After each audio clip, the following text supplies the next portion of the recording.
end was the sunset on that beach.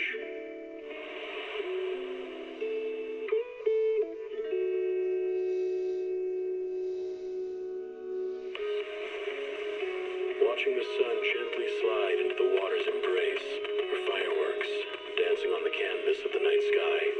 Even if tomorrow were better, it wouldn't be worse, I thought.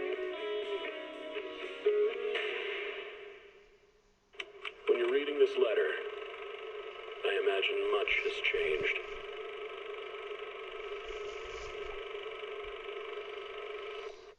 Whether it's yourself or the world.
Okay, why is it all moody?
How about it?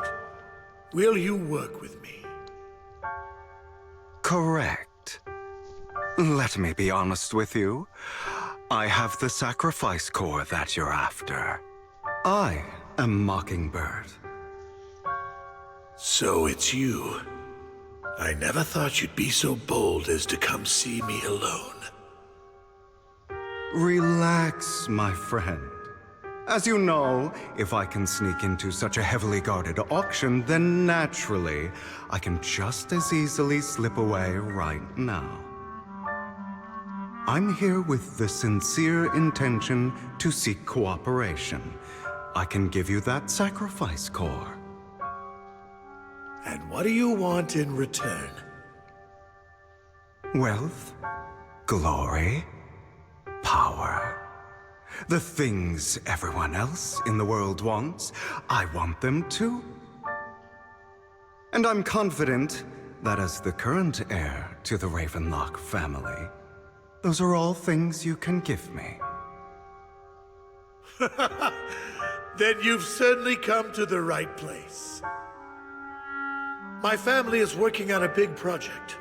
If things come to fruition, Ravenlock's status in Tops will significantly improve.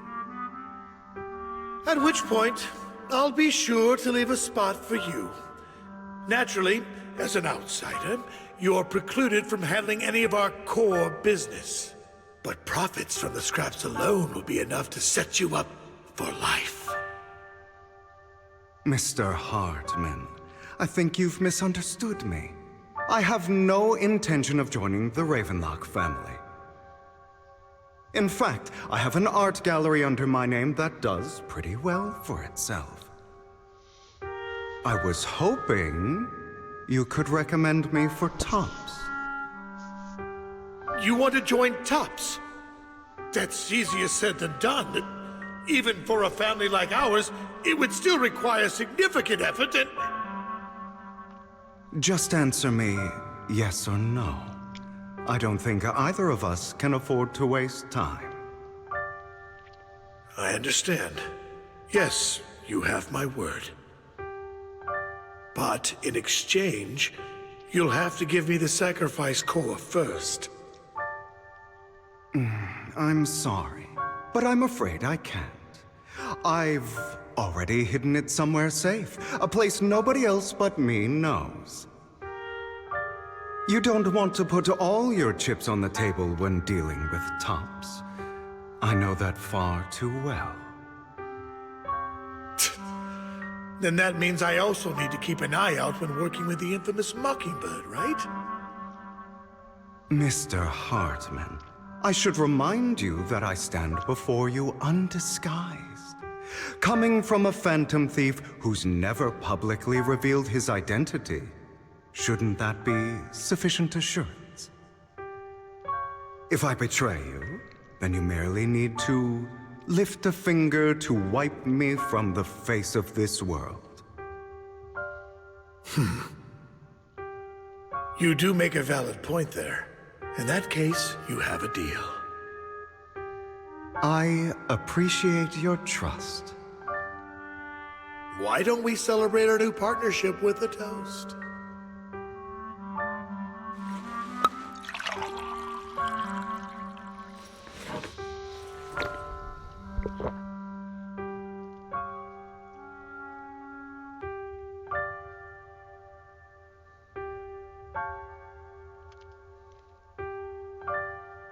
Having a drink before undertaking anything important is a family tradition.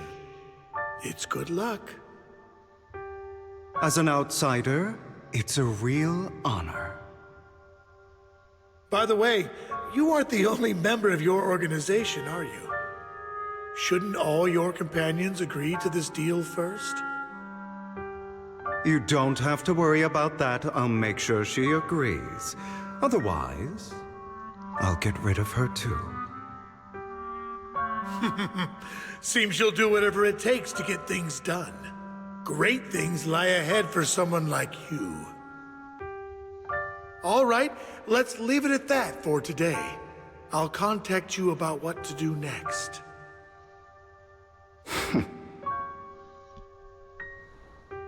That's him!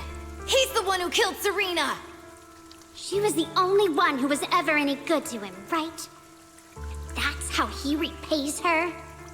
That's why they say once a mongrel, always a mongrel. Just look into his eyes. Father! We have to punish him! Serena had been ranking ahead of him. Hugo must have poisoned her water so he could pass her. Pure evil. Typical for an impure bloodline. He should have been kicked out ages ago. Hugo, did you do all this? Yes, it was me. I killed her. He admitted it! Father, he must be expelled! He has no right to live under the same roof as us. Why don't we reunite him with Serena then? Nobody would ever know. Hugo, well done. My children, how many times have I told you before? In this world, only the most ruthless, cruel, and unscrupulous of people ever make it to the top. Like Hugo here, who was willing to murder his only true loved one without a second thought. Only someone with the means and the gumption to do that is qualified to be my heir. But I... It's all over now, and the results are obvious. The winner of this month's assessment is Hugo. As for the rest of you, go to the usual place for the punishment you deserve. But Father, before this, I was number one. As I've told you before, there's only room for one winner in this family. You're still a loser, even if it's by the smallest margin. And there's no reason for a loser to exist. This is all for your own good. Do you understand? Go on now. Receive your punishment for the sake of the family. Yes, I understand. I'm sorry.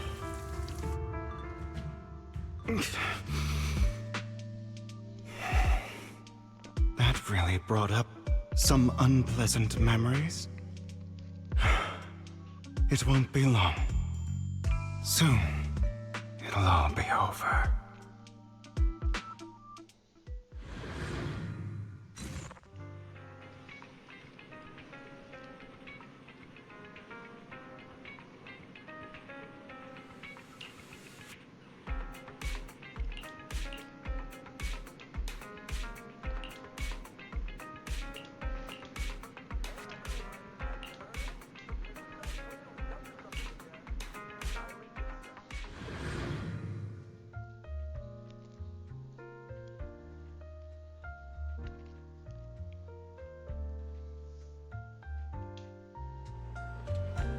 Thank you for escorting me here, Proxy.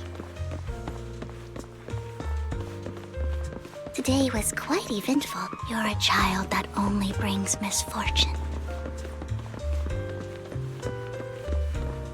People have been saying that about me for a long time.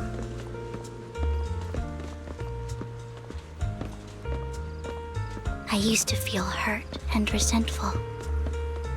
But now that I think about it, it's perfectly normal for people to react that way.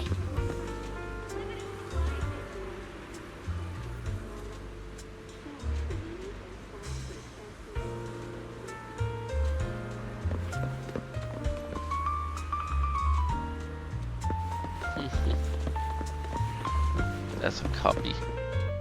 Why do I only predict suffering? if I could predict happy things, joyful things, would people like me a little more?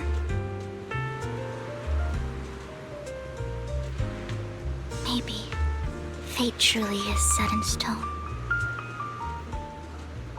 Often, I want to help these people avoid their miserable fates.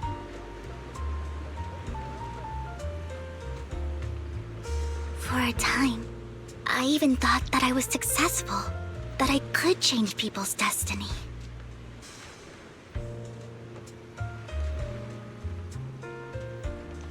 But it was all an illusion. In the end, I couldn't do anything at all.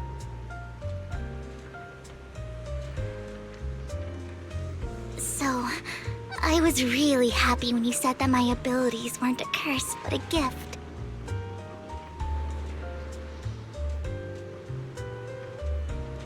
Thank you, Proxy.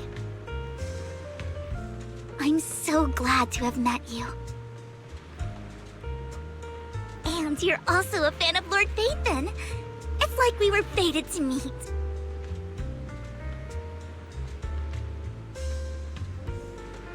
I don't know why, but I feel completely at ease when I'm by your side.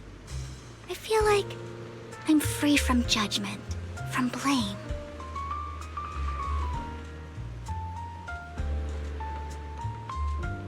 Like, I don't need to worry about anything, and can just be my own true self.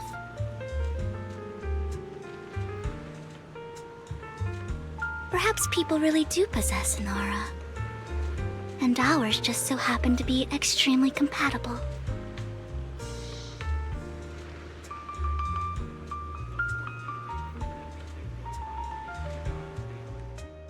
By the way, you asked me before about Hugo. I don't really know much about him. He rarely ever talks about his past. But judging from his eye colors, you can guess he's probably the bastard son of a renowned family. I think his mother was very worried about his different colored eyes, and even wanted to get rid of him at one point. But then his family offered a huge price and bought him off his mother for some reason.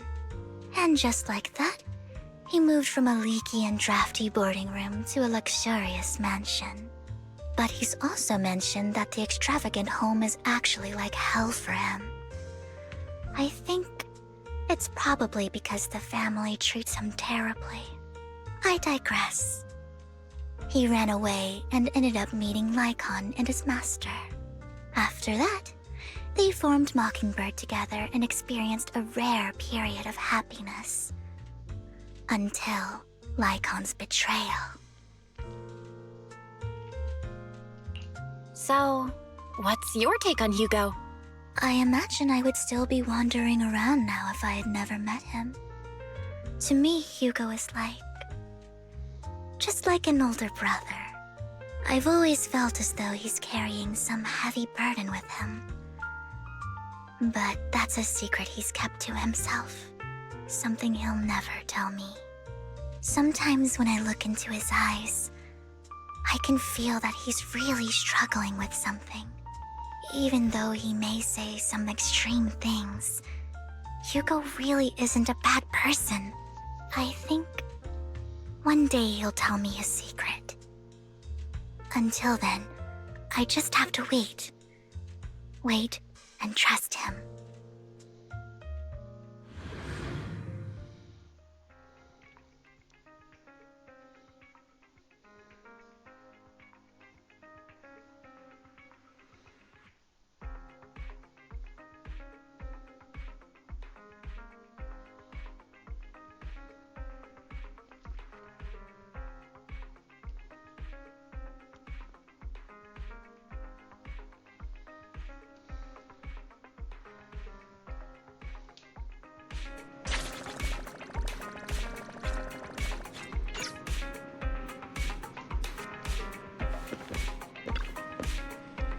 Madida.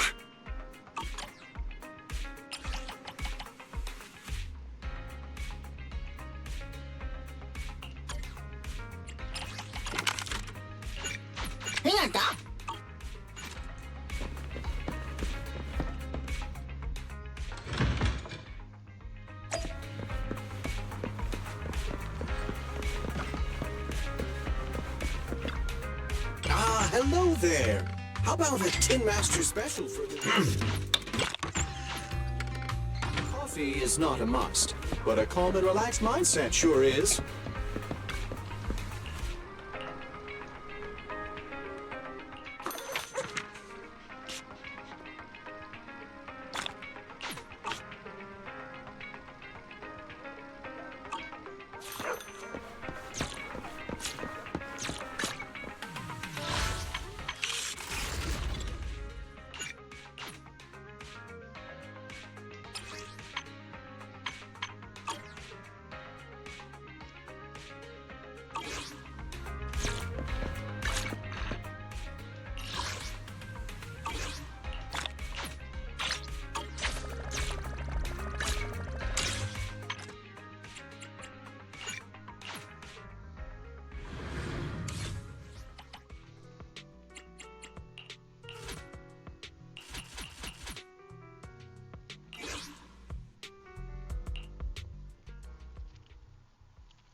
The pressure's off. Neat and tidy. Great timing. Huh? Stay vigilant.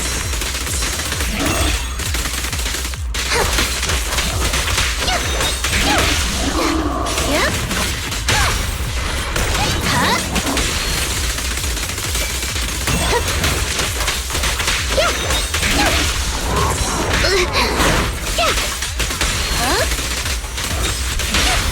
A little gift for ya. It's no good to run. Easy work.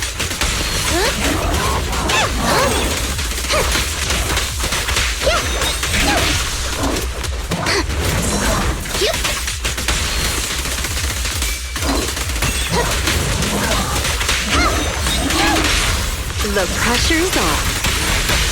Neat and tidy. Yep.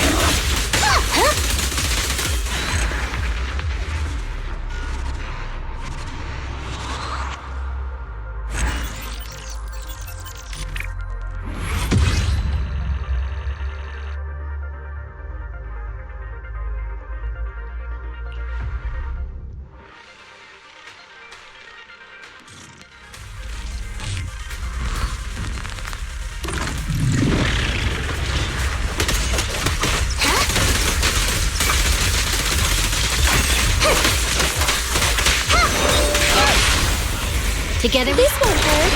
Nah. Please, don't resist. Ready or not, here I come. I'll make it painless. Okay. Huh? Hold again. Give a look. The pressure's off. Neat and tidy. Great timing.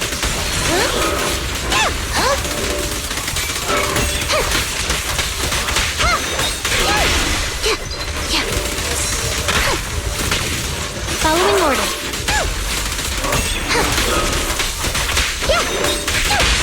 A little gift for ya. It's no good to run. Here comes the first.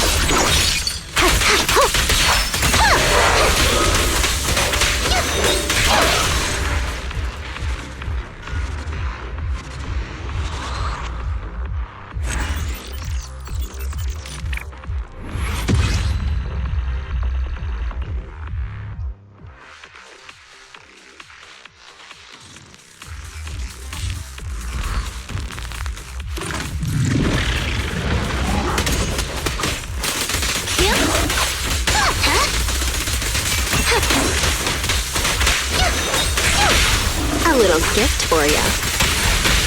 Neat and tidy. Yep.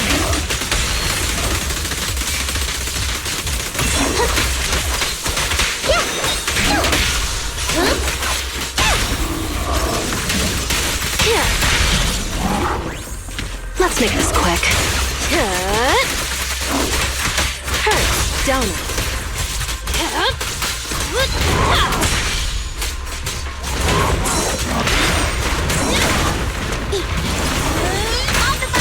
heavy work.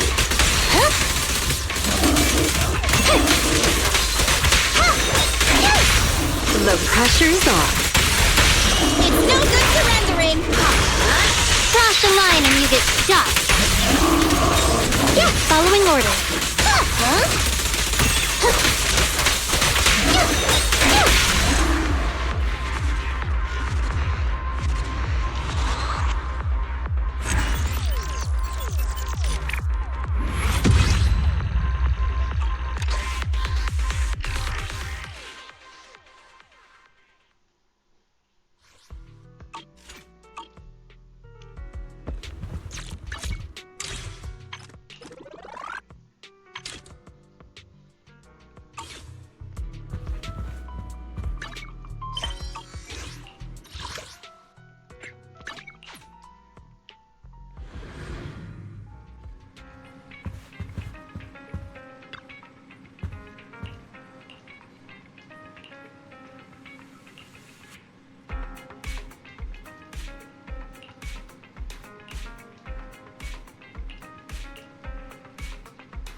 It appears we're the first to arrive. I thought we were running late. This might sound weird, but it's nice to think about getting to work with you from now on. I don't really know why that makes me feel so happy. Oh, it's because we're fellow fans! Anyone who likes Lord Phaethon can't be a bad guy. For sure.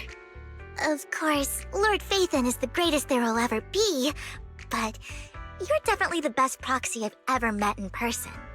Hugo told me before that you're really skilled, and he said we'd get along great. I never expected he'd be so right. Oh, by the way, would you like to come by my place if you have time later? I have a huge collection of Lord Phaethon merch. Phaethon, Lord Phaethon doesn't have any merch out there, right? I mean, we don't even know what he looks like, for starters. It's all my own original merch, like screenshots of old Internet comments. I print them out and turn them into postcards. Plus the avatars Lord Phaethon's used, the music playlists they recommend. I've organized it all. I'd love to show it all to you if we get the chance.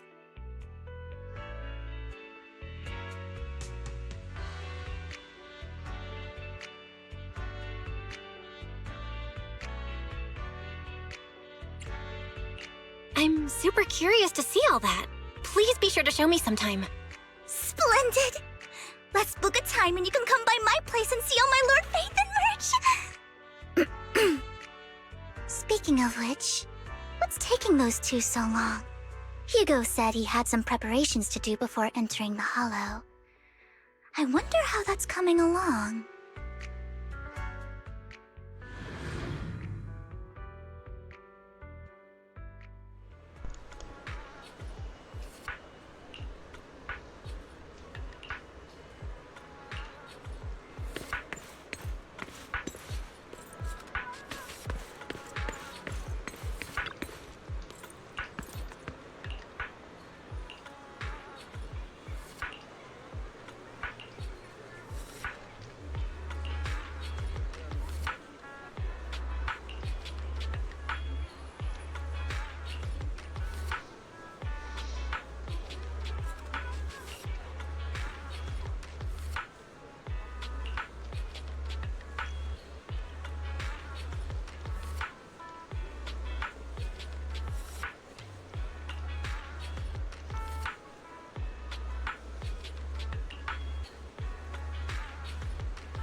This is getting to be more than just a coincidence, don't you think?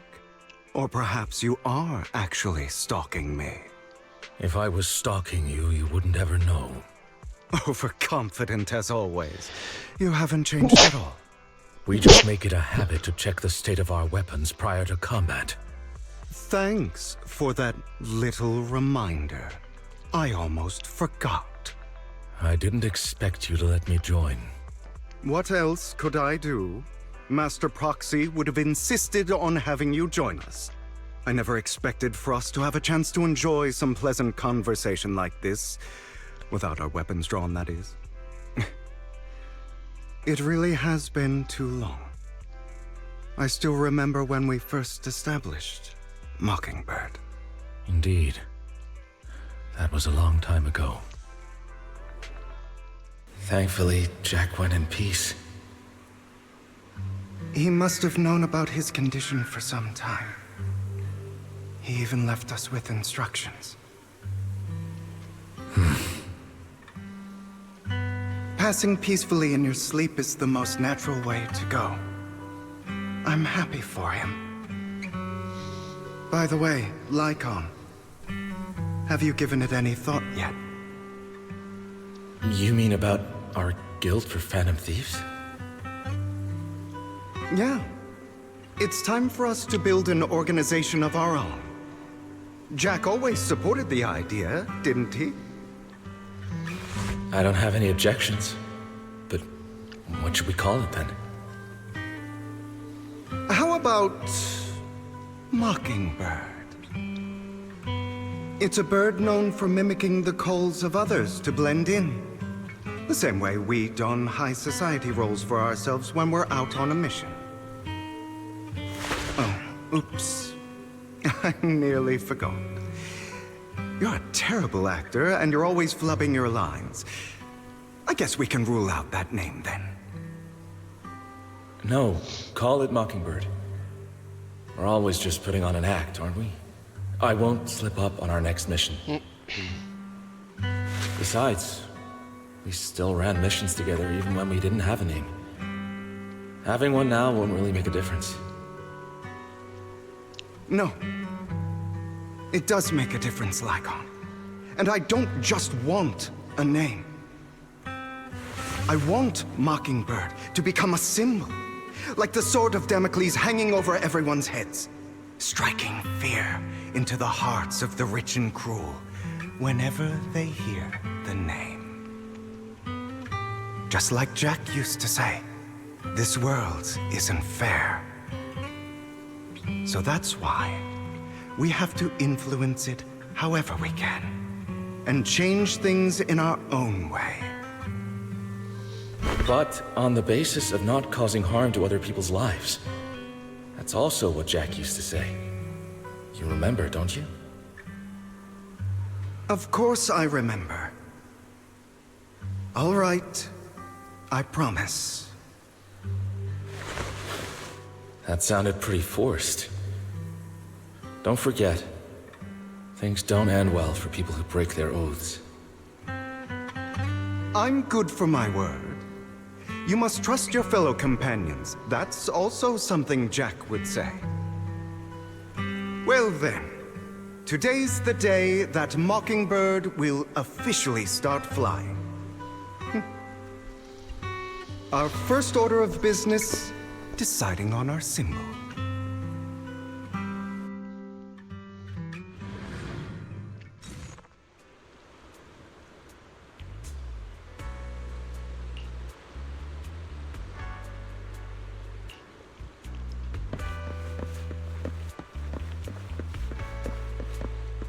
Looks like we're all here. Hugo, you're late again. Do forgive me. Someone was pestering me and wasting my precious time.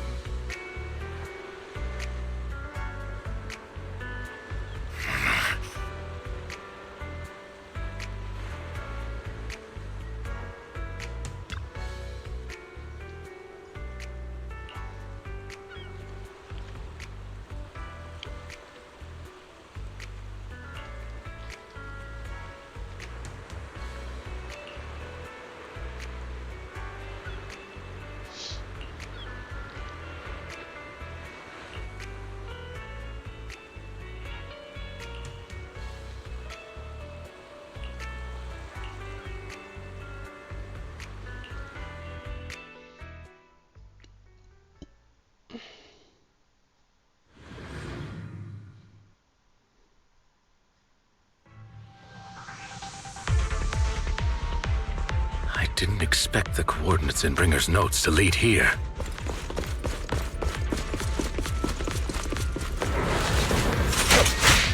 Oh, are you familiar with this place? More familiar than you, it seems. Proxy, if they're being too noisy, then I take action.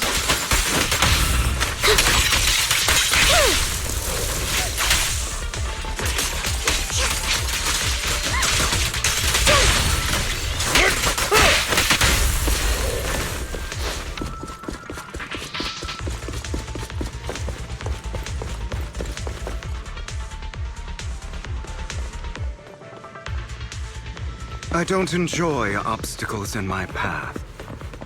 The generator room should be nearby. Over here. It just skipped. Wow, you really know this place like the back of your paw.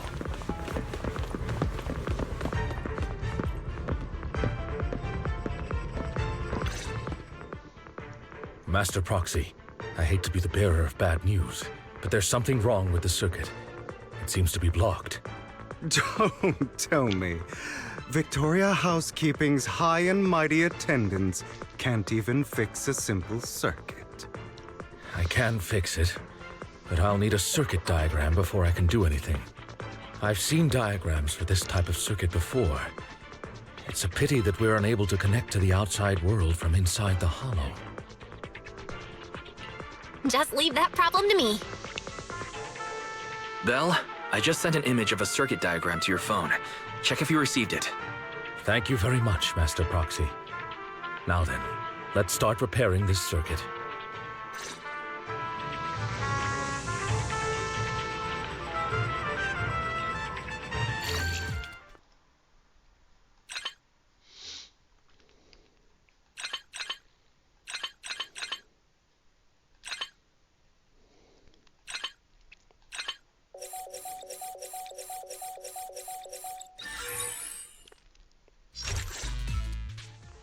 The circuit is fixed.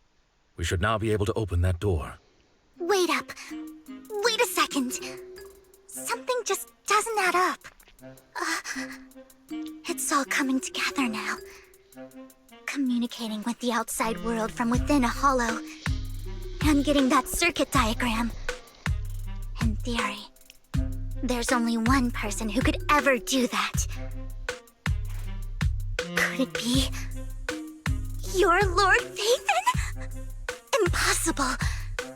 There's no way. But then again, only Phaethon could have done that. I mean, you're an incredible proxy, sure. And you're a good person.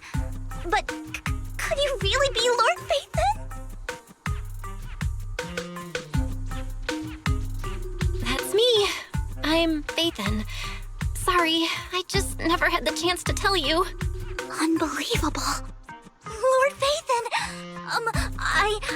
I've been your biggest fan for years now! Goodness me, Lord Phaethon was right in front of me all along, and I had no idea. This is like a dream. Could you... I mean, if you're willing, could you please give me an autograph and a group photo and... Anything you want. We just gotta get out of the hollow first. Oh! Okay, sorry. Guess I got a little too excited. Anyone would be enraptured meeting someone they admire that much.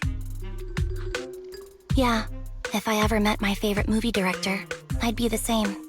We should keep moving. This isn't the best place for idle chit-chat. The door's finally open.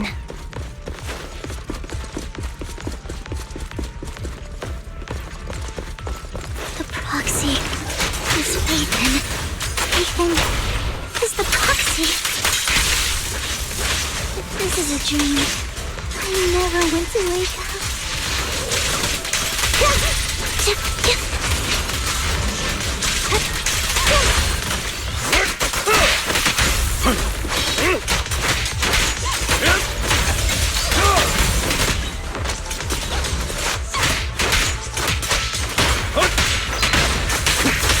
The fissure over there should lead to our destination.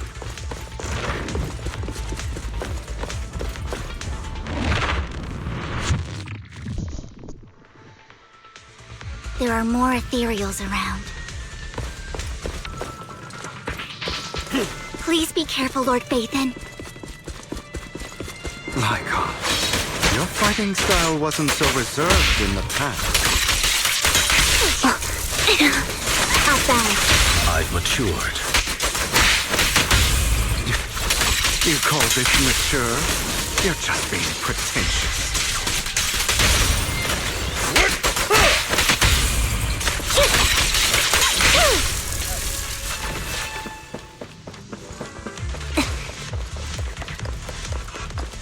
Difficult foe, that one. Lord. Let us leave this place at once. Ensuring Master Proxy's safety is our highest priority.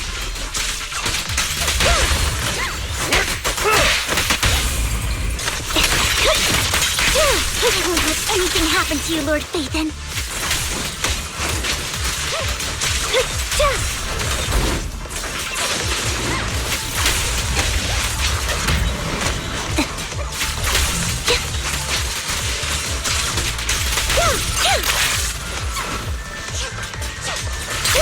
Right over.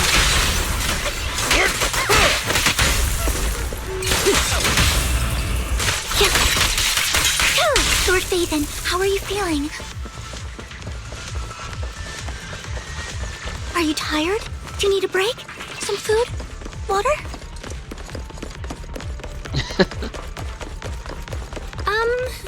Thank you for your concern. I'm fine.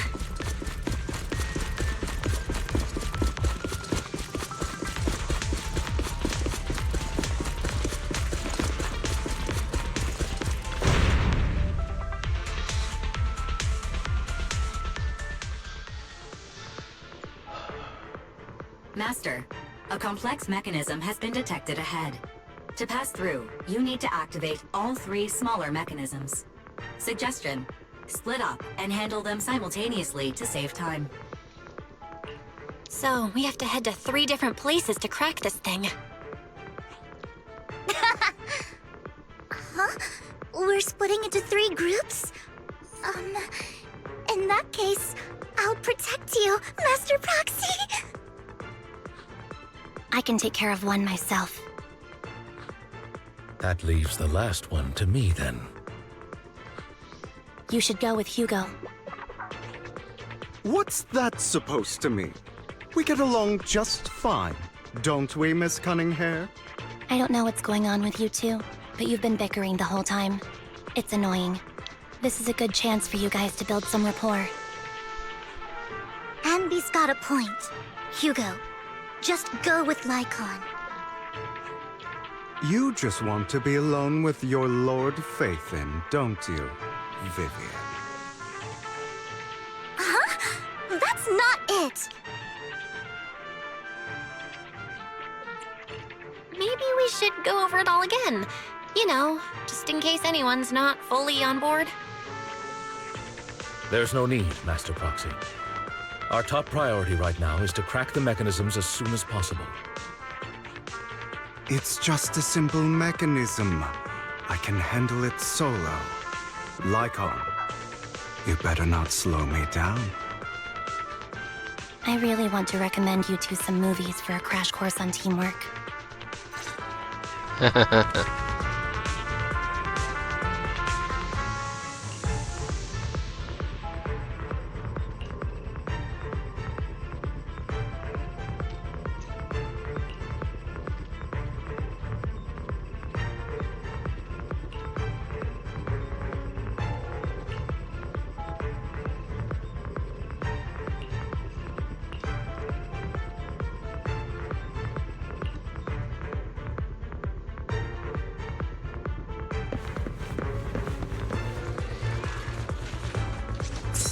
Lord Phaethon, there are too many ethereals here.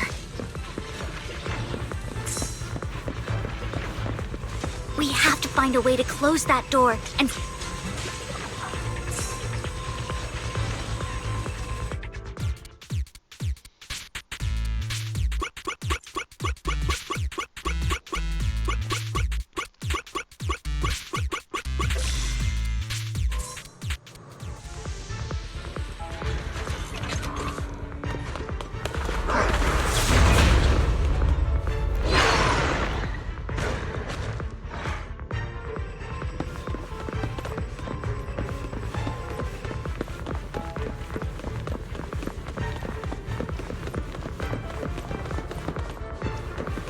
Okay, this area have been blocked off.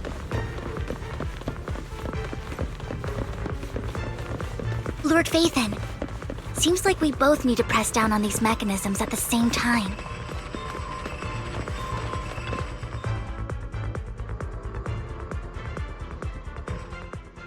Sure enough, Lord Phaethon and I share a deeper connection. Sorry, I hope I'm not being too forward.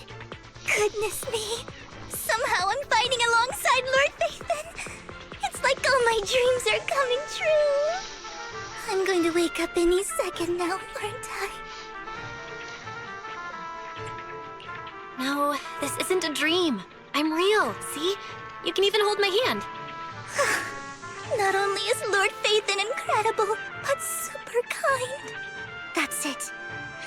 I pledge to be a die-hard Lord Phaethon fan until my very last breath.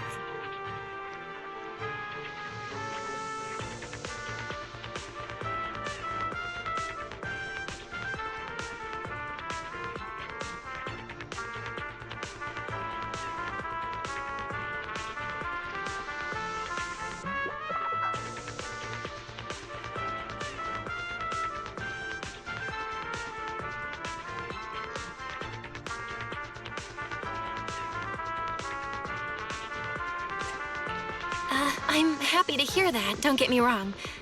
But why do you like Phaethon so much, Vivian? Lord Phaethon is my light. The one who saved me in my darkest and most desperate times. Like a deity who rescued me. You probably don't remember, but you really did save me that day. Wow, it's so embarrassing to say all this in front of you. Sorry, I hope I'm not bothering you too much.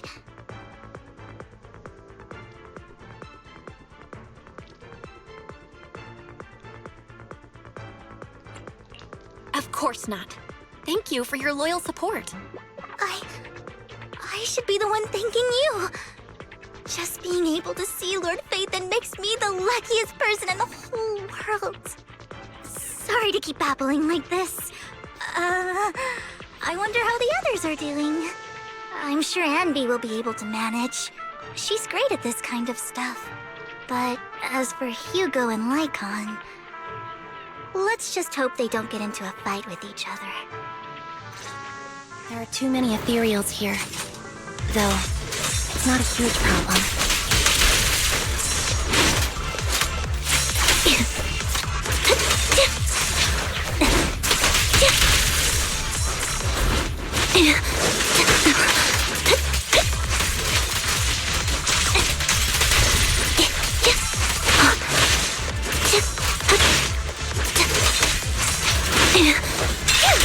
I'll bow.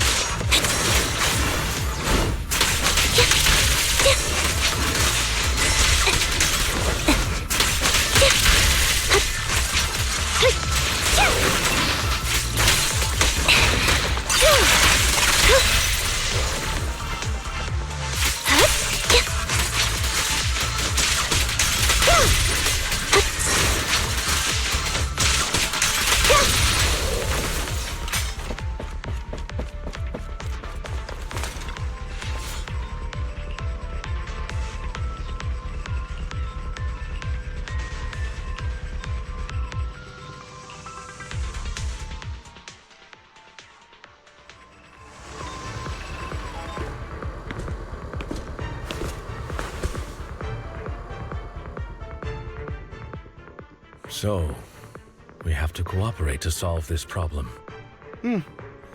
That's a real shame. I have no intention of arguing with you right now. Master Proxy and Miss Vivian are elsewhere, and we must rendezvous with them post-haste. What a coincidence. That's exactly what I was thinking. Just this once, we should trust each other. For the Proxy. I have no objections. Very well. Then you'd better keep your word. I know you've never fully trusted me, Lycon, even before it all fell apart.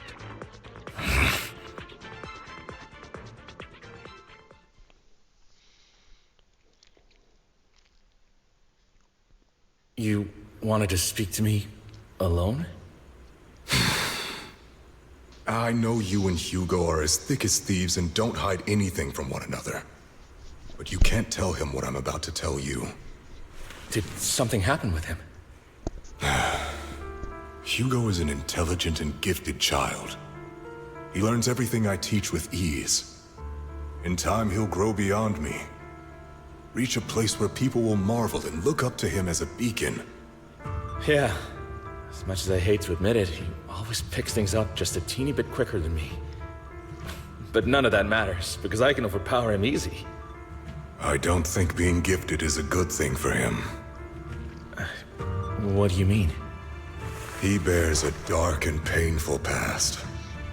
What he was taught, the hatred he was faced with, everything he picked up. It's all become an integral, inseparable part of him. I believe that beautiful flowers can blossom even in the darkest abyss. But the roots of that flower would draw from evil instead of good. Hatred instead of love. It's a curse that flows through his lineage. A curse that fate branded him with. I've seen far too many people like that throughout this long life of mine. They struggle with this curse their whole lives. But they all end up failing in the end. The path of light is narrow and fleeting.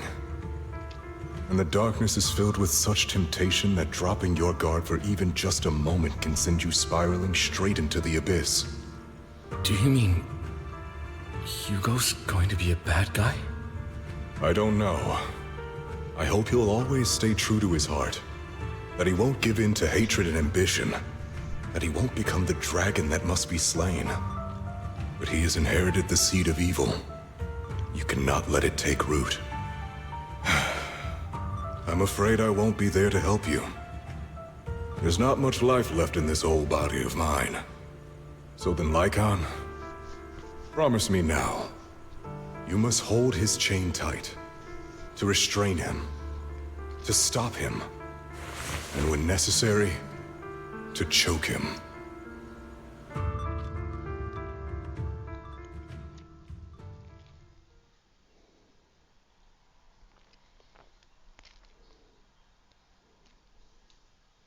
You've become slow. Or maybe you've been on guard against me this whole time, and that's what's slowing you down.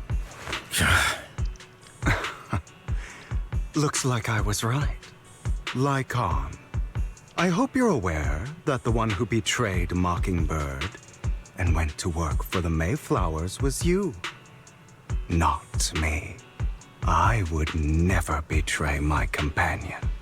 I don't wish to repeat myself, but you should not break our oath. That's the path I've chosen, and I'm going to stick to it. But you know that path will lead you the wrong way. Who are you to lecture me about right and wrong? I believe any path that makes you feel pain must be the wrong one. Your disgusting sympathies make me sick, Lycon. There's only ever been one person who can kill me or save me, and that is me.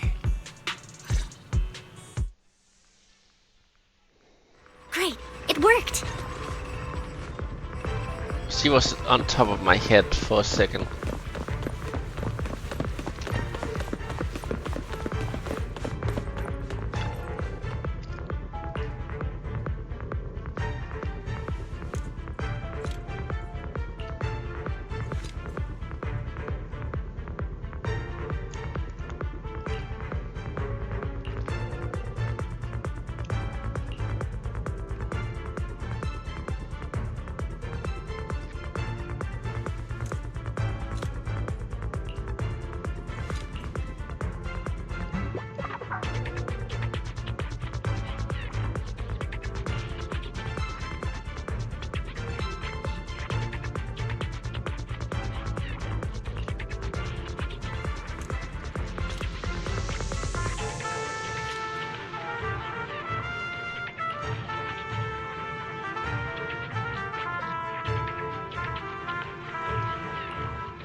That was loud. What's happening up ahead?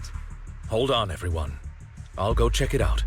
It's probably multiple ethereals attacking. Just in case, I'll go with you. Vivian, you should go with them too. Keep an eye on Lycon, will you? I'm worried he might sell us out to the mayor when he gets the chance. I'd never do that. But if Miss Vivian wishes to join us, she's more than welcome. Okay. Then I'll go with you. Why do you look so nervous? I've spent so much time by your side already. I need to get away from Lord Phaethon for a little bit, or I might die from this overwhelming happiness. If that's the case, Miss Vivian, feel free to come along with me. Okay. All right. So, how does it feel to be worshipped, Lord Phaethon? You had that figured out a while ago, didn't you? Sharp as always. But of course, I couldn't spoil it for her. She has to figure it out on her own. That's what makes it special. Not only that, you asked Lycon and Vivian to leave for a reason. Is there something you'd like to say to me? I can't keep anything from you, can I?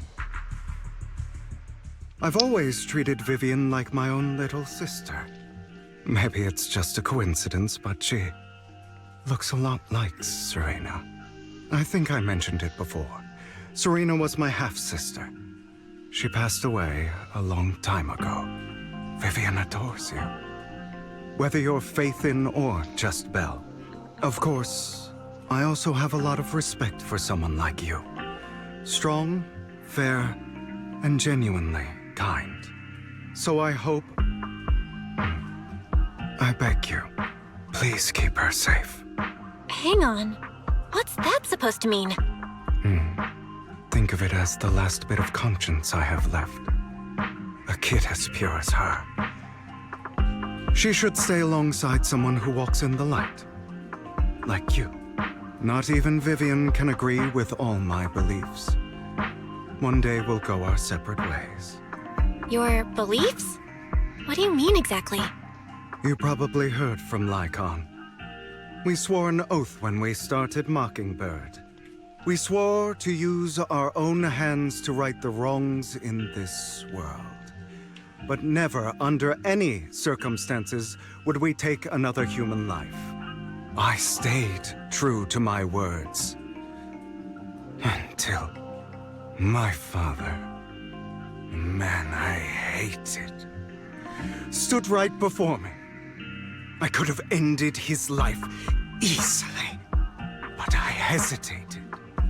I remembered that damned oath and their repeated attempts to convince me. I didn't do it. Because of that, innocent people died. All because of him. If I'd killed him first, then none of those tragedies would have happened. People like him don't deserve to live. After that, I realized, sometimes, taking one life really can save countless others.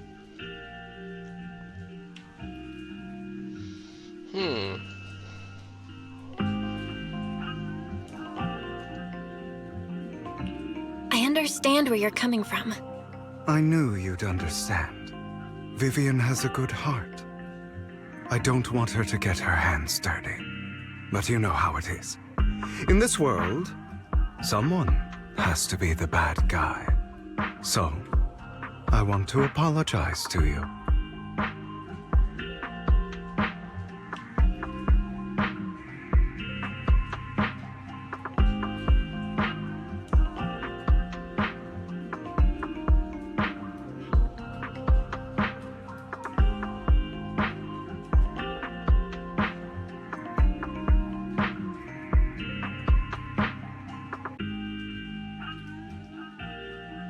Why? Why apologize all of a sudden?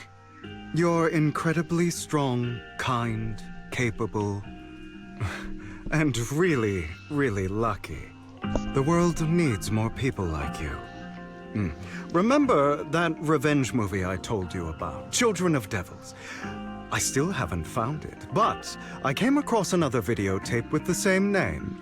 Turns out, in that story, the Children of Devils are actually the children of gods. Sorry for rambling. Hope you don't mind. They should be back soon. Please, look after Vivian for me.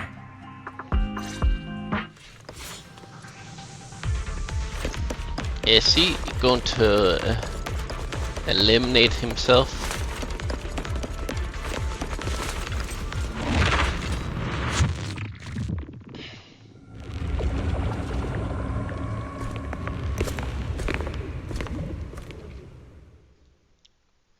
What is this? It looks like a cocoon. Careful, everyone. If I'm not mistaken, that's a sacrifice in there. It appears to be in hibernation. We don't know when it'll wake up. If it does wake up, we'll be in serious trouble. Wait, those spots Bringer marked in his notebook. Are you saying each one might have a sacrifice like this? That means there must be at least a dozen of them. And that's only counting the ones we know so far. These sacrifices may still be hibernating, but the fact that there are so many of them out there is terrifying. The Exaltists must have a way to revive them. And that's not all. These sacrifices can exist outside the Hollows. If they make their way into populated areas... I'm afraid it will lead to a catastrophic disaster likened to the fall of the old capital. That's almost certainly what they meant by vengeance against all New Eridu. Let's find a way to get rid of these sacrifices. We can't let the Exaltists have them. Thank you for helping me find this sacrifice. But sorry, kids. You won't be the ones to keep it. It's that annoying old man. Why is he here? I'd advise you to choose your words wisely, young lady. You are from the Ravenlock family. So it was you. That face. Oh, I know you. I heard about what happened to your friend. Truly unfortunate. If only she'd been smarter. It seems your goal was this sacrifice all along. You've been tailing us, haven't you? Keeping your distance so that I wouldn't notice. As expected of a Wolf Thyran, you are very perceptive. That's right. All thanks to your ex-partner, we were able to carry out our plan smoothly. My ex-partner? I'm not exactly happy being called that, but what he said is true.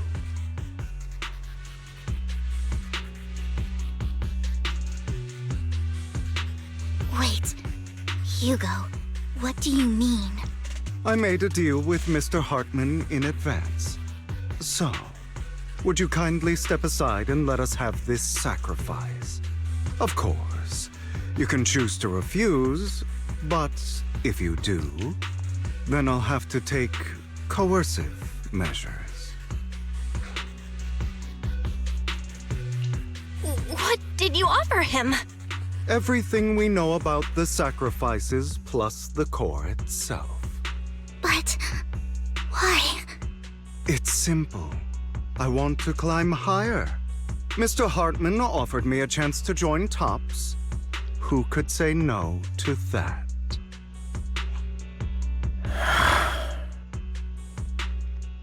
No.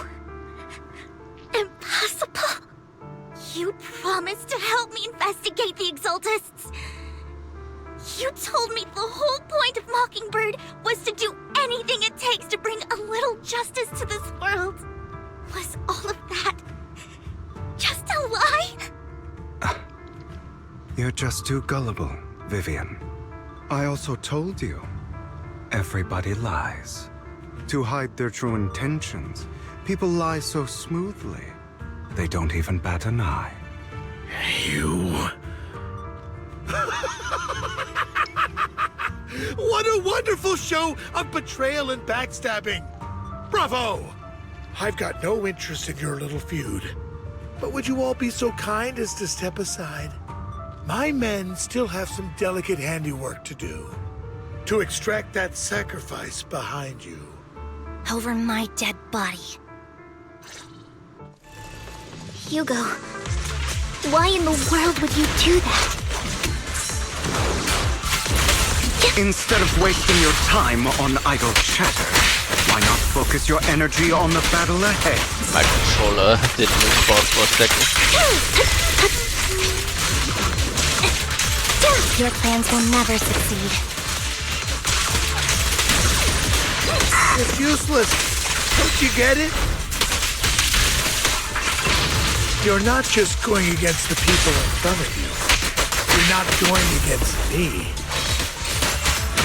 A perfect combo. Rather, the entire Ravenlock family, even the whole of Tops. There's no chance of victory for you.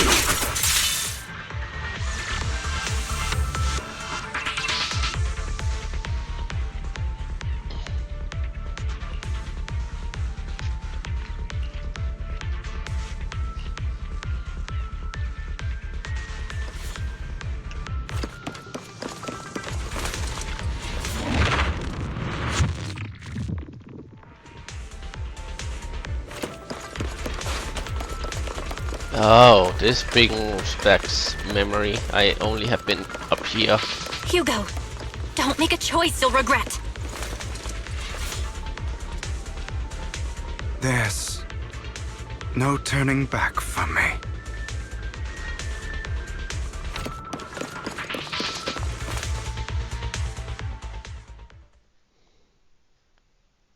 Oh, you guys are such a pain. Hugo, stop standing around. Time for you to act. We had a deal. Give me the sacrifice core now. Did we? I don't remember. I imagine this is your favorite kind of entertainment. Watching allies betray each other, suspicion festering until it all turns to bitter hatred. Seeing people tear each other apart like wild beasts, just like your decaying family. Does it comfort that dead conscience of yours? You. What's that supposed to mean? I am loving the look on your face right now. Right when you think you've succeeded, I'm here to tell you it was all fake. None of it was real. Let this pain sink in. It's karma for what you did to me back then. You're insane. I have no idea what you're talking about. You still don't recognize me, do you? Let me give you a little hint. My full name is Hugo Vlad Ravenlock. That's impossible. You're part of our family? I may be an illegitimate child, but I have the same blood flowing in my veins as you. I know you. You're that bastard of his. Damn it. I could have sworn you were already. My dear uncle, you were never worthy of your position. You have no claim to the Ravenlock lineage. You may have killed all of my father's other children, but sorry to disappoint. I'm still alive. I am the true heir to the Ravenlock family. You're a bastard. You have no right to inherit the family. That's not for you to decide. Master Edmund is very supportive of my claim. Edmund? That's impossible. You weaseled your way into Top's inner circle? Master Edmund doesn't care who achieves his goal. In other words, he'd happily let me take over the Ravenlock family, as long as I'm more competent than you. This can't be! You don't know the family's real secret! I know a lot more than you think, including everything that you've done. Just give up. You never even stood a chance. Damn it.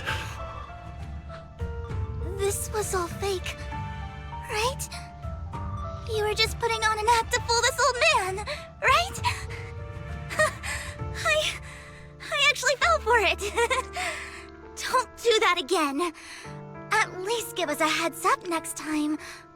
Vivian, everything I did was to rightfully inherit the Ravenlock family. That part is true. Now, I'm going to kill this man who stole what was never his. I'll make sure he can never be a threat again. You can't kill him. We still need information from him on the sacrifices and the Exaltists. You must be misunderstanding something, Lycon. Just like you chose the mayor, I chose Tops. At least for now, Tops has the same interests as me. I'm not going to harm my own self-interests. Be it intel on the sacrifices or the core itself. I'm handing everything over to Master Edmund. Why? I just want to take back what's mine. If fate is not willing to give me justice, then I'll just have to seize it with my own hands. Stealing, robbing, lying, or betraying.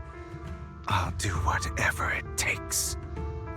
Even if it means selling your soul to the devil? You know about the power struggle between Tops and City Hall. Those elites at Tops would be only too happy to see the Exaltists plotting a grand attack on New Eridu using sacrifices. That would severely harm the Mayflower's reputation and approval rating in New Eridu. And that's exactly what Tops wants to see. If that happens, countless people will die! I'm sorry it has to be this way, but I have to do this. I'm going to get everything Master Edmund wants. Inherit the Ravenlock name, climb to the top. And then I'll be able to change everything for good. For a permanent and absolute victory. We must endure the pain of cutting away rotten flesh. And persevere through the darkest hour before dawn. Someone has to do it. Hugo, it's not too late for you to stop. You can still walk away from this. This is the path I've chosen. Without power, resources, or strength, we can't do anything. Mockingbird is the perfect example. All the talk about using our power to tip the scales of justice and hover over them like the sword of Damocles. It's just a delusion. In their eyes, we're nothing but annoying gnats. Mockingbird has never really changed anything, or saved anyone. Never in the past, not now, and never will in the future. None of it matters. I understand your anger and resentment, but you can't let those feelings consume you. Sorry, Proxy. I know what you're trying to say. But this isn't some children's story of a dragon slayer becoming an evil dragon. Sometimes, to slay the dragon, you must first become one. With sharp claws, rending fangs, and strength enough to destroy anything. So I will bloody my hands. I will carry the weight of my sins. I will become the Abyss.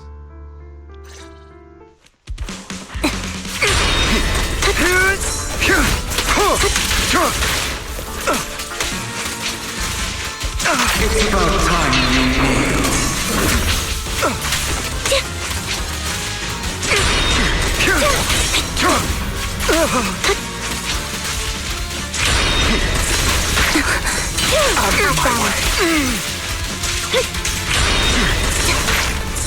Is that all? Everything you just said. Is that what you truly believe? Trying to run, are we? Amateur. Of course. Are you surprised? I have never once thought that Mockingbird was a failure. I don't want to end like this. There must be another way.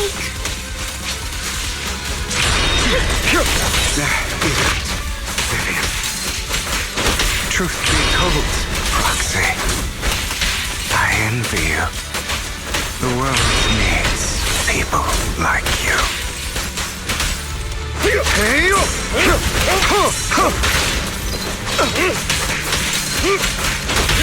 A perfect conduit.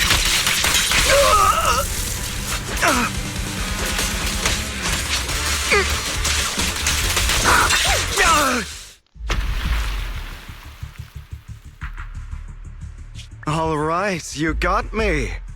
But too bad. I have my own methods. What are you doing? Well then, make your choice. The sacrifice core, or your precious Phaethon.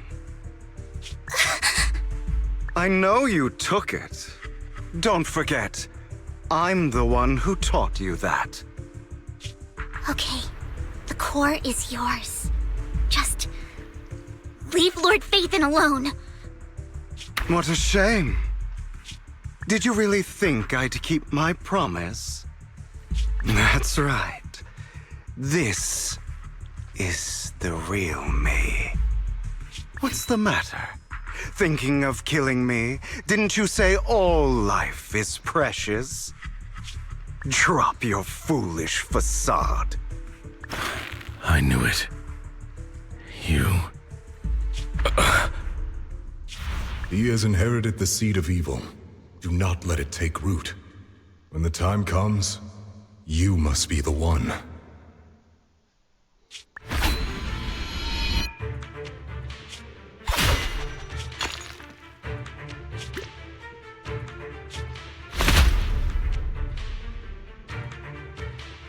Go on, kill me. If you've got the guts, do it, traitor.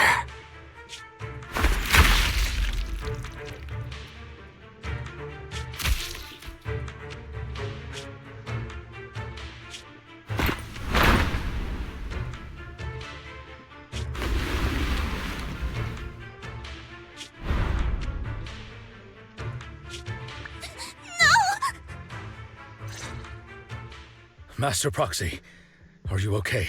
Are you hurt? Don't worry, I'm fine. I just never thought things would turn out like this. Lord Phaethon, I'm sorry. I had no idea Hugo would do that to you. I'm so sorry. It's all right. No matter what, this isn't your fault, Vivian. If only I'd noticed sooner. I should have realized earlier.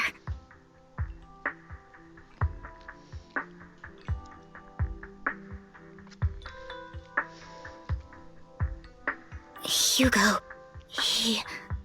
That's a hollow down there. If you need, I can arrange for someone to go in and search for his body.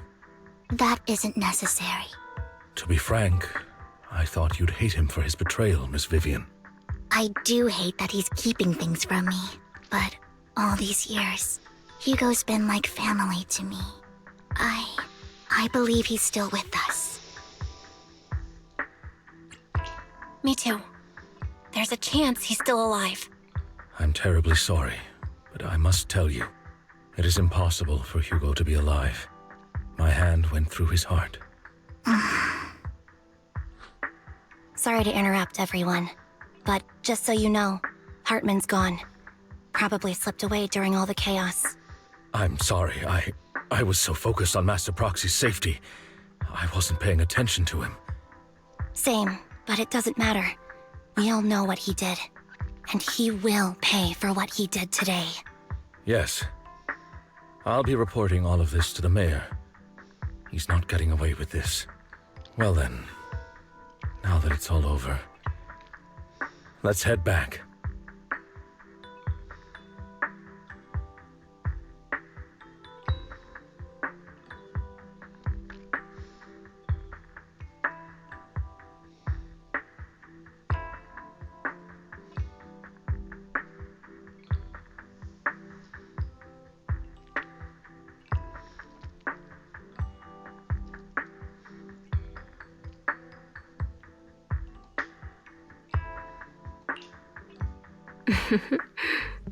Another obstacle out of the way. She's going to be pleased about this. May the Creator guide us. Fear, suffering, despair, and destruction. That's the future I see. Lord Phaethon.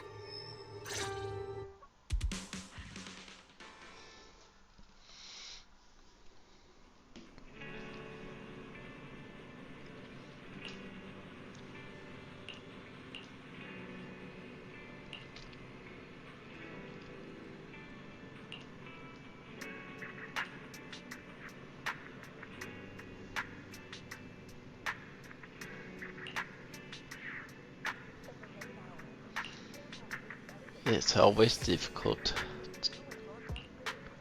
to make the most decisive decision.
Lord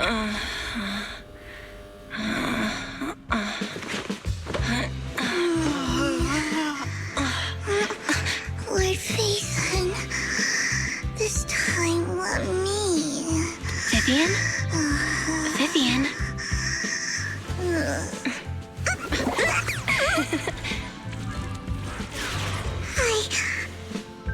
I didn't disturb your sleep, did I?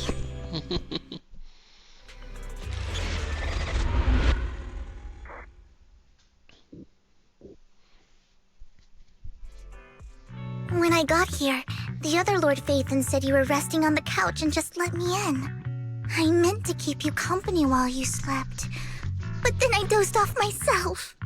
I was going to sit here looking super cute, hands cupping my face.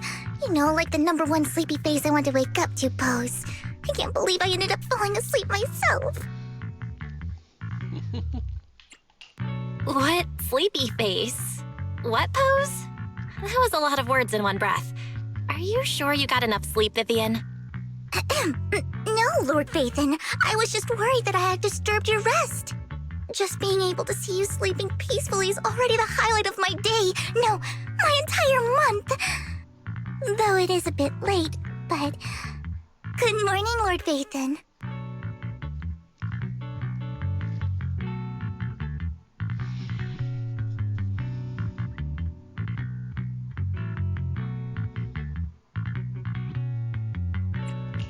That was so formal. Feels like you're about to drop some big news after a greeting like that. Mockingbird's death has stirred up quite the storm. I took some time to gather intel. It seems someone deliberately leaked the story that Hugo is an illegitimate child of the Ravenlock family, but I haven't found the source yet. Could it be Hugo's uncle, Hartman? Maybe he's trying to turn people against Hugo and Mockingbird by playing the illegitimate child card. I suspected that too. He could be using Hugo's background to make people believe Mockingbird is just another Top's pawn.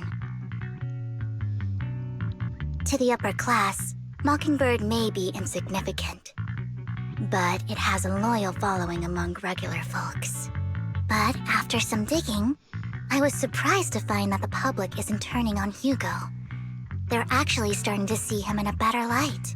Some people feel bad for him, some relate to his struggles, and Hartman's the one getting all the heat. Public outcry against Hartman is growing, with many believing he murdered Hugo for his own selfish gain. Tops is hosting an industry summit this week, a responsibility usually handled by the Ravenlocks. But my sources tell me another family has taken over this year at the last minute. If I'm not mistaken, Tops is intentionally keeping its distance from the Ravenlock family due to the current public sentiment.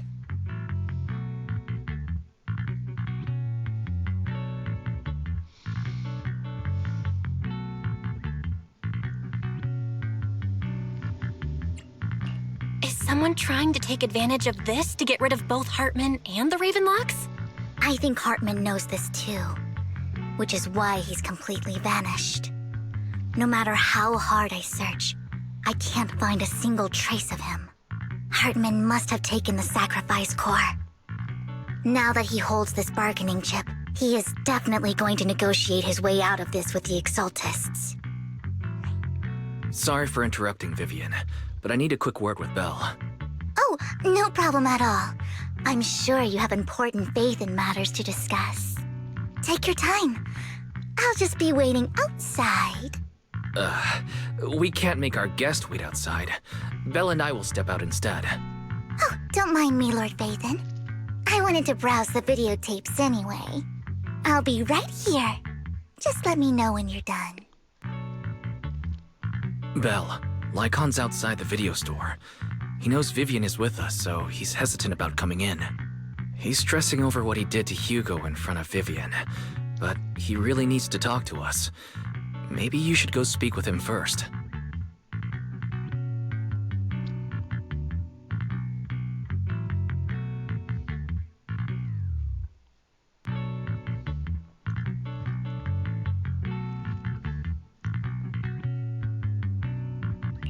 I'll go talk to Lycon. Honestly, neither he nor Vivian is at fault. As proxies, it's our job to be the bridge between them.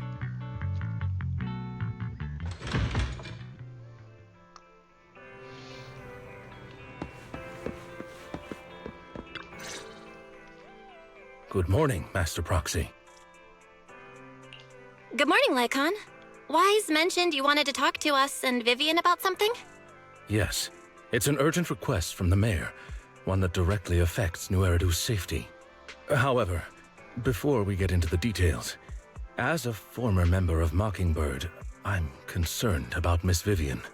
Hugo made many mistakes and betrayed the principles of Mockingbird, but I'm certain he didn't intend to put Miss Vivian or you in danger. I don't know Miss Vivian very well, and I was the one who took her companion's life. I might not be the right person to comfort her, but I hope she doesn't regret the choices she made, or lose faith in the path she chose.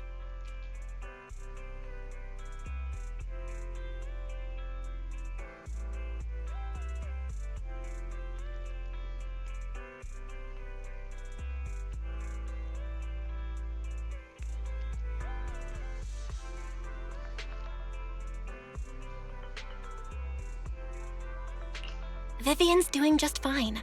She's actually been gathering intel and has a clear understanding of where things are headed. She might be tougher than you think. If you're really concerned, why not just talk to her directly?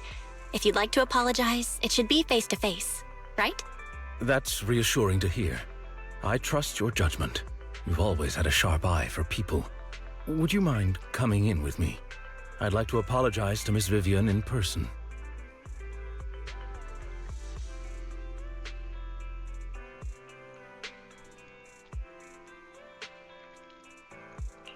No problem. But I'll be staying neutral. Everyone has their own stance on this, and I get where both of you are coming from. As a proxy, I'm just here to make sure you have an open conversation. I'm not taking sides. I respect that. Thank you.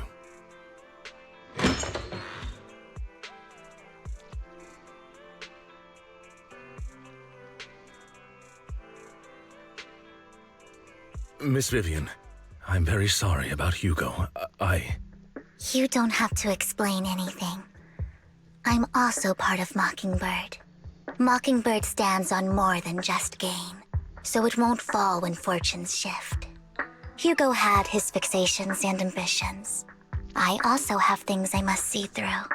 I'm determined to get to the bottom of the Exaltists and the sacrifices. Miss Vivian, as a former member of Mockingbird, you have my deepest respect. You have my word, whatever comes next.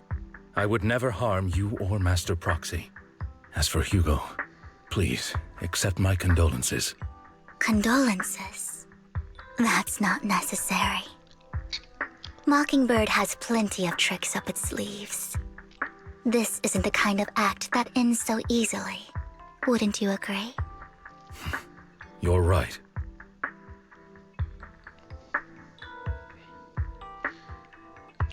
Huh? That's it? You two just figured it out? Well, that was fast. Master Proxy, I believe we all share the same goal. Uncover the truth of the Exaltists and the sacrifices. The mayor has tasked me with inviting you to take on this mission, and hopes we can work together moving forward.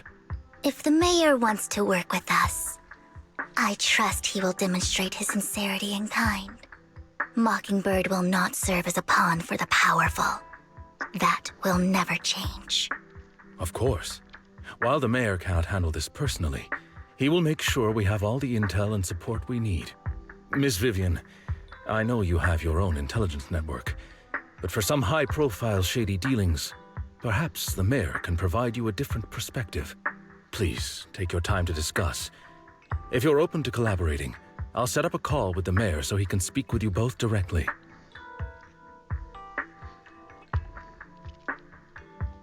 I need to discuss this with Wise and Vivian. With so many people involved in this, we need to be very careful. Of course, I completely understand. When you've made up your minds, you can find me at the Ballet Twins.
I'll connect the call to the mayor now. My dear friends, I'm glad you're willing to keep working with me. I'm truly sorry about what happened to Mr. Hugo Vlad. I didn't anticipate things would turn out this way. As mayor, I can't fully condone Mockingbird's actions, but personally, I had a lot of respect for Mr. Hugo Vlad. I looked further into Bringer's map. The sacrifices were created by an exaltist named Landon, who was active in Janus Quarter. Mr. Landon passed away in an accident a few years ago. Before he died, he was researching sacrifices and was said to have created a batch of serum that could turn living people into sacrifices. The problem was, the serum wasn't stable, and after his death, the recipe was lost. No one knows what happened to the exaltist in Janus Quarter back then. But it's clear that after the leader died, there haven't been major exaltist activities in the area.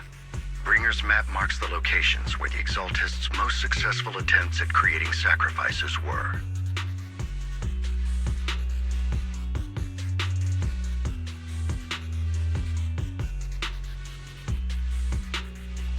Since this person has already passed away, and the exaltists haven't been active around here for a while, then could it be that this is just Hartman acting on his own?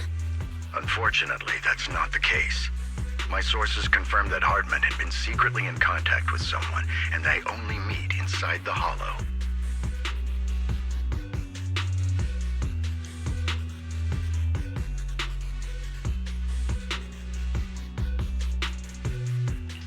Is it possible it's someone from TOPS?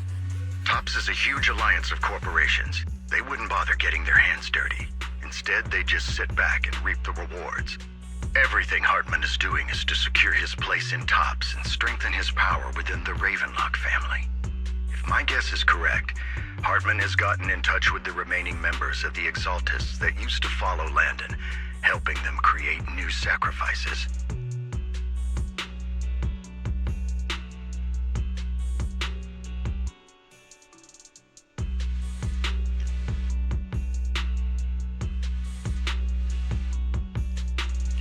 But what's in it for TOPS? There's no way the Exaltists would just hand over their secrets about sacrifices to Hartman, right? A sacrifice outbreak would throw the city into chaos. And that's when TOPS steps in, taking control of the situation on their terms. The public will see the mayor as incompetent, while TOPS comes off as the real protectors of the city. And when that happens, public trust will shift towards TOPS. And Mr. Mayor, you might find yourself in an unfavorable situation. Still sharp as ever, Miss Vivian.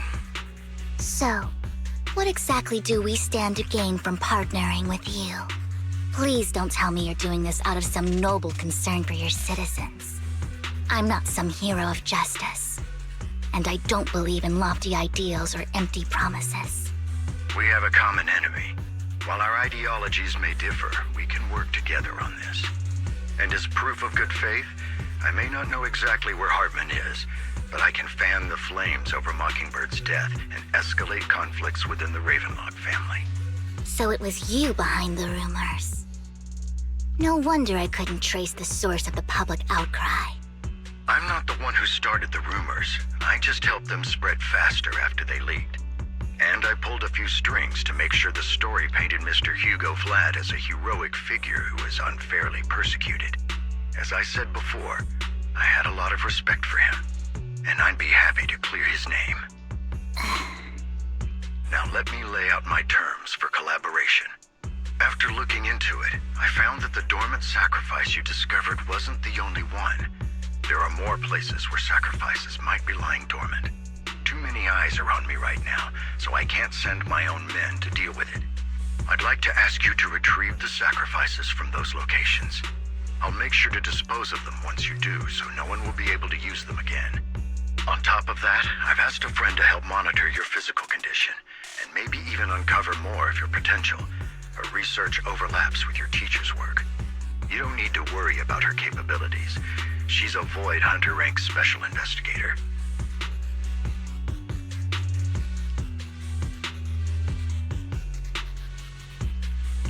Really?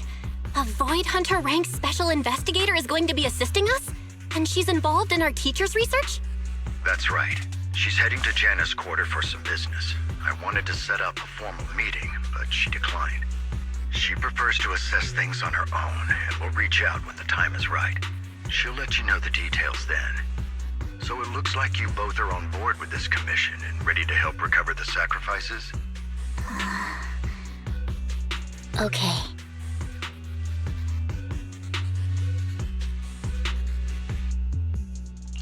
We don't want New Eridu falling into chaos either. We'll do what we can. I know you won't let me down. Given our positions, we might not be friends, but we're definitely not enemies. I'll leave the rest to you then. I've got to go. Goodbye.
I'll help you win. The lunch is on you. In your case, so be it.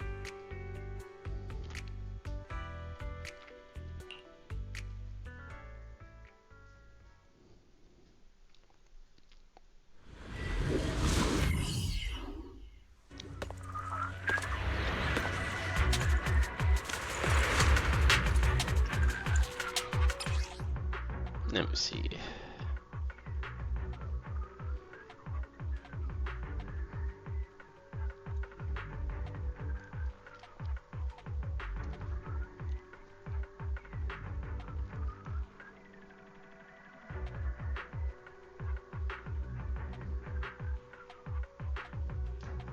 Lord Phaethon, thank you for trusting Mockingbird and me.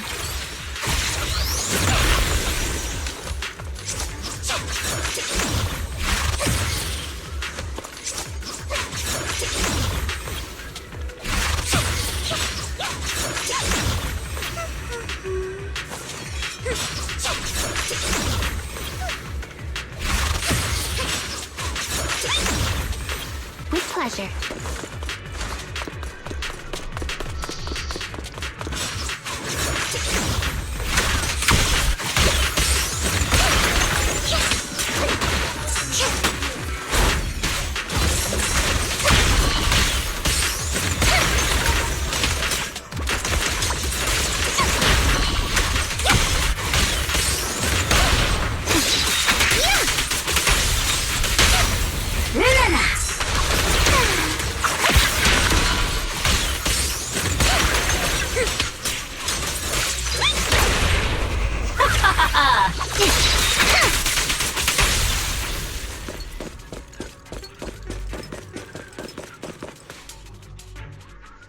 someone already taken the dormant sacrifice from here?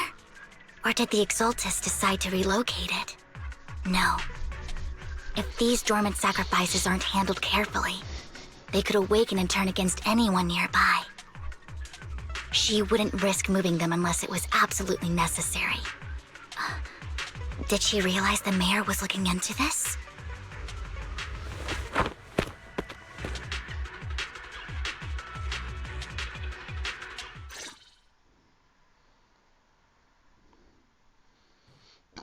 Did Hartman just make up this intel to get a shot working with us at Tops? I've been walking around forever and haven't found a thing. The Ravenlocks have always been a shady bunch. No surprise they've gone downhill over the years. I heard they were pretty loaded back in the day. What kind of business did they run? No clue. On the surface, their businesses seemed legit, but who knows what was happening behind the curtain. Probably something with the sacrifices. I mean, how else would he know about the dormant ones left around here for years? And he was so sure that even if those original sacrifices didn't work out, he had a backup plan. Backup plan? What could that be? Well, that's beyond me. I just happened to overhear something while I was next to Mr. Edmund one day. What's Tops planning to do with all these sacrifices, huh? For research? Do you think we'll ever have a normal life in the Hollows? Don't ask questions you shouldn't be asking. All right. There's nothing here anyway. Let's leave the Hollow and report back on what we found. And we'll make it just in time to clock out for the fieldwork shift. Let's get out of here first.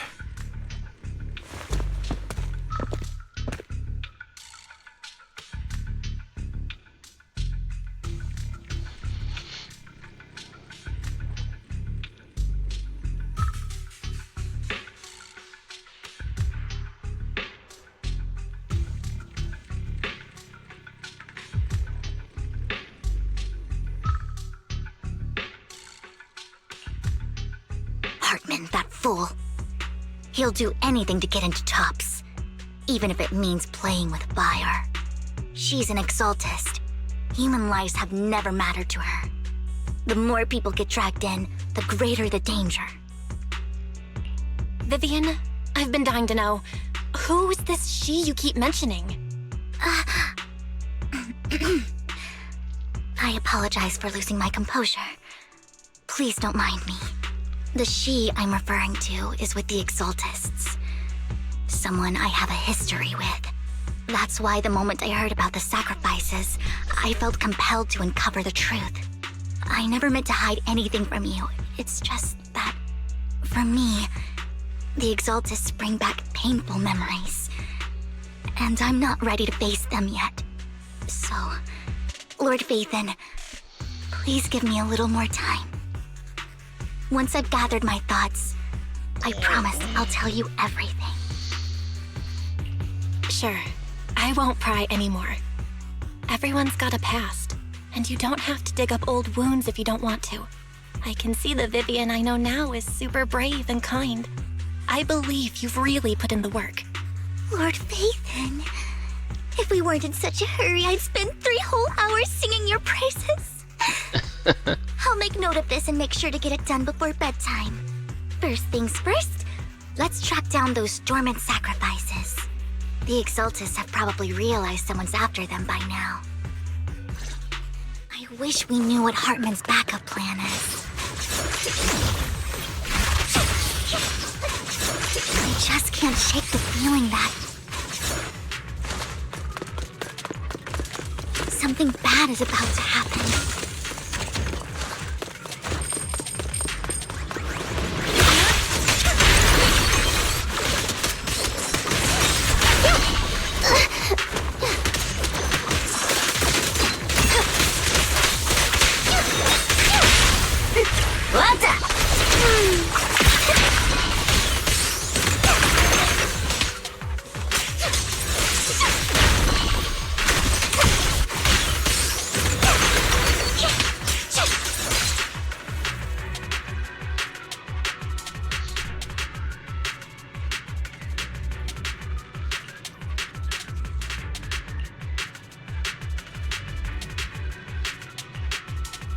Hugo may have done terrible things, but He had his reasons.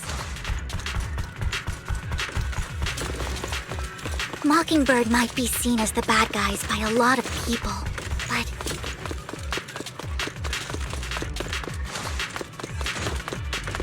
ironically, joining Mockingbird is what put me on the right path. Set it up with my chest for the first time. I'm needed for more than just my curse.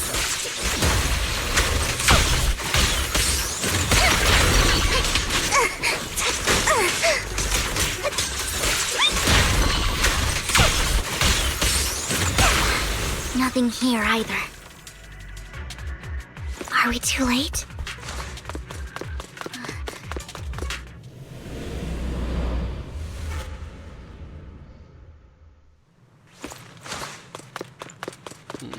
There she is. I knew it was you, Vivian. Camille! What are you doing here, sis? Are you destroying the dormant sacrifice? Vivian, don't call me sis. I'm not your sister. Are you trying to stop the Exaltists? I never left the Exaltists. You know what Landon did back then! Lord Landon did it for the Creator. His methods may have been extreme, but they were necessary. Back then, you walked away. You should do the same now. We didn't meet today. Take your friends and leave. What's wrong? Are you being forced into this? I can help you. Help me? Like how you helped her? Vivian, you're crying. You see me, don't you? No, You haven't changed a bit, Vivian. No need to hide your tears. I know exactly what's ahead for me.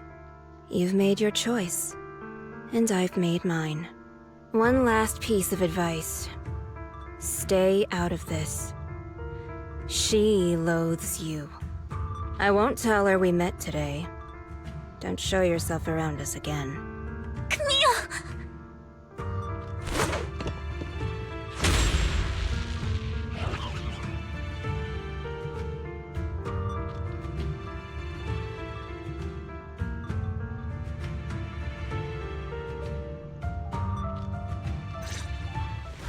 Lord Nathan, watch out! Find cover. I'll tell you what that was about later. Guilty. Let's take care of the ethereals first. Backup's here. Yep. What an eyesore. Don't you know? Keep my dress dirty and look cute. Keep your filthy hands off.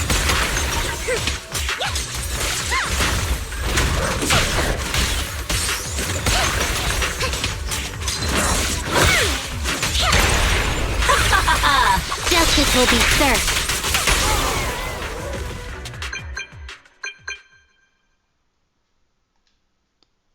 You two took longer than I expected.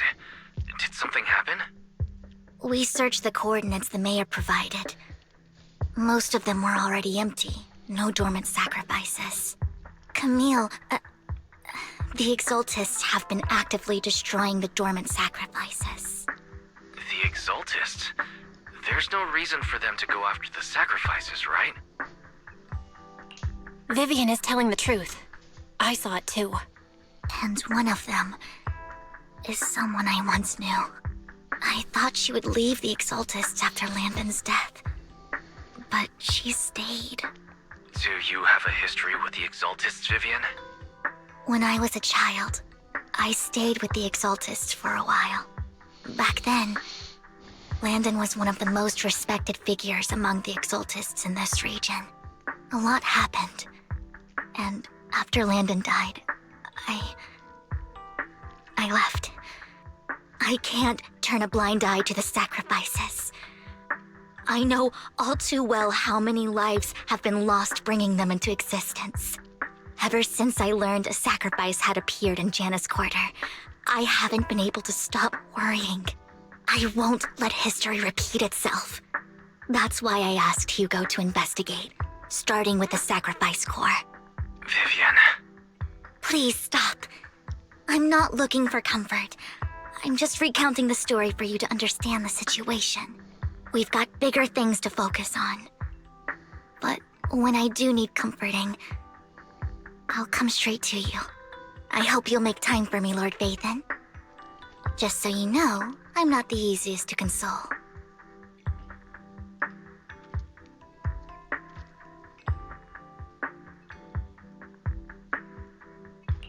No worries. I'll totally have your back until you're feeling better. Okay. Back to the matter at hand. That conversation between those two TOPS employees back in the Hollow is still bothering me. They said Hartman had a backup plan, and that got me thinking about some news that was quietly swept under the rug. Lately, there have been mining accidents in Ravenlock-controlled areas.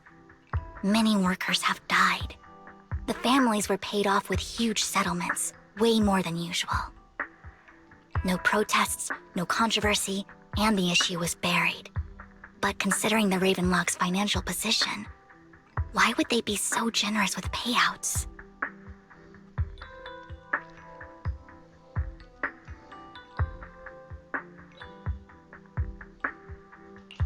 That sounds sketchy. Are you saying they made up the accidents and the workers' deaths? Precisely. I don't think those workers died in mining accidents. I'm planning to reach out to some old friends, see if they've heard anything about this. Do you have time, Lord Vathan? My contacts are just near 6th Street. Care to join me?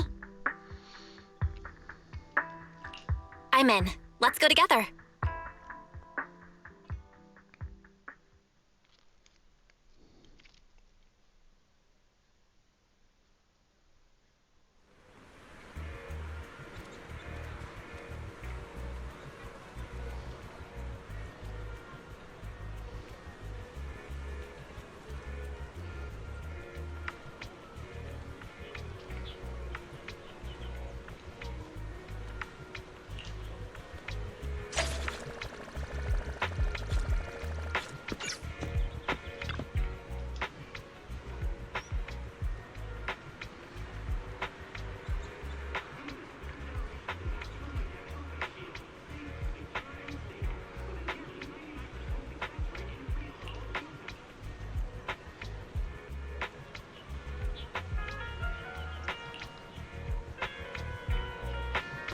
An old friend of mine said she has some new intel.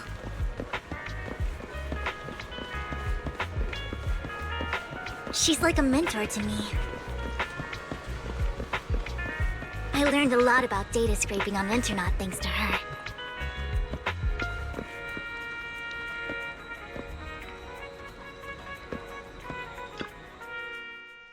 Rain! Long time no see. Yeah, it's been a while. Rain? You two knew each other? Yeah, Vathan. Long time no see. Rain, you actually know that Lord Vathan is Lord Vathan? No, I mean, you actually know Belle is Lord Vathan. I didn't know right away. One time, I needed a favor from Nicole. I only found out after meeting them. I mean, who would expect a legendary proxy to be running a video store for a living? Oh, by the way, your idol... Rain, let's not bring up old stuff. Lord Vathan wouldn't be interested in that. Why are you all tense? Right! Lord Vathan lives on 6th Street too, and might know your idol. Remember when you traced that post on Internet to 6th Street and actually went to check it out? And you came back all bummed, spouting nonsense. Like there was only a black cat at the location, and maybe your idol is actually a talking cat. Or something like that.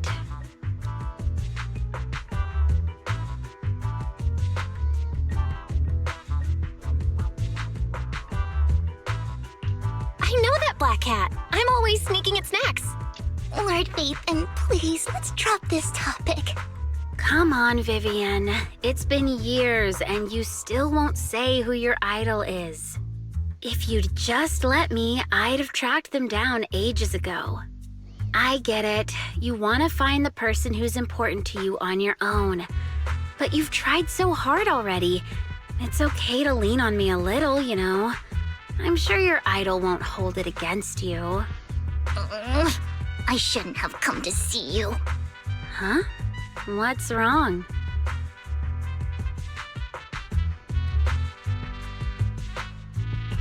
Hey, Rain. Vivian said you might have some new intel. So let's get to the important stuff first. All right, let's get down to business. Here's something I'm pretty sure about. The Ravenlock family's claim that those missing workers died in an accident? Don't buy it. The last signal from those workers was near the Hollow. Then communication went dark. I think they were taken into the Hollow. And yesterday, I picked up that the Ravenlock family secretly hired some people to search the Hollow's perimeter. I caught a weird distress signal from someone and managed to track down the source. When I tried to reach out, the signal cut out completely. The last trace of the signal was near Lumina Square. Finding someone in real life isn't really my thing, so that's where you come in.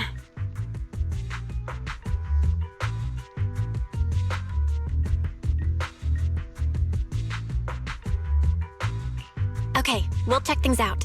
You just said this is something you're sure of. Do you have anything you are unsure about? I dug up some info online, and one thing stood out. A few days ago, there were some creepy sounds coming from an abandoned warehouse by the port. The place was locked up, so no one could see what was happening inside. Not sure if it's related to your search. If you don't find anything useful around here, it might be worth checking out. Well, that's all I have for you. Thank you, Rain. Don't get all emotional on me now. I'm just helping out a friend. This one's on the house. Consider it payback for the favor you did me last time. But if you still want to find your idol, hit me up. I've been curious for what... All right, don't worry about it. I'll manage it myself. Stop being so nosy, Rain. Nosy? Nah, just professionally curious. What kind of person is worth all this searching, huh? But honestly, whoever they are in real life, they've become a part of you. You've come a long way in this search, Vivian. I much prefer the person you are now. So if you find this person, don't chicken out. Go meet them. People will appreciate you for who you are. Rain. I might not care about the real world or what it'll be like, but I hope everyone I know can live a good life. I'm counting on you to save the world, guys. All right, I have other business to take care of, so I'll leave the rest to you.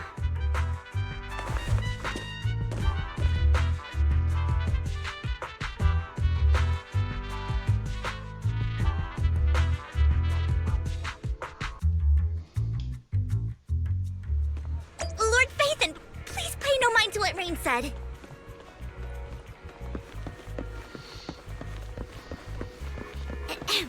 That big guy's up ahead.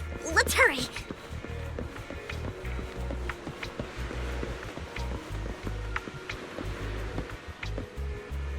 The bamboo?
Don't take me back, please.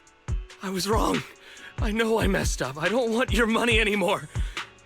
Please, no. Calm down. Who are you? I won't say anything. Just let me go. I don't know anything. I swear, I know nothing. We are not PubSec, the HIA, or the Ravenlock family. We won't force you into anything. There's no need to be afraid. What do you want from me then? We simply want to know where the Ravenlock family took you and what they made you do. I can't say.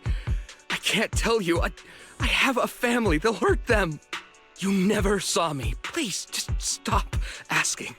Don't you wish to see your family? I don't deserve to see them. It's my fault. I was greedy. I did this to myself. But your family must miss you dearly. I'm sure they won't blame you. No, it's my fault. It's all on me. I don't want to drag them into this. If the whole ship is sinking, no one on board can escape. I'm just a nobody. And right now, there's nothing I can do to change anything. If you care about your family and friends, now is your chance to stop the disaster before it's too late. Even a butterfly flapping its wings can send a tsunami surging across the ocean. No one knows how this will turn out. But if you do nothing now, the only thing waiting for you at the end will be regret.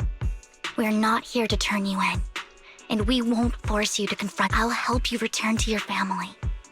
But you must tell us precisely what happened. I need to keep. Hartman offered a huge amount of money. Drop my controller. Looking for workers to go into the Hollow to guard something. The money was way too good. We all kind of figured something wasn't right. I thought it was just smuggling or guarding some kind of illegal ether resources, so I signed up. After we sent in our applications, Hartman's men took us into the Hollow. The first place we went, there was a strange box. When we got there, they handed us some pills, saying they'd improve our aptitude for ether, for us to last longer in the Hollow. But after I took them, everything went fuzzy. Something was definitely off about those pills. When I woke up, I saw my coworkers dead in front of me. And there was blood all over my hands. They said something about me being a good experiment, moved me somewhere else, and locked me up. They wanted to inject me with something. I got scared and didn't know what was gonna happen. But then a blonde guy found me, gave me a carrot, and let me go. So I escaped. I didn't want to kill anyone. I don't know. It wasn't your fault that your coworkers died. You were just a tool in their hands. Do you remember the place they first took you? Do you know what was in that box? I only remember the first place was like a rooftop. I think it was on top of a tall building. What exactly was in that box? I can't remember. I'm not lying. Those pills they gave us, they make you hallucinate. I took just one and my mind felt like it wasn't my own. My memories turned into a blur. I'm telling the truth. I'm not trying to run from my mistakes. I just really can't remember what happened. I know you're not lying. We'll arrange for your protection. You can rest easy and recover, and your family won't be dragged into this. Once this is all over, you will be able to reunite with them.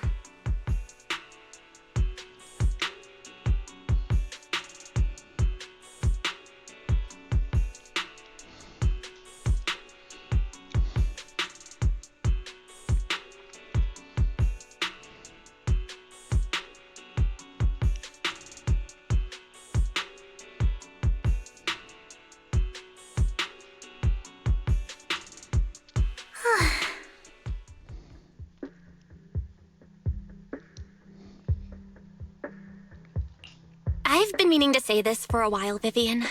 You're just so calm and decisive when things get tough. Totally different from the impression you gave me at first. Actually, I wasn't always like this. I used to run away when things got tough. There was even a point where I just wanted to disappear. As if my very existence was the source of suffering. I wondered. Perhaps leaving it all behind could put an end to the pain.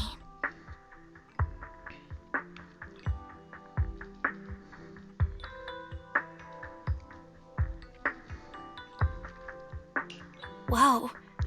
It's hard to imagine you like that. I mean, you had this super intimidating vibe when we first met. Well, I was on a mission at the auction when we first met. And just as Rain said, I've come a long way from who I used to be.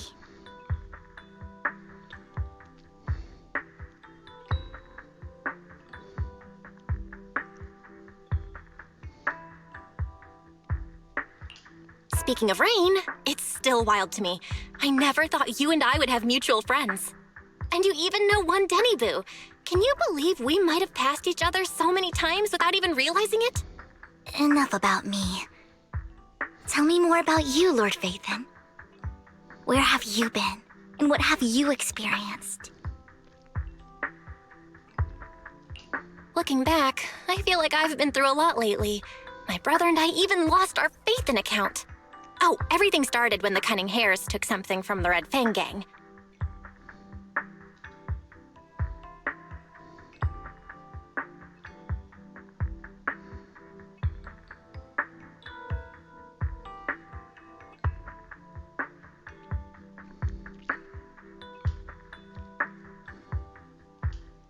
I remember it should be around here. That store's been sitting in my favorites for ages.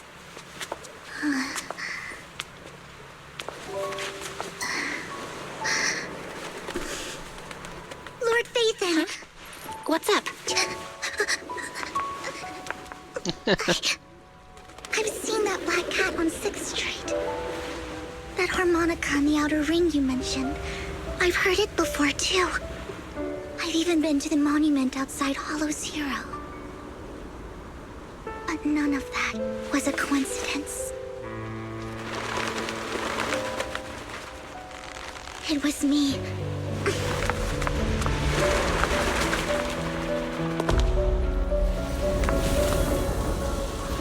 Following you, and now I've finally made it to your side.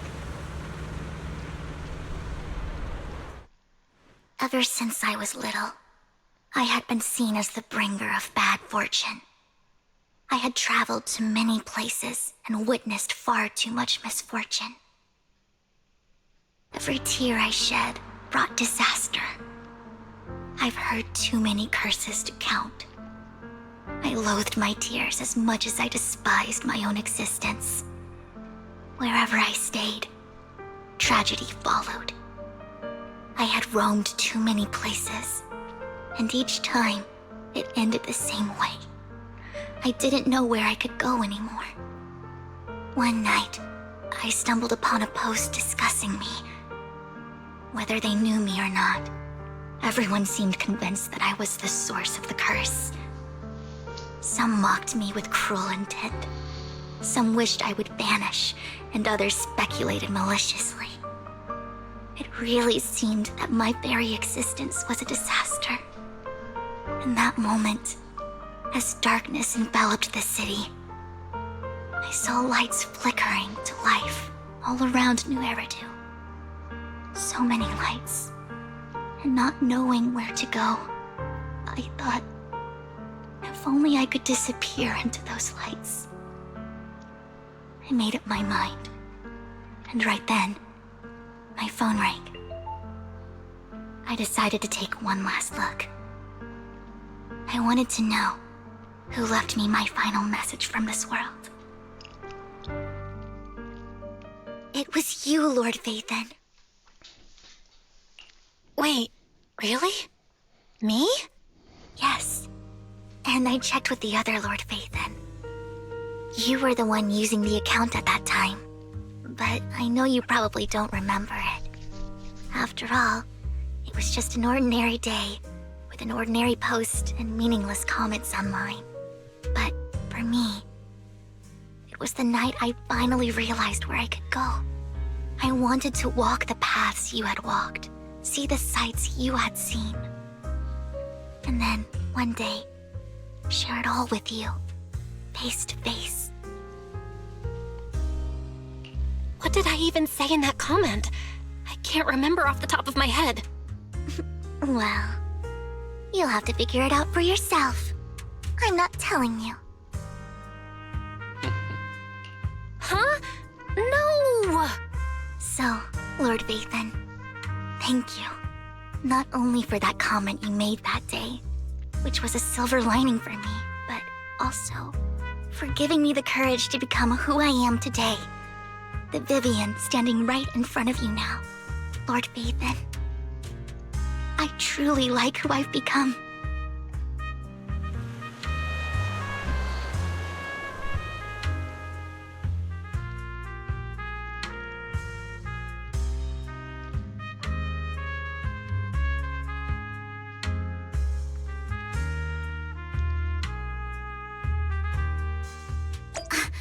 Lycon just sent a message. There's an update. Let's head back to the video store and go over the details together.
Belle, you're back.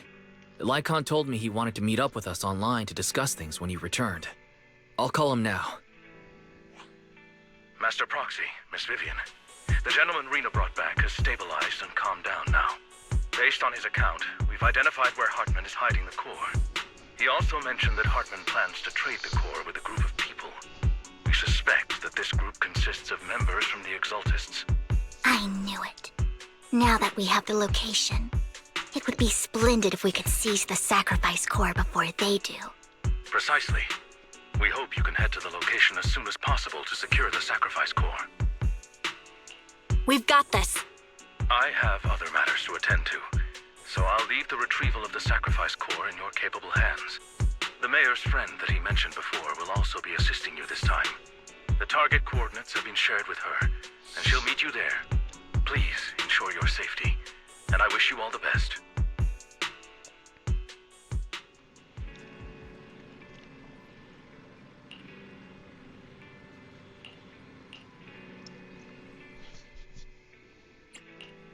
Did you call me? Meow. What brings you here this time? I'll help you win. The lunch is on you. I can help you. Did you call me? What brings you here this time?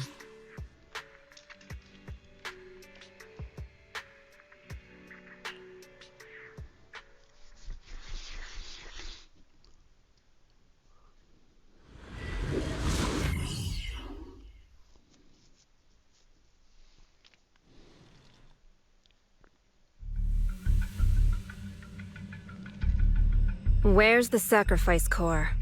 Camille, you really think I'd stroll around with something this important? Plus, even though the Ravenlocks and the Exaltists have been working together for ages, I've hardly even met Lady Dina. I'm the one offering the sacrifice core here.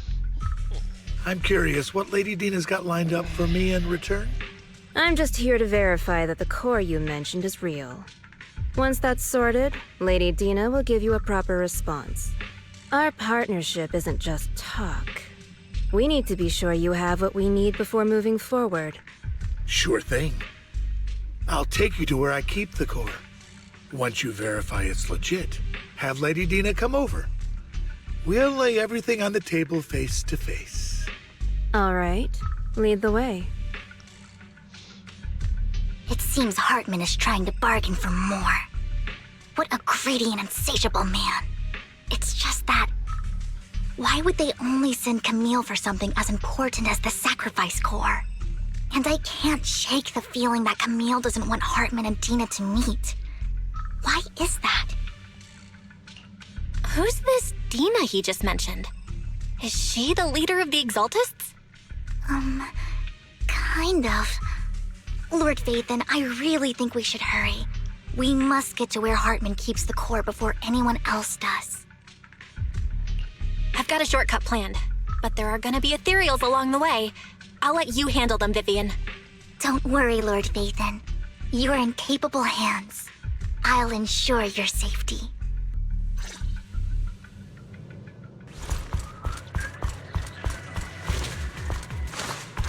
Ethereals! Stay away from Lord Vathan!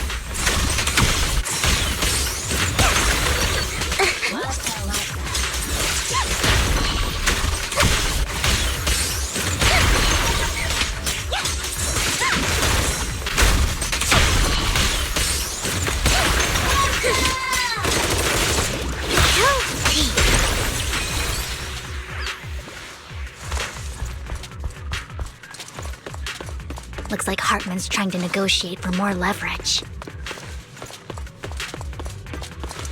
Okay, so they're down there. Let's get out of here before we're spotted.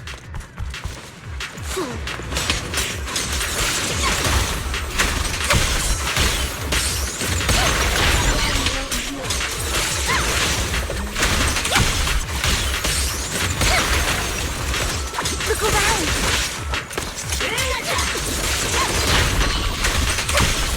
Better not get my trick. Let's keep moving, Lord Vathan. Soar with the wind.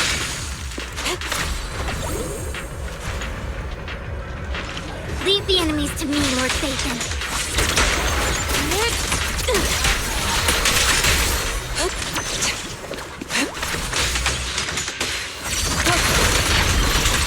They're still over there. Looks like they're arguing.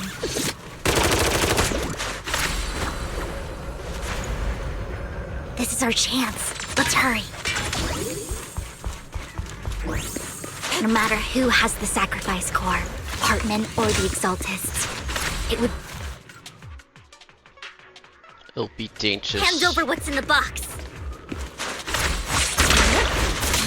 Or we do this the hard way. Let's hurry and secure the sacrifice core. Lord Vathan, the box is empty. So Hartman never kept the core here to begin with? How did you even find your way here? Where's the core in the box? What did you do with it?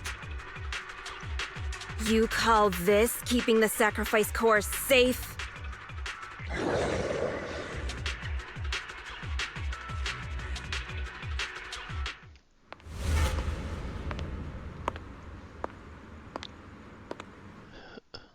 Vivian, it's been ages. Dina! Oh my, you actually remember me. So sweet. Look at you, thriving. I thought you'd totally forgotten about our past. So, tell me, do you ever dream about the people you've killed? Are they crying in your head all night? Back then, I had no idea. You had no idea? While you were soaking up all that love from your daddy and everyone else, you had no idea what was going on? I wasn't... Lady Dina, Miss Vivian didn't actually... Camille, when did I say you could meet up with Hartman today? I just wanted to make sure the sacrifice core is legit. I was worried Hartman might try to pull a fast one on us. Really? So loyal. I thought you'd be more like the old days. Just a few words from Vivian, and you'd be plotting my demise. Just like what you did with Father. I won't, Lady Dina. Don't even think about betraying me, Camille. You owe me for what went down back then. However, I do understand your worries. This core, it's fake. No way! I got this straight from Hugo! It can't be fake! How can you just claim it's fake without any proof? Ugh, seriously?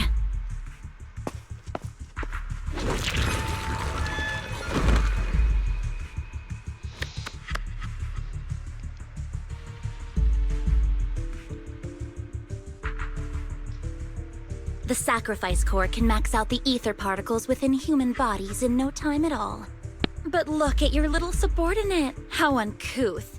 He's making noises like some animal. Can you shut him up? So annoying. The masterpiece Father made for the creator isn't this worthless piece of junk you're holding. So, the real core. Vivian, where do you think the sacrifice core is really at? I don't know. If I knew where the real core was, I'd destroy it without a second thought. Dina, you understand what the sacrifices are. And you know those who were blessed should not have to endure such horrors. Oh, they shouldn't have suffered those horrors. Weren't you the one who decided if they'd be blessed or not? If it weren't for your tears, how would they have encountered such misfortune? How self-righteous, Vivian. Their fates were in your hands.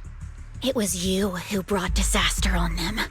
Landon just needed an excuse. He needed someone to blame. Whether I shed tears or not, he'd treat living beings as mere subjects for his sacrifice experiments. Dina, you know all of this. Landon even went so far as to sacrifice you. Shut up, shut up, shut up! Father did it for his great cause. Vivian, why do you always mess everything up for me? Everything! You did it before, and now again! You just had to ruin my plan. I was so close to fulfilling Father's last wish. If you don't give me the sacrifice core, be prepared to become food for the ethereals. I told you I don't have the sacrifice core. Otherwise, I would have destroyed it already. Lord Phaethon, find the right moment to retreat. She can be quite unpredictable when her temper flares. Oh, really? You don't have it? Then I suppose there isn't a reason to keep you alive.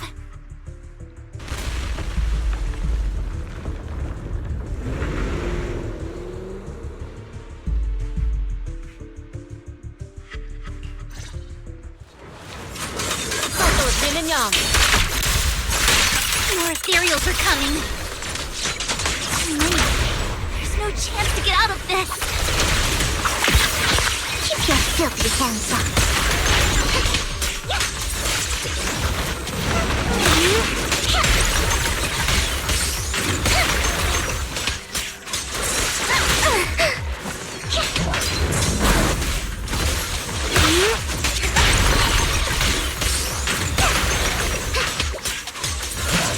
Notice me, Lord.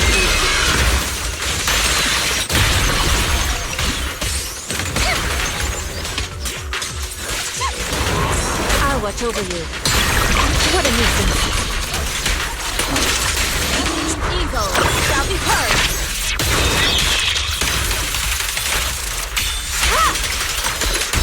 Stay away from Lord Phaethon! Uh-oh. There are so many.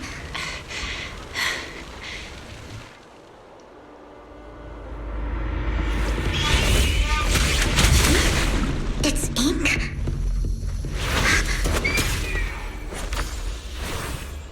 Shun Palace. Good fortune, closed gate, safety. What? An evil miasma gathers here. Another place of conflict. If you wish to avoid disaster, then head southeast. There Now. she is, the new character.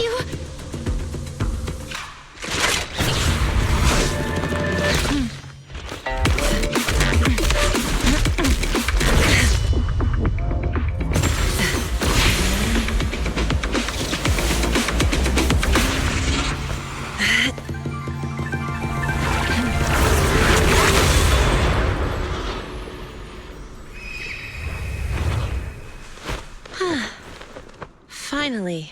Peace and quiet. You must be Belle, right? Mayflower mentioned a special partner might need my help. Can I ask, who are you? I'm the 13th generation master of Yunhui Summit. You can call me Yixuan. Mayflower passed along your info, and I was curious what kind of person you are, so I came to see. At first, I thought it might be a hassle, but your energy feels really calming. Quite nice, actually. Oh, so you're the investigator the mayor talked about. Yes. He also asked me to be your temporary teacher and offer you a bit of guidance. Guidance? What exactly does that mean? Unfortunately, this isn't the right time or place to talk. I have some investigation work to catch up on, and it seems you've got quite a lot on your hands, so let's part ways for now. I'll find a good time to visit you soon.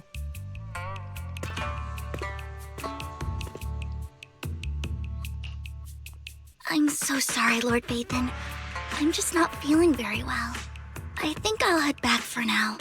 I'll investigate the sacrifice core and reach out once I find something. You definitely need some rest. Let's get out of the hollow.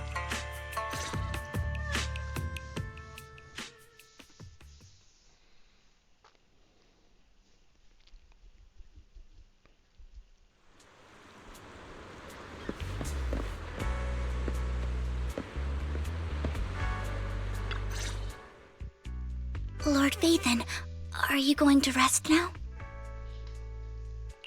I'm not in a hurry to get back. You've been kind of off since we got out, and it's got me worried.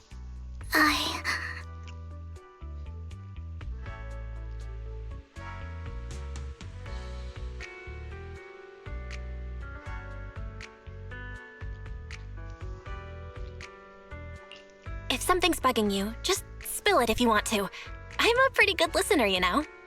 I didn't mean to keep my past from you, Lord Bathan. When I was little, people thought I brought misfortune, so no matter where I went, no one wanted me around for long. Then, one day, Landon adopted me and brought me to the Exaltists. There, I met Dina, who was so kind to me, treating me like a dear sister. She told me her father, Landon, was a great man who'd one day make everyone stop fearing the Hollows, so all life could live freely inside and outside of them. Tina helped Landon pick people for the blessing, and everyone in the Exaltists respected her greatly. Those who received the blessing would have a better ether aptitude, allowing them to enter the Hollow freely without fear of sudden disaster. Back then, Dina would chat with me every day, always about the Exaltists and her father. But things between us shifted when Landon asked me to step in for Dina. Landon told me I didn't only bring misfortune, and that if I listened to him, I could actually help people. After that, he'd take me to meet people, and if I shed tears, he'd give them a blessing medicine. Those who got the blessing could dodge calamities. At first, I was ecstatic, thinking I could help others. I shared my joy with Dina, but that was when she started to pull away from me.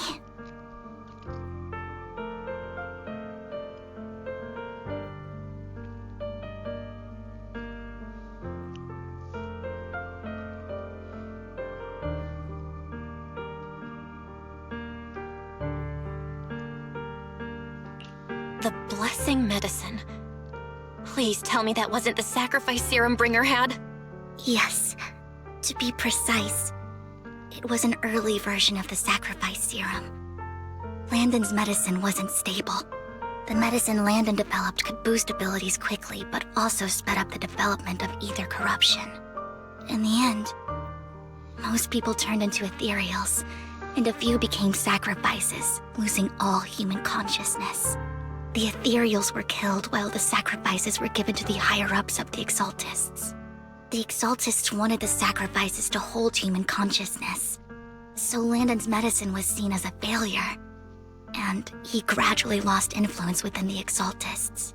One day, I saw Dina, and tears streamed down my face. In a bid to save his reputation, Landon decided to let his own daughter receive the blessing. I had always thought that getting the blessing was a good thing, until I saw terror in Dina's eyes that day. That evening, I broke Landon's rules for the first time and followed him out of the Exaltist's residence. I trailed him to the Hollow, where I witnessed someone who had been blessed becoming corrupted. In the end, that person became an ethereal. Then, without hesitation, Landon killed him. Before Landon returned, I went back to the residence and snuck into his study. And there, I uncovered the truths I just told you. And just a few days later, it was time for Dina to be blessed. I wanted to save her and stop anyone else from getting deceived. So, that day, I told everyone present that Landon should be the one to receive the blessing, not Dina. At first, Landon argued, and no one believed me. But, in front of them all, I looked at him and let my tears fall.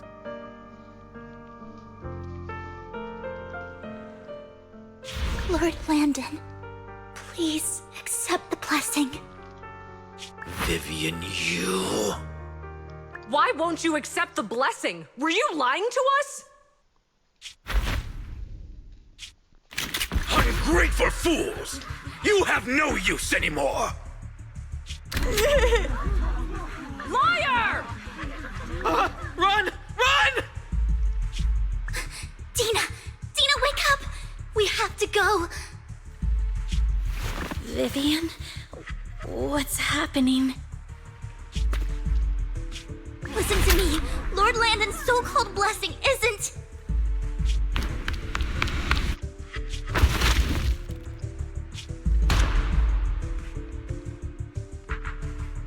Father!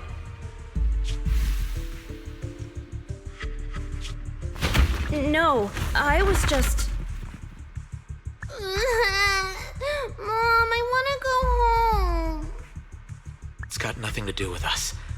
This is just what happens when you don't accept the blessing. Vivian, was this you? Dina, I just didn't want you to accept the blessing. Everyone who does ends up... I just don't want to lose my father. You knew? If you knew what he's done, you... He's my father.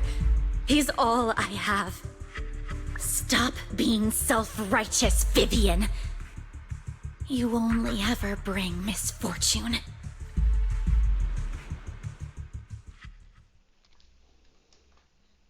I thought once Landon was gone, Dina would leave the Exaltists.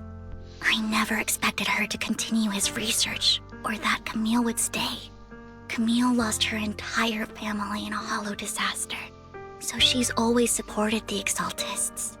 She's not a bad person. She's just someone searching for hope. She joined the Exaltists very early on, and even watched Dina grow up. That day, she was just so desperate to save Dina that she... All these years, she's been following Dina, taking care of everything out of guilt, I think. But I didn't just fail to save Dina. I trapped her.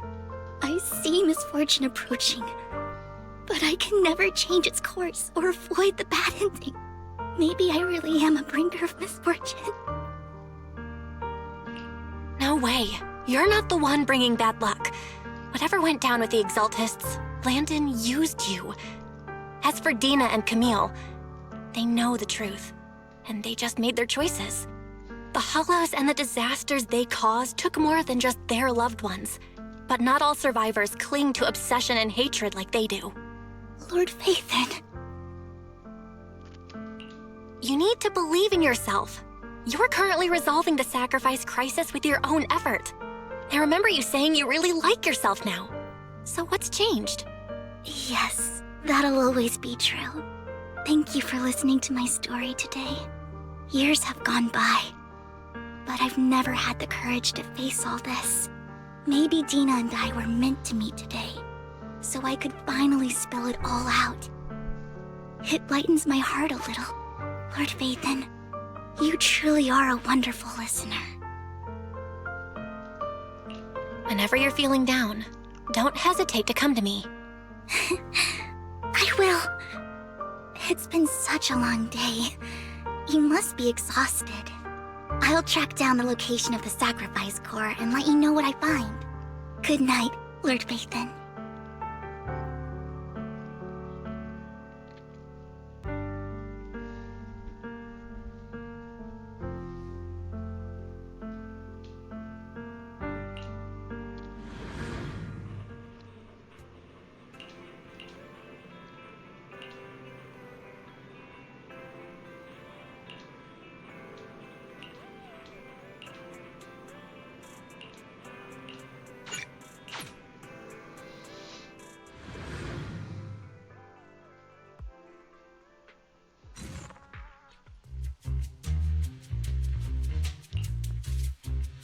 Shawl, I didn't expect you to be working here. Perfect. I was just covering someone's shift. The screening here is super strict, and I was afraid the supervisor would realize I was new and subbing for someone, so I hid in the control room during the supervisor's inspection.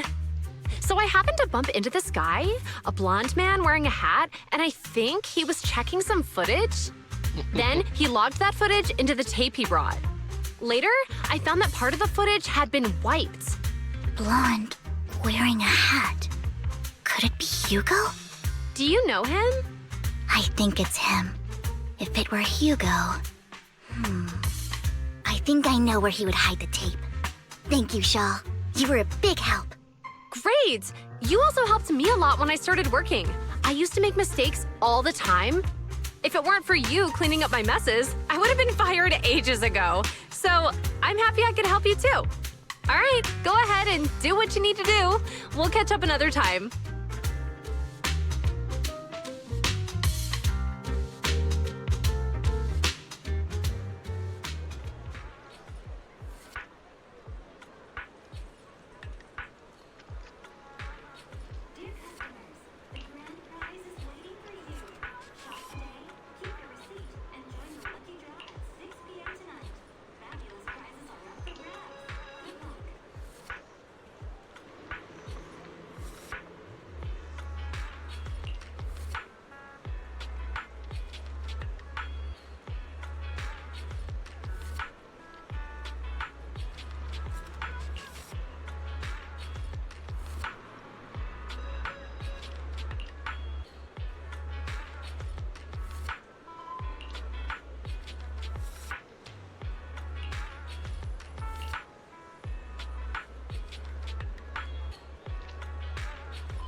If I'm not mistaken, you and Vivian share the same goal.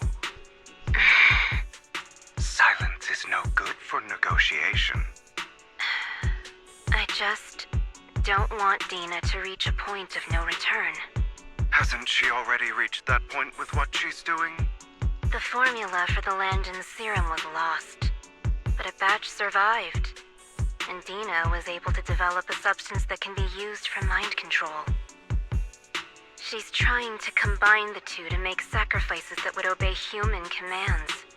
If the dormant sacrifice and the remaining Landon serum are destroyed, we can put an end to this. Dina's concoction can't create sacrifices on its own. And the sacrifice core? That belongs to the creator, not her.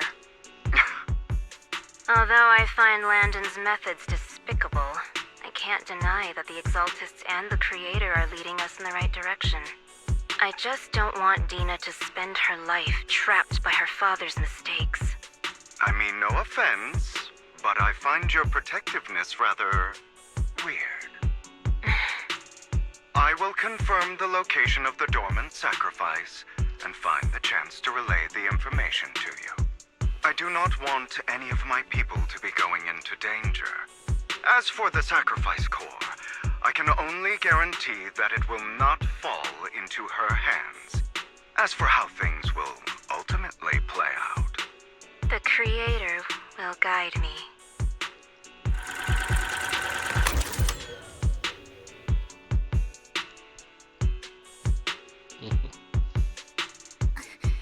Camille was actually destroying the dormant sacrifice? Now Camille's actions make sense. But why did Hugo never tell us? Hugo... Belle, Lycon said there's something urgent he needs to discuss with us right now. All right, let's patch him in. Master Proxy, I apologize for disturbing you. We have just learned that the Ravenlock family will host a banquet tonight. This banquet is rather special, as they're allowing members of their family to invite business partners to attend. With Hartman at the center of controversy, there are many members of the family who are eager to use this opportunity to replace him.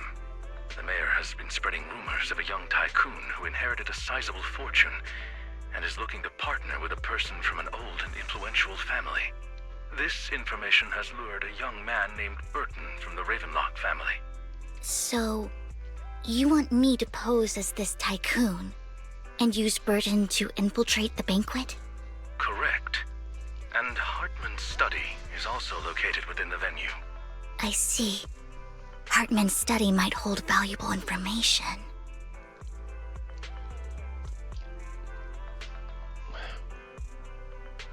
So, what should I do? You can attend as her +1. +1? Lord Vathan, please go with me!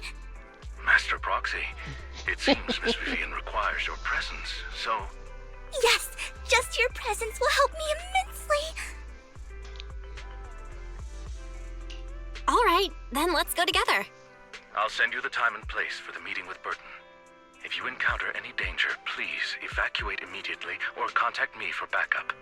I hope everything goes well for you tonight.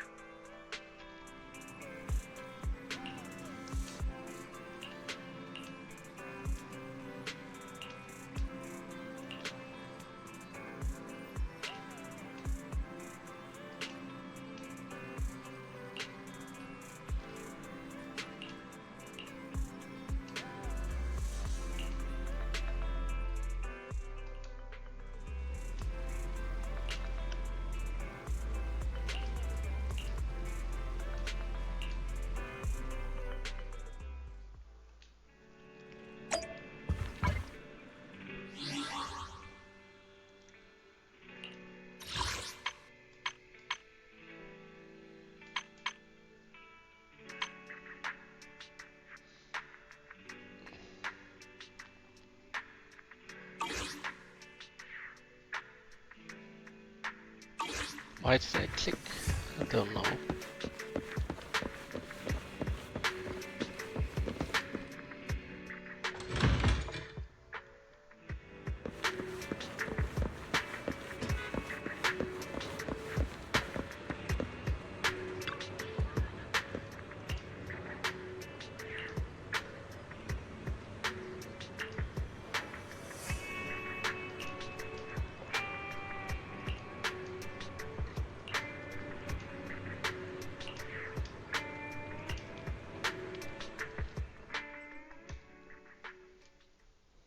Miss Banshee, I believe I've shown you my sincerity.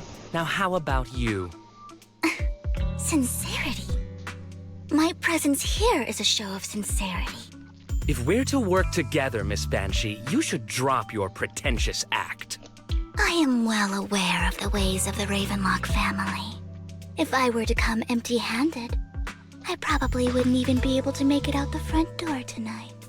Since I agreed to come with you, and even brought along my most precious companion, does that not show my deepest sincerity?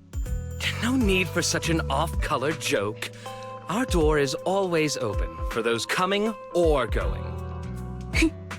We both know what's what, so let's cut the small talk. I know far more about how the Ravenlock family made their fortune than most here. I am also well aware of why Hartman, despite such a massive scandal, still remains in power. Oh? Do tell. Exaltists, blessing, sacrifice, Landon. Where would you like me to start? How did you know that? No, who are you? Don't be so tense. If I'm not mistaken, it's about time the banquet began. My companion and I are practically famished. Is this how you treat your guests? By letting them starve? Perhaps when we've had our fill, we'll remember where the sacrifice is hidden. You know where the sacrifice is? So, can we go get something to eat now? And I'm also looking forward to receiving a special dessert from you. We can discuss what you wish to know while we enjoy dessert. Of course.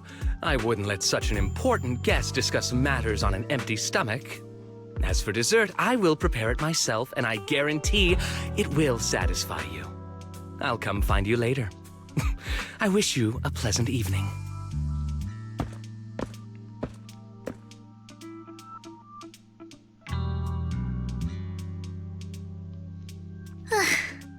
These kinds of people are exhausting to deal with. I really don't know how Hugo used to put up with it.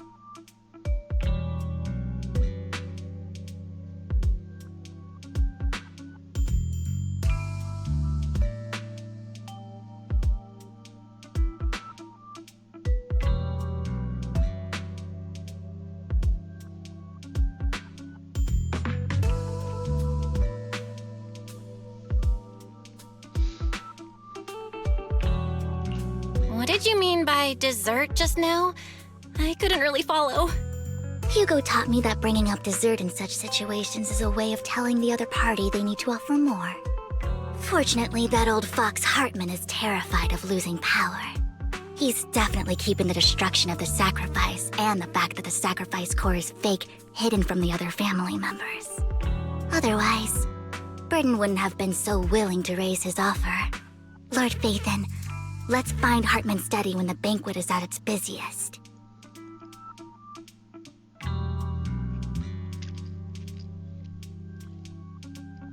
All right, I've already taken note of the surrounding terrain. Once more people arrive, we'll enter the garden through the door in the corner of the banquet hall. Wherever you go, I'll follow, Lord Phaethon.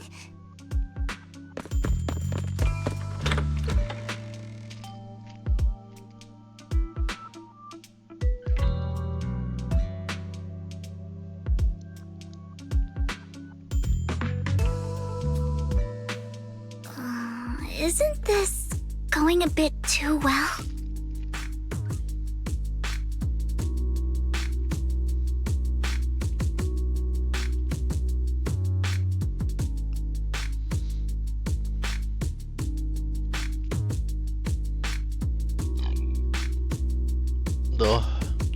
Perhaps we're just lucky?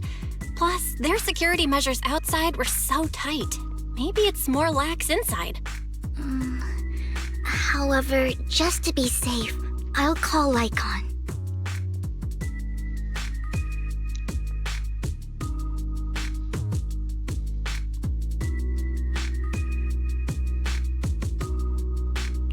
Let's check Hartman's recent correspondences for clues. I still have concerns about the sacrifice core. Right.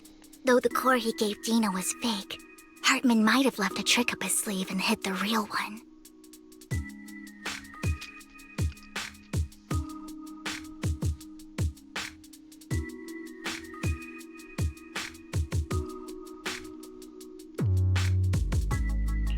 Then let's split up.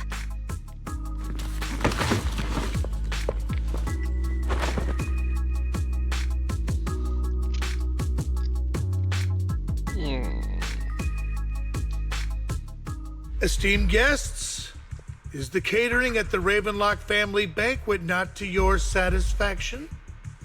So much so that these two distinguished guests felt the need to come to my humble office to scavenge for food. Don't want to come out? Well, after all, you don't have long left. Burton, that greedy idiot, fell for the mayor's trap. But I never expected that he would bring you into my territory. I suppose I should thank him. Otherwise, I would have had to go to great lengths to eliminate you. Vivian, Phaethon, give Hugo my regards. Tell him I shall be taking the wealth and power of the Ravenlock family for myself.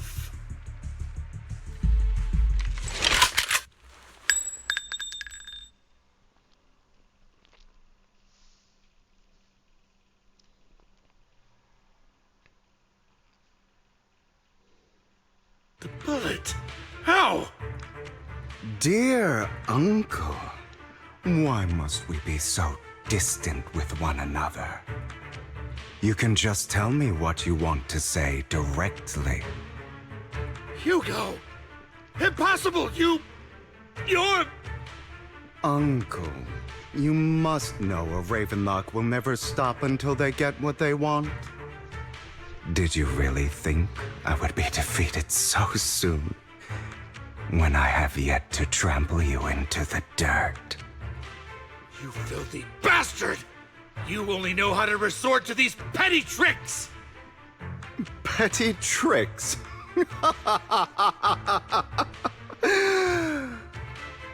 Perhaps you'd like to know what I managed to accomplish using this faked death of mine.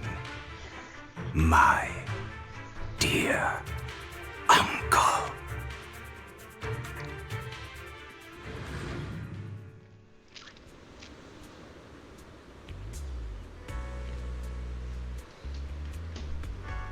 Oh.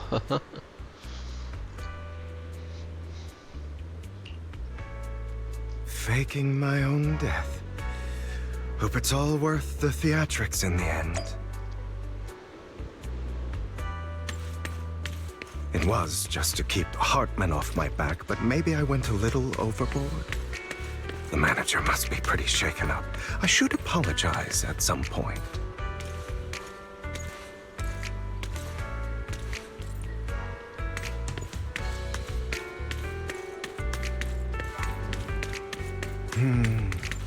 Guess I'll also bring Lycon along. He's my partner in crime, after all.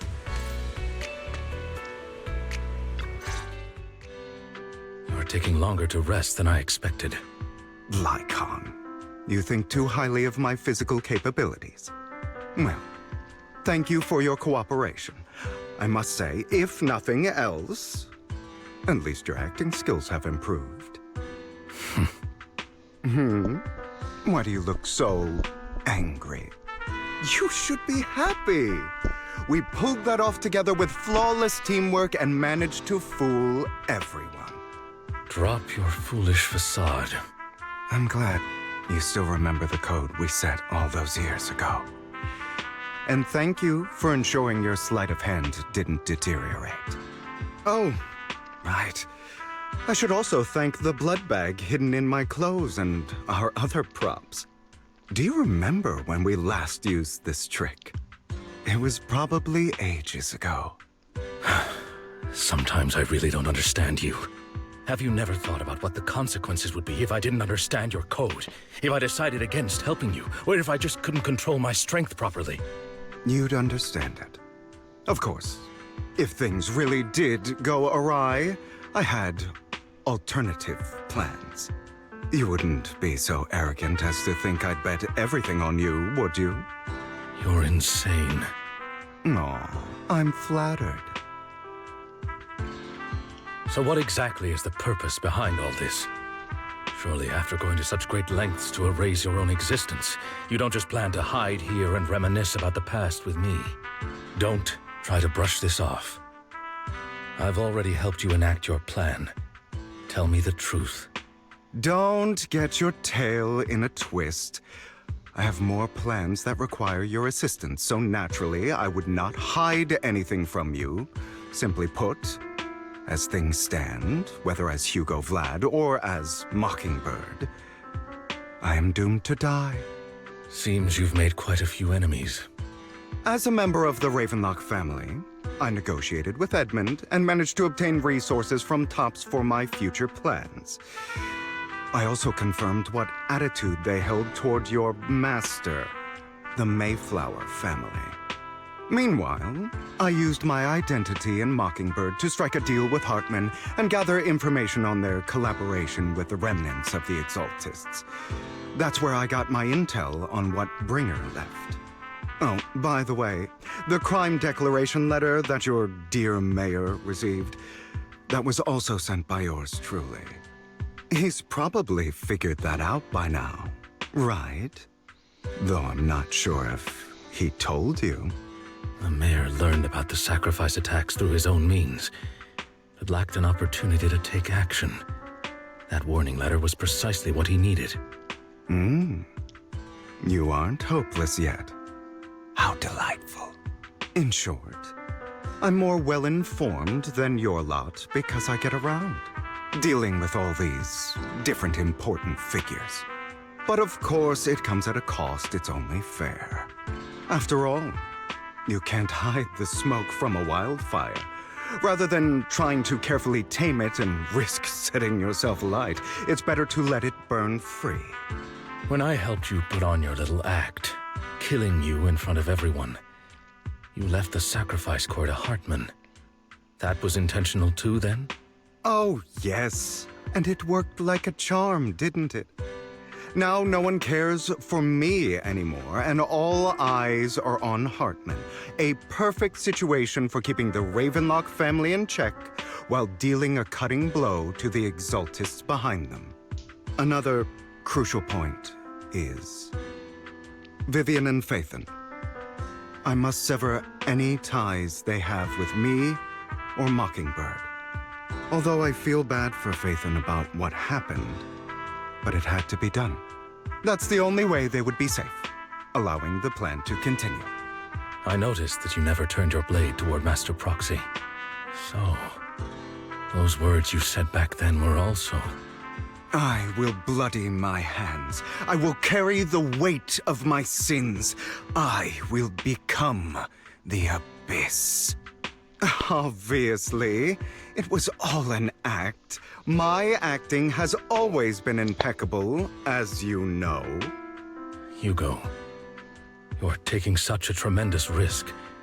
Why? Would you believe me if I said it's for justice? But unfortunately, it's not. I want revenge on the Ravenlock family. And I will make sure that despicable excuse for a human being, Hartman, suffers a slow, torturous end. Of course, I also promised Vivian that I would help her investigate the whole thing with the Exaltists. That's all. You don't look too good. Is it your wounds? No. This is the first problem I plan to resolve. Lycon, do you have a place that is sufficiently discreet, quiet, and can take a lot of damage?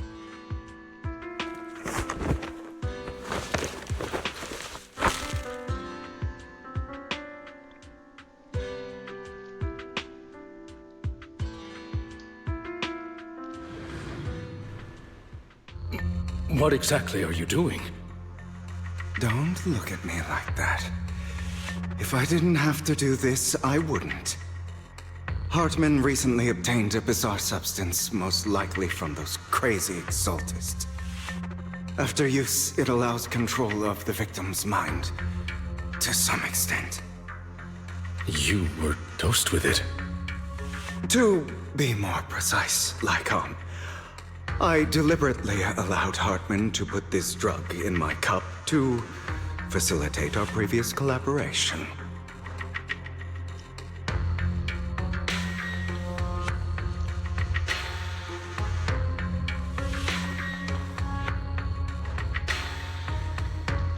After finding out about it, I quickly found someone to help analyze its composition.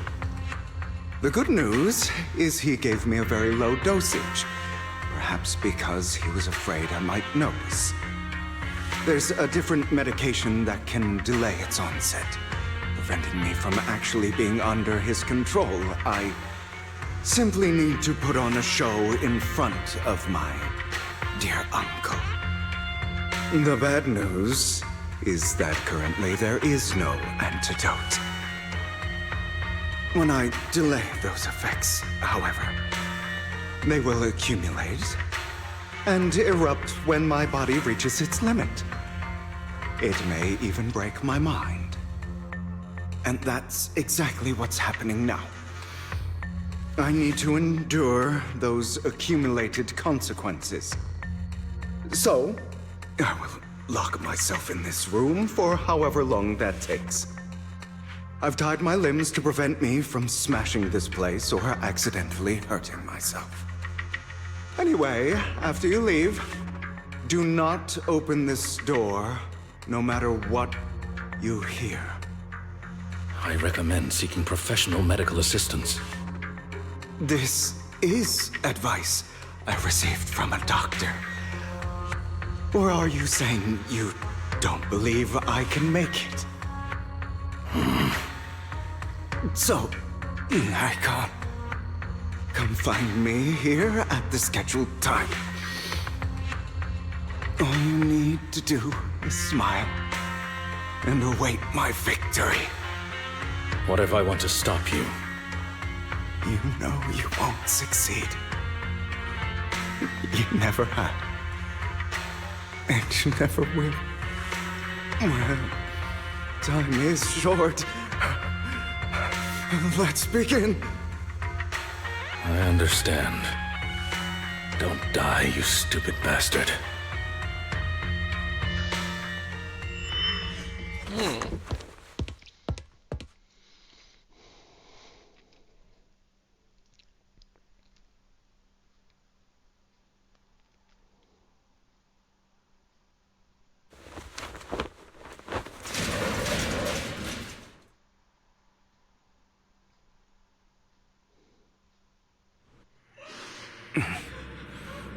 Is this because the side effects haven't worn off yet?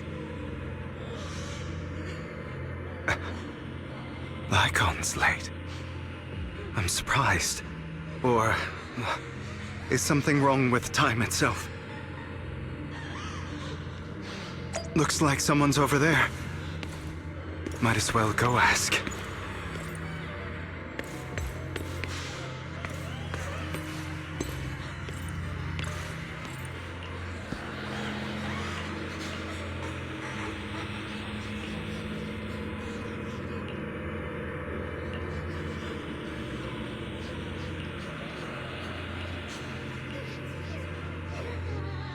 It's all your fault. I wish I had never given birth to you!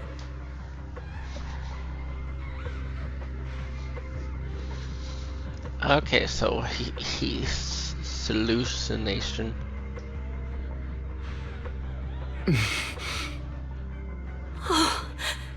Everything will get better if you just die, right?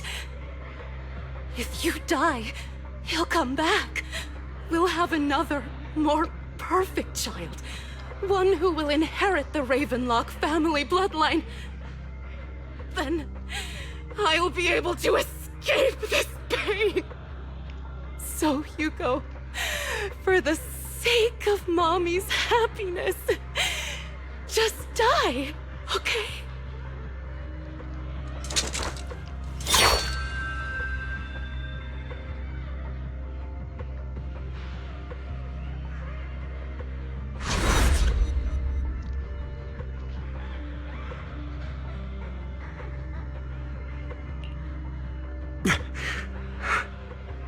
So, I wasn't awake yet after all. That's because you don't want to wake up again. Who are you? I am you. Hidden deep within your heart. Your most true self. You want to kill her, don't you? Your so-called mother. Every time she beat you without reason, when she tried to gouge out your eyes, when she sold you into that hell, laughing all the while. You wanted to be the one to end her life. Why not admit your hatred? As you are, you can hunt her down and make her pay for the living hell of a childhood she made you suffer. Yes, I hate her. I hate her because she was foolish and shallow, greedy and stupid. I hate her because she doesn't deserve to be a mother. She did everything she could to try and get into the Ravenlock family, believing she could live a life of luxury without having to do anything and never realizing she was a pawn, discarded from the very beginning. So she chose to blame me. Blame me for my heterochromia. Blame me for my very existence. But I won't kill her, because I know it won't change anything. She was incapable of loving me, just as she is incapable of loving herself. Have you been brainwashed by that dog? Keeping up the act of being some magnanimous and forgiving fool? Don't compare us. I've simply come to understand love or hate. I make my own choices, and they have nothing to do with anyone else. She sold you to the Ravenlock family for a huge sum of money. She used that money to start a new life without you. While she was indulging herself, you were going through hell in the Ravenlock Manor. Does it not torment you? Do you not feel the hatred? Do you not want to demand answers? Kill her. Only by killing her can you be truly free. For a long time, I thought the same way. But now, well, I want to make a different choice. Stop lying to yourself. You never had a choice. This weak-minded thinking will only lead you to failure. Like before, you'll be nothing but a worm, trampled into the dirt by those so-called elites. Do you still not get it? This is how the world is, and always has been. Hesitating will be the victim. If you don't grab your knife first, you'll end up being on the other end of the blade. If you want to change anything, you must first become the one who makes the rules. Just like that woman. The only reason she could treat us that way was because we were weak. So listen to me. Find that woman, kill her, and prove to this world your strength! It's what she deserves! Why forgive them? They don't deserve it!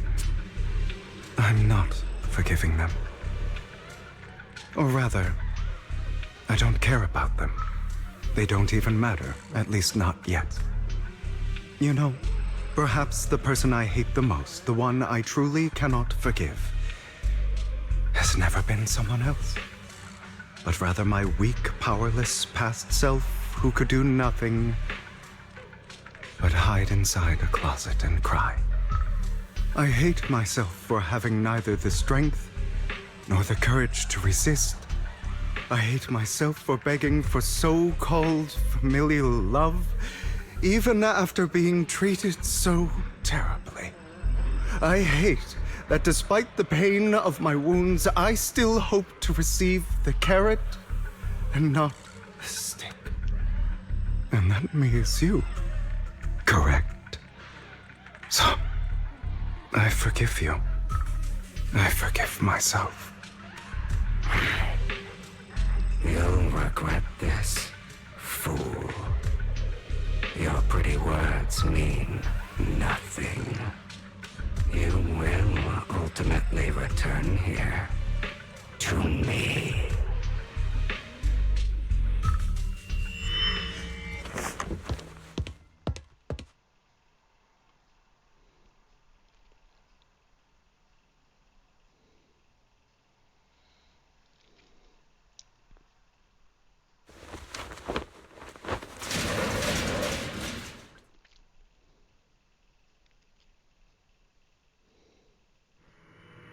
I see.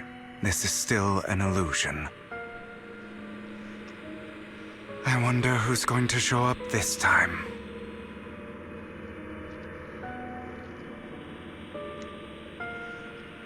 Brother! Hugo, let's play hide and seek! Hide and seek. I'm already hiding! You'll find me, right? Like you always do. Serena.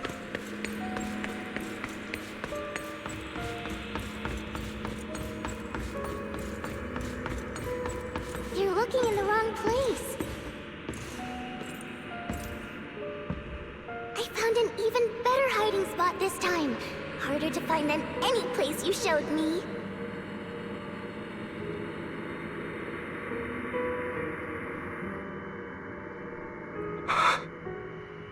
Hey, Hugo. Do you ever wonder why I had to die? It was because of me. That's right. It was because of you. It's all your fault. If only you didn't exist, I wouldn't have had to suffer.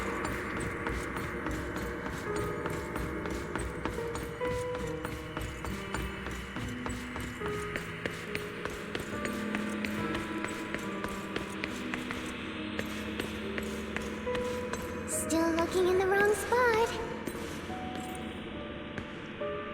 I can't believe you still haven't found me after all this time.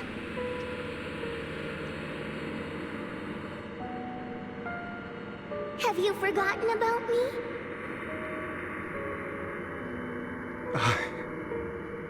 I haven't forgotten. It's okay. I'll forgive you. I'll still be nice to you, just like before.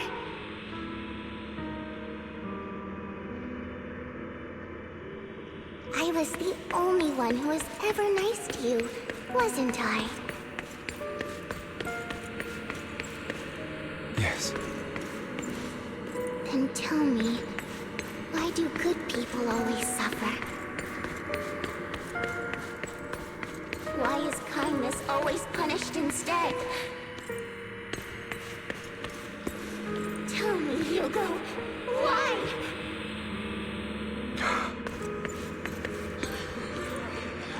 Hugo, are you lost? Go back the way you came. I left you a surprise there.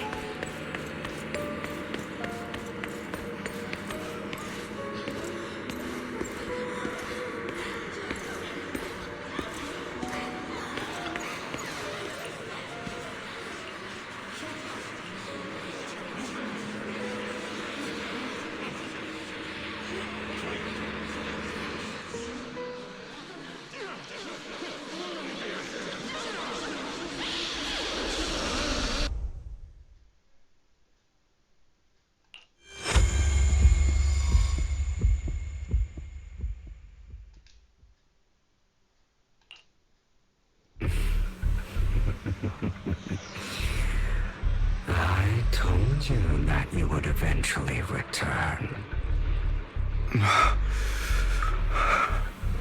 We meet again, my friend. I told you, I am you. The side of you that you've always tried to deny existed. Of course. I know. This time it's about Serena. Right? Yes, your half-sister.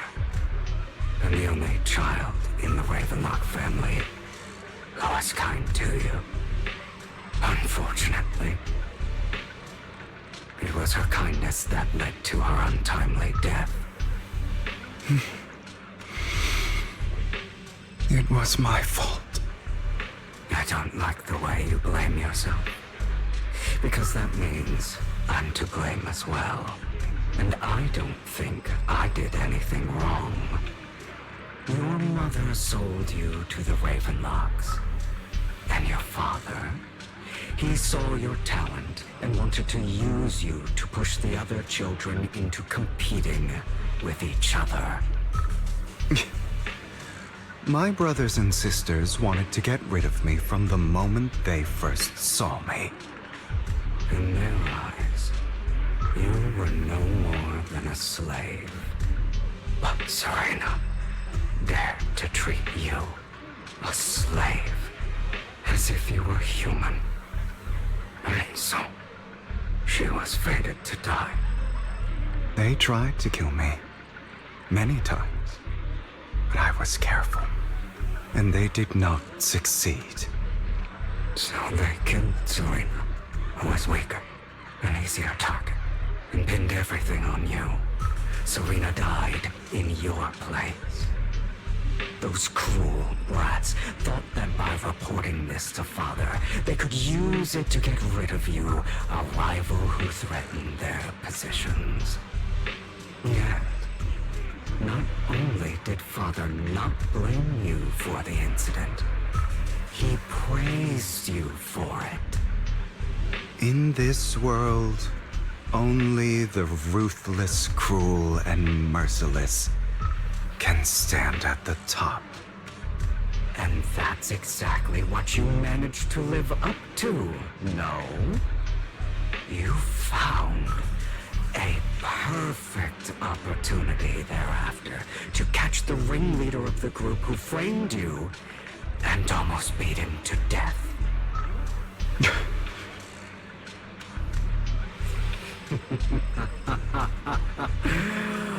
Oh, you should have seen the expression on your face back then.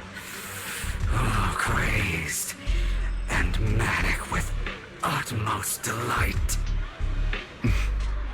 I don't remember that.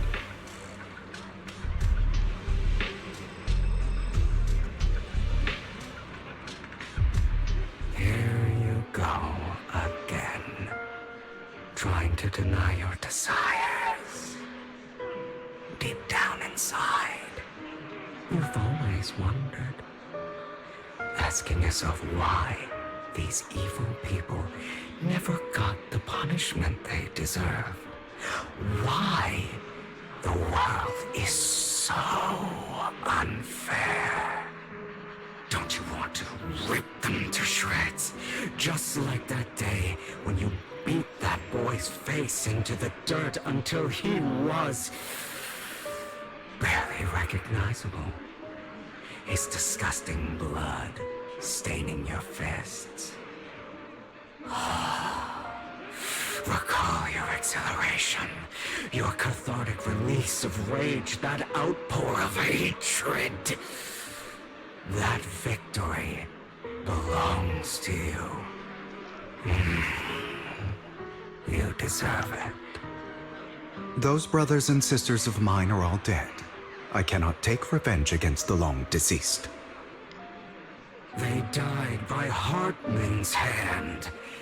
Dying in the power struggle to become the Ravenlock family's heir, rather than by our side. Boring. Boring. I find it hilariously ironic. Children who would murder their own kin for scraps of power dead at the hand of their uncle who followed their example. Is that not karma? Power struggles pitting kin against each other, betrayal, suspicion, and hatred between people of the same blood. It's like a curse written into the Ravenlock family's genes. Laughably stupid. Don't forget, my dear, that the same blood flows through your veins.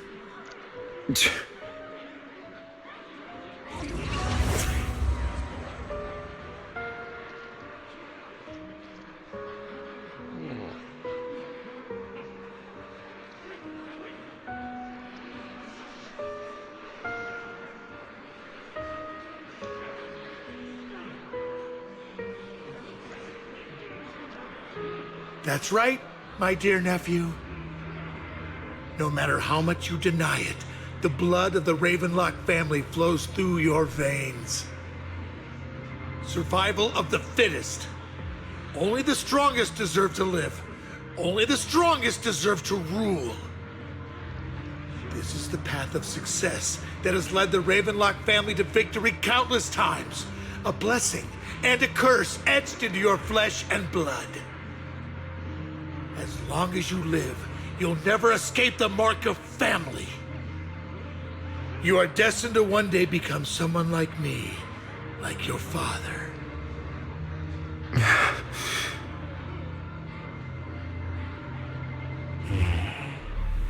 Is that fear I sense?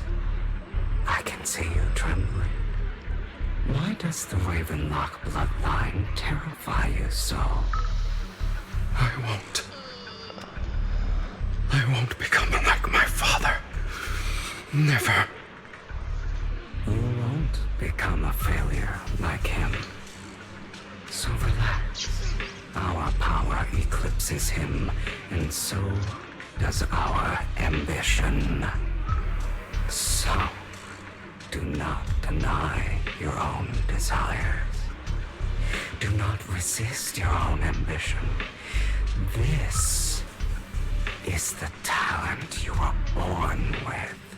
The best gift fate has ever given you. Admit it. Deep within your heart lies a spark, yearning to ignite a raging inferno that will burn everything down. And I am that spark.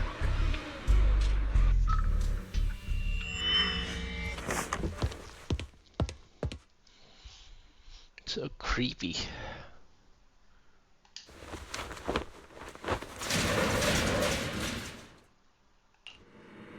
Lygon. Never thought I'd be this genuinely thankful to see you. The bamboo is still there, so it's Seeing still you an illusion. means this never-ending nightmare is finally over, right?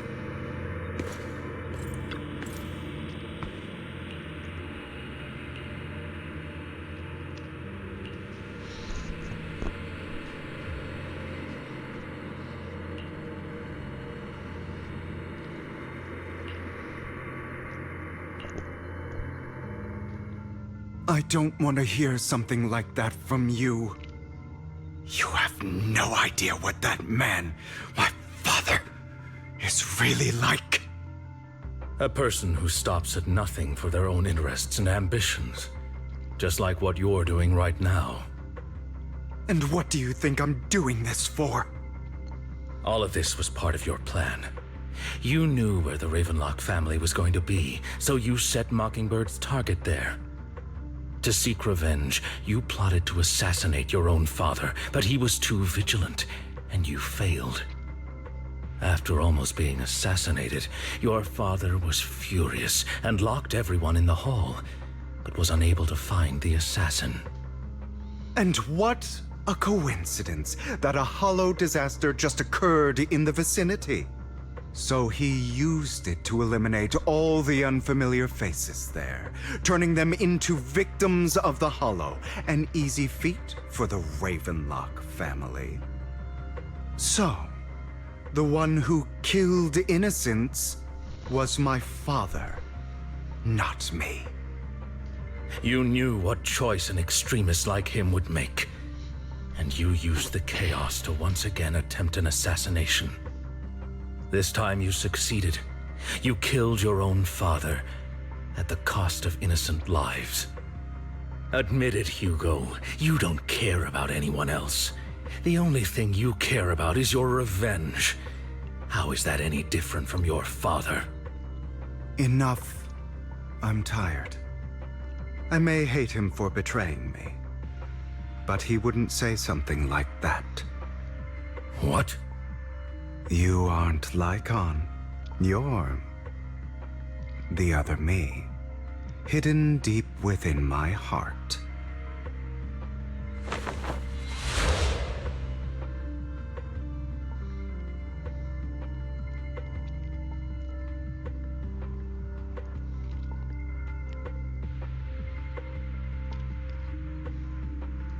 I've been waiting for you, my dear.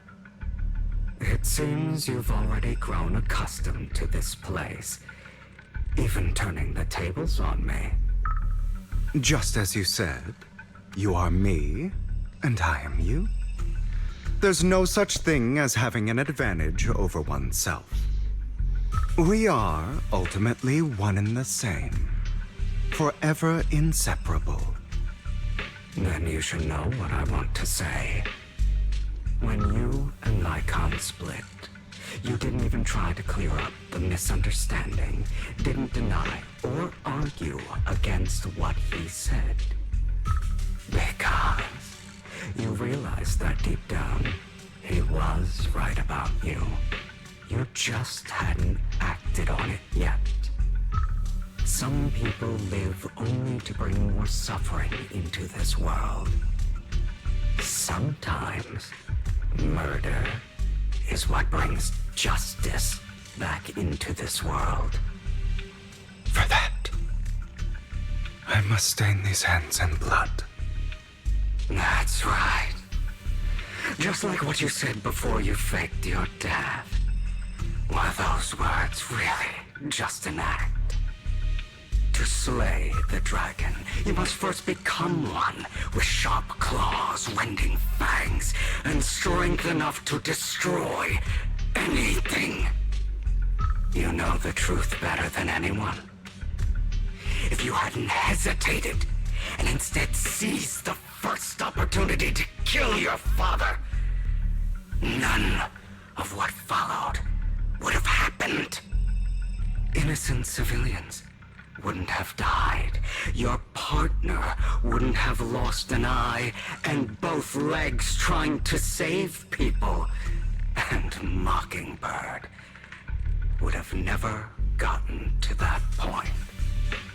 You can save more people. Save good people. Save more lives than the evil ones you take. I've spent countless hours in regret over that incident. So why not submit to your true nature?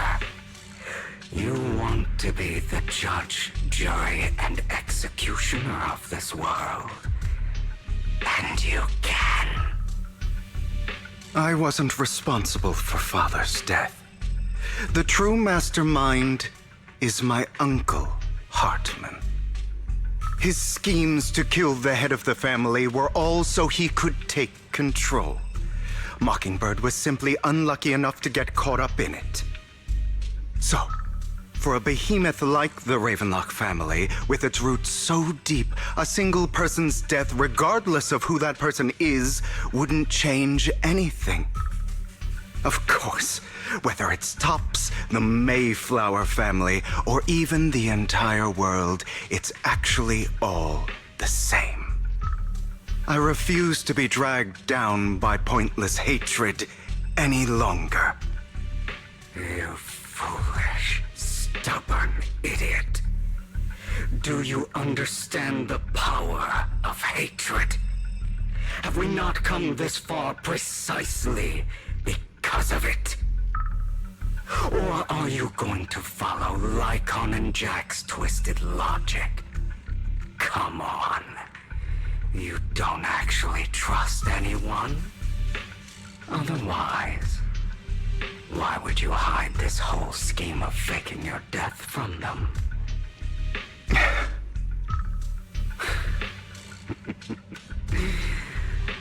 You've built an impenetrable wall around your heart, keeping everyone out. Of course you are right to do so. No one in this world can be trusted. Always. All you'll receive is hatred from your own blood and no love. Suspicion from your companions, and betrayal that comes all too easily. But the most ridiculous thing is that you want them to trust you. You stay silent and long for them to notice your suffering. You yearn for your companion's understanding and trust. Idiot. That's why you are incapable of exploiting them for your own ends. You care about their safety even more than your own. But remember, only the weak need companions. And we are children born from hatred. We are different from them. I will never be like them, and I don't need to be. Come, let me show you what powers we can wield. But you are me, and I'll never lose to myself.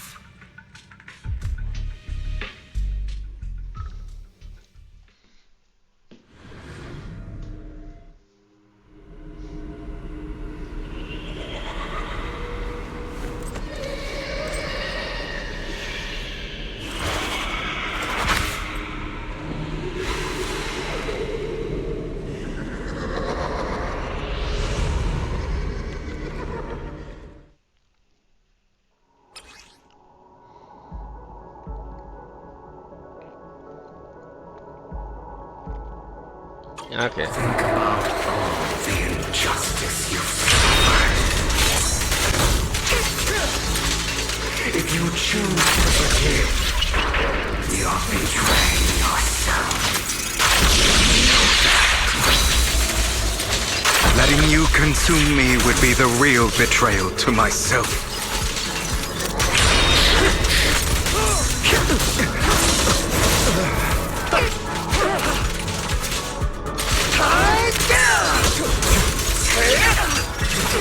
You're just afraid to admit it.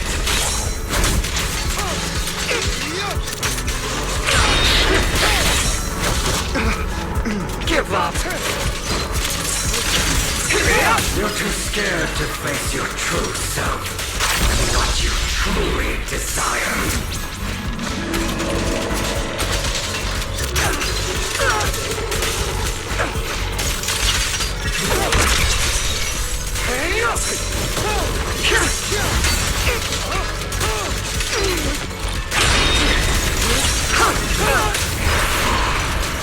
Are you trying to kill me?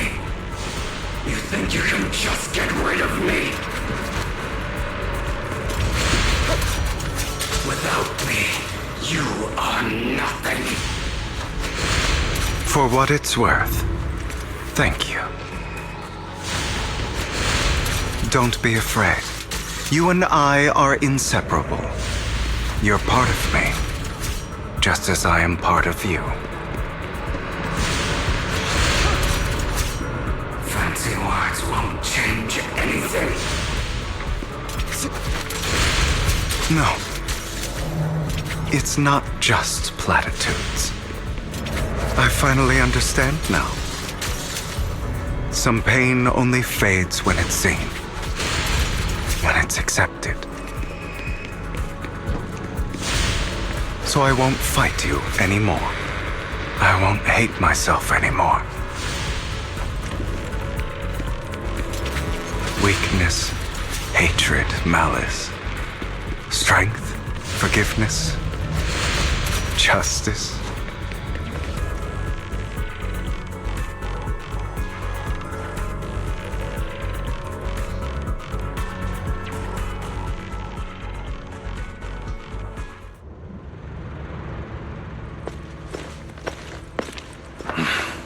Hugo, it's time.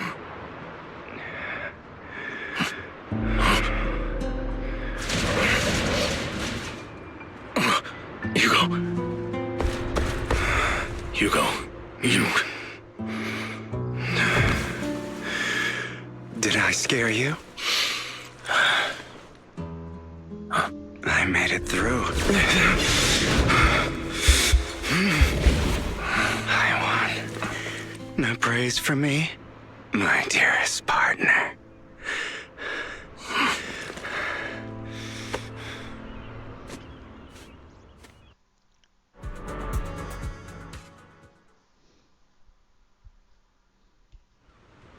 This is just like what I saw in my dream.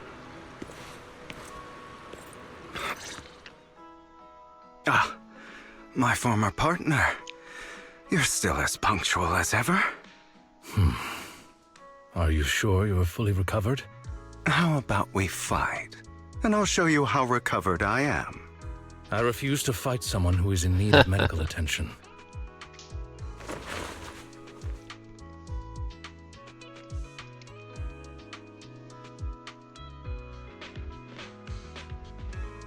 How thoughtful. I'm touched. Or perhaps is this simply part of Victoria Housekeeping's professional care? I'd rather you not starve to death.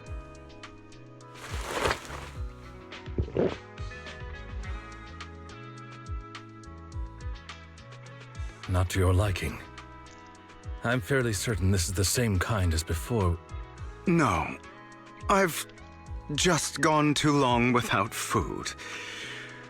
It feels a bit uncomfortable. Either way, thank you.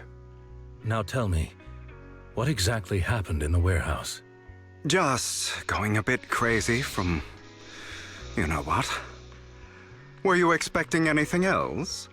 But I did have a very long dream. A dream about many things from the past. If I had to put it into words, it would be like giving myself psychological therapy. You seem like you could benefit from some too. How about it? Want to book a session with me? Trust me, I'm a pro. Seems you really have recovered. Well, of course. I'm feeling pretty great right now. Like I could argue with you all day on every petty detail of who exactly was in the wrong back then. I wanted to ask, what you said about Mockingbird before, when you faked your death, was that part of the act? Oh, you mean the part about how Mockingbird has never really changed anything or saved anyone. I didn't expect you to still be so hung up on this. Interesting. After all, it was you who chose to betray Mockingbird. To betray me. Just as I said before, I never considered Mockingbird a failure. Perhaps Mockingbird deviated from its origins, but it has its value. You shouldn't reject the things you've done. Or Mockingbird. I have contemplated this before. Yes. Mockingbird has helped some people and has genuinely managed to cause trouble for those who abuse their positions of power for evil. Yet those in high positions still possess immense resources, and the people we helped remain destitute and suffering, willing to become slaves to those in power for scraps. But just as you said, even if what we did was childishly idealistic and flawed, as little as we actually achieved, even the slightest change is by no means meaningless. Nothing holds more value to me than Mockingbird.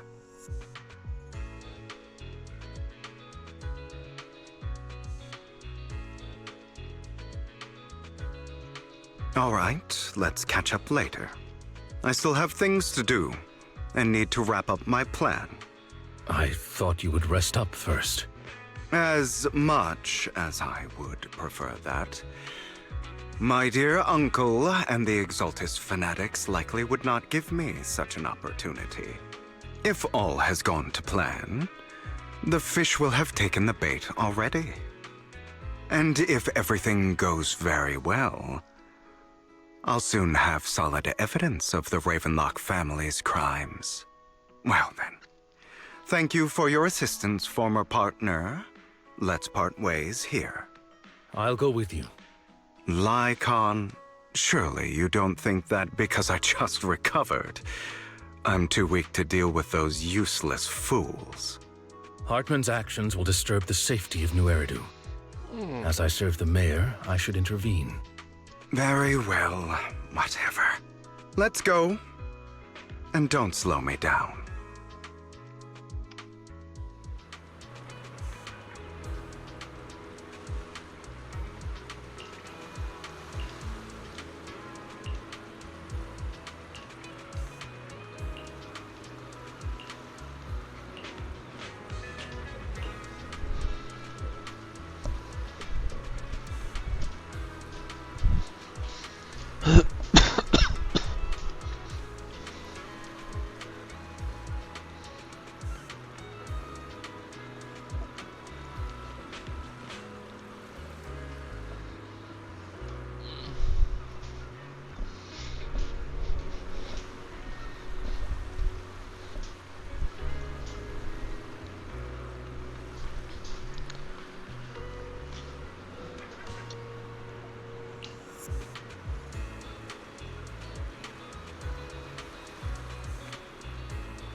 I'm sure you've heard about the missing workers from companies under the Ravenlock family, too.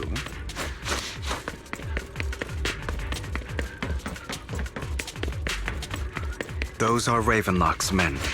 The workers with them are the victims who were tricked into going into the Hollow.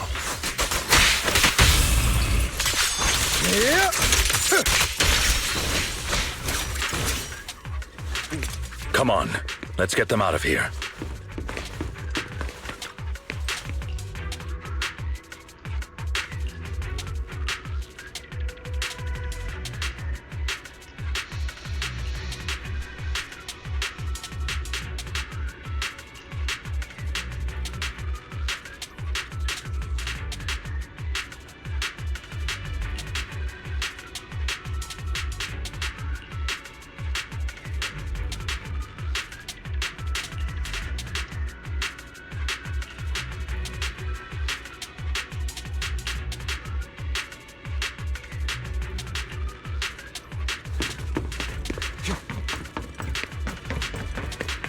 Bunch of nobodies.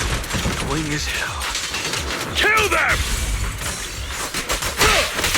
welcome to try.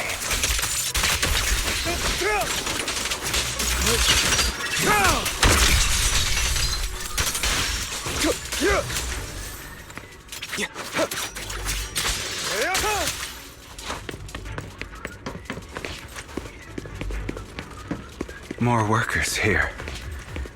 And quite a lot of them.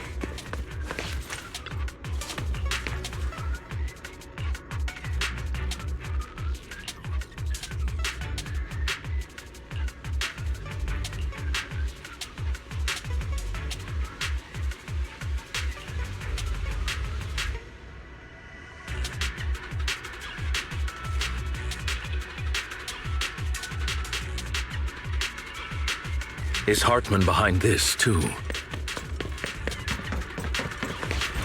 Of course. He threw them into the Hollow like offerings for the Exaltists.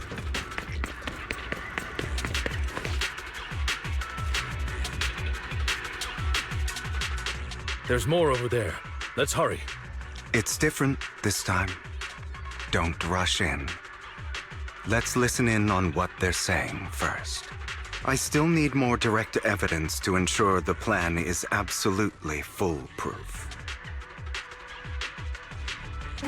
The compensation you promised. It's all real, right? All we have to do is follow you into the Hollow for some simple tasks, and you'll give us a huge sum of dennies. It sounds real suspicious. Shut your trap. You keep yapping and asking questions. If this is all so suspicious, why were you so eager to sign up for it? Because I don't have a choice. My daughter was previously caught in the Hollow disaster and suffered severe corruption. The treatment costs have completely drained our family's savings. So that's why... It's the same for me. A serious illness at a senior age. I need the money. Who would risk taking a job like this unless they were desperate? I'll do it. No matter how suspicious. As long as I can get paid, I'll do anything.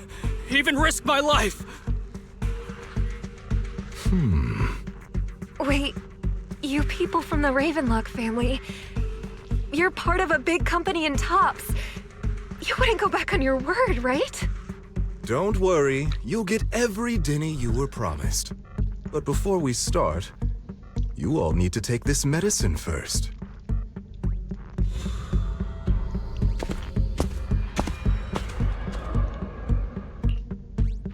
Bro, should we really be doing this already?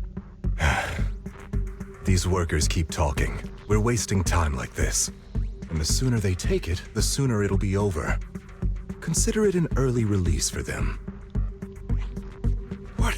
You didn't say anything about having to take pills before. Look, this is good stuff, all right? It'll increase your ether aptitude. There's tons of people who'd kill for something like this.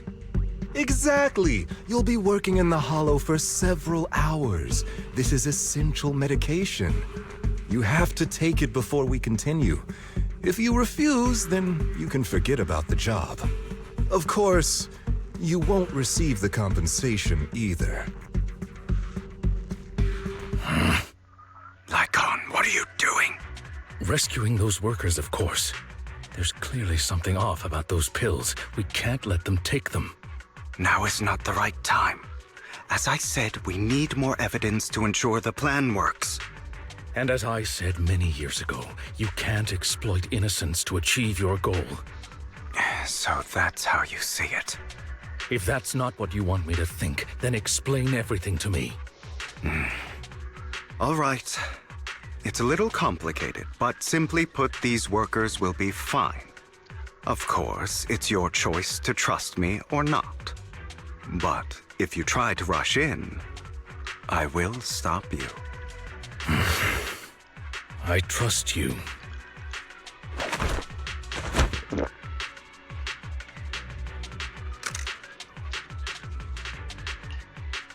All right. That's the evidence. Now we can go and beat them into the ground as much as you want. Don't forget, you owe me an explanation. Also, don't overdo it and kill them. Even if they're the worst of the Ravenlock family. All right, Your Holiness, Saint Lycon. Who the hell are you? To reap your soul. Why don't you take a guess? We're the ones here to stop you.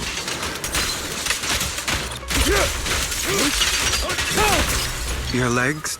To be honest, I think I prefer the way you used to fight.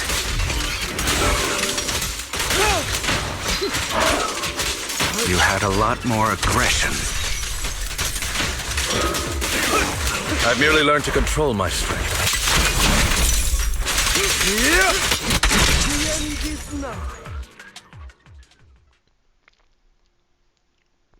Ah, damn it! Who the hell are you?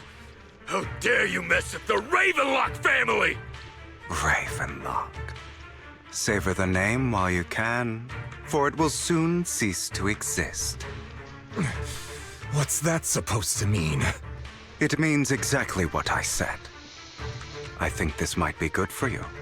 Sever your ties while you can. You still have a chance to walk your own path. The family's honor comes above all else. Is that really what you think? I saw the compassion on your face just now. You're not from the main family, right? That's why you were assigned to these trivial tasks. But in reality, there's no need for you to keep playing this boring game for them. I don't have a choice. From the moment I was born into the Ravenlock family, You always have a choice, if you're willing to act. All right, let's end the small talk here.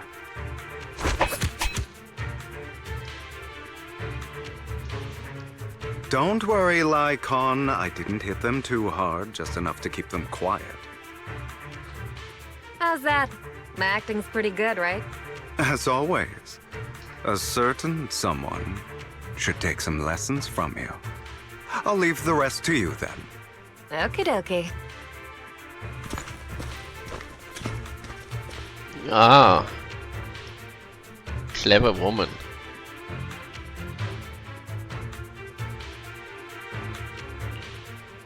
Okay, now can you tell me exactly what's going on here? As you can see, that worker just now was actually an informant of mine. The pills were swapped out with vitamin tablets. Outside of this batch, some workers have already taken the actual substance Hartman has. But rest assured, the antidote for it is already in development. I found the best in the field to help, and with the data I collected before, we should have results soon. I wanted to ask. The reason you decided to lock yourself in a room and endure the effects of the drug, besides getting evidence, it was also to collect data on this drug in order to create an antidote, correct? It seems you're not completely beyond hope. I thought you were just being stubborn. Sometimes I wonder if you know me at all. Then, I have one last question. Why did you never tell me any of this back then? The truth is, I heard everything. That entire conversation between you and Jack. Before he passed away in that small attic. When Jack called you aside and gave you those warnings. When he told me you might go down the wrong path? That's right. You never said anything. What would I even do? Scream and rage over your suspicions, or get on my knees and beg for you to trust me? You know there's no way I'd allow myself to do such a thing. Besides, back then, even I was confused about myself. Jack, It's all in the past. You don't need to explain anything to me. Enough. We should get going. If we're going to reminisce over the past, we should find a more suitable location.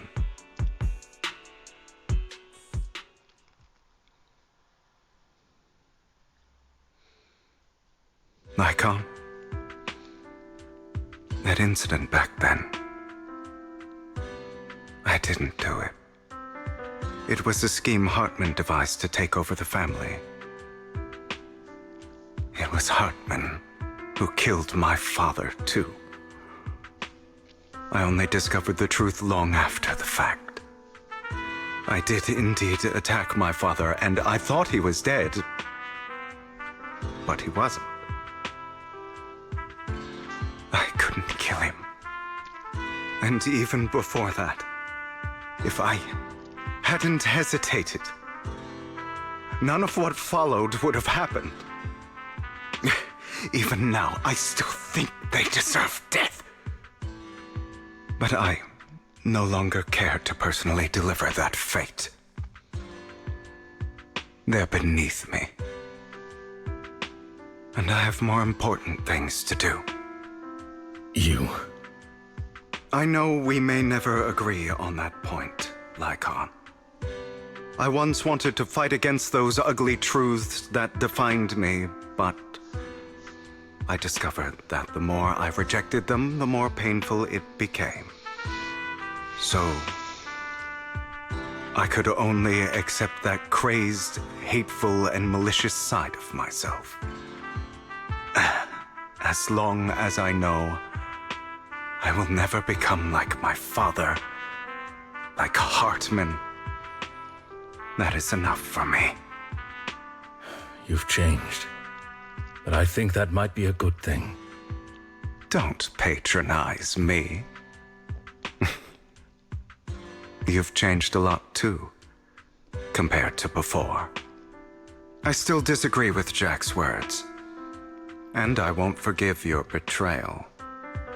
I will walk the path I believe is right, even if I must tread over thorns and through the mud.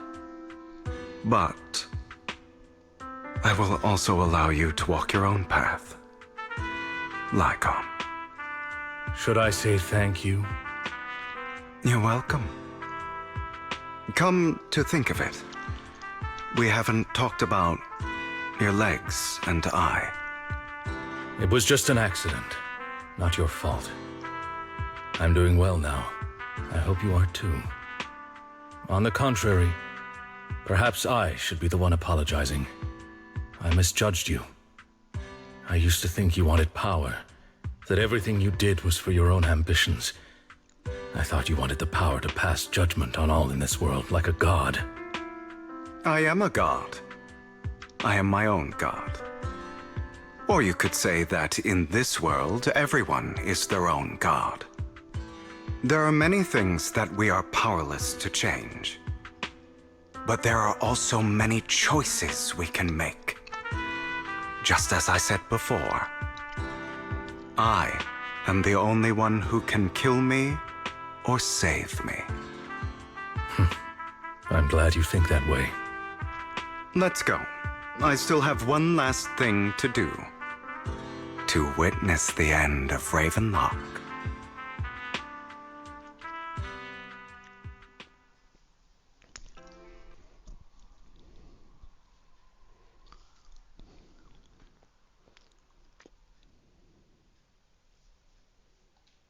You really think you can take my place if I die?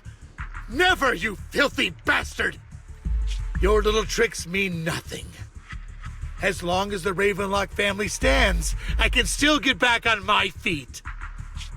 You still don't get it, do you? This was never about avenging my father. And I don't care about taking your place. I didn't come this far just to kill you. That'd be pathetic. Right on cue. Why don't you take a look at this, Uncle? On behalf of TOPS, I'd like to clarify that we had no involvement in the Ravenlock family's actions. TOPS is officially terminating all partnerships with the Ravenlock family, effective immediately. We will have no further affiliation with them.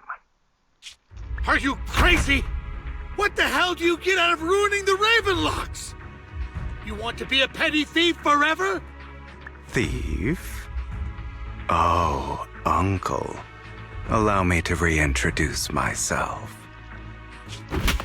I'm the name people whisper about. The one who robs the rich and gives to the poor. I'm the master con artist who can fool anyone, anytime. I'm the leader of Mockingbird. The one who turns every headline into my own stage. I have friends who'd catch me if I fall, partners who'd shed tears for me, and allies who always have my back. I am Hugo Vlad. You're the one who needs the Ravenlock name. I never did. You ungrateful bastard! You should have never been born. You flatter me. Same goes for you, Uncle. Oh my.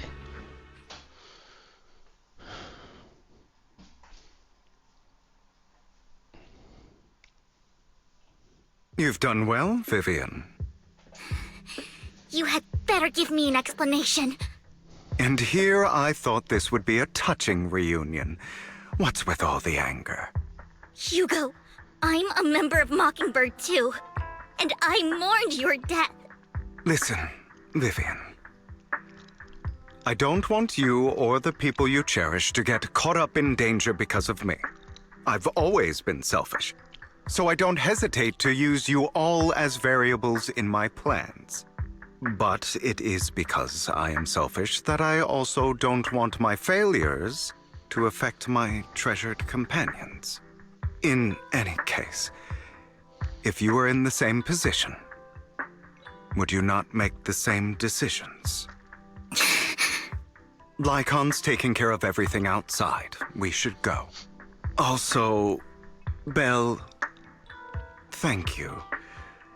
And I'm sorry for the whole act where I threatened you.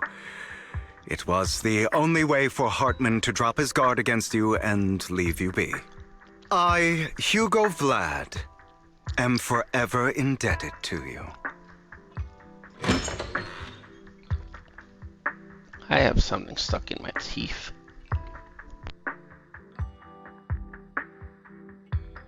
Master Proxy, although it is late, there is some important intel that I must give you now. So, Lycon, you knew about Hugo's plan to fake his death? I was simply playing along. After all, I could not determine whether Hugo's plan would pose a threat to you. You are a student of the mayor's late friend, and I am obligated to protect you. You still have that habit of finding awkward excuses when you're embarrassed. Mr. Hugo Vlad, if you have any important intelligence to share, please do so with haste. I need to return to rest before midnight.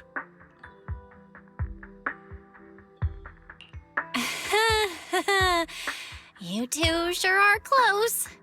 For the sake of a certain old fossil's sleep schedule, I'll keep it brief. I learned from Camille that Dina intends to embed the sacrifice core into the sacrifice. Apparently, it will make the sacrifice much stronger. Sacrifices created this way will not retain their minds and will indiscriminately attack all living beings, including their creator. So the Exaltists don't do this. It would bring them no benefit. But Dina's concoction can control people's minds. If a person takes the pill and is injected with the serum Landon left behind, the sacrifice would be under its creator's control. Although the dormant sacrifice has been destroyed, Dina found a batch of that serum her father created and wants to create new sacrifices. Never mind the sacrifice. Hartman's sacrifice core is a fake. We don't know where the real one's gone. The real core has always been here. Here? In Lord Phaethon's video store? Vivian, do you remember when I suggested you give that collectible to our dear Proxy? I remember. But that was just an ordinary pendant. And I've met the person who submitted it. She has absolutely no connection to the Exaltists. How about our dear Proxy take out that pendant so we can take a look?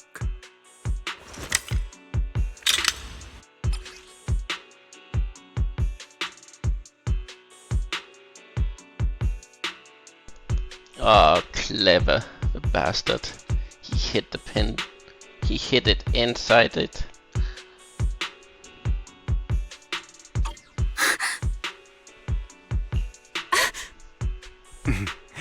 I'll take your surprised expressions as a compliment for my little trick.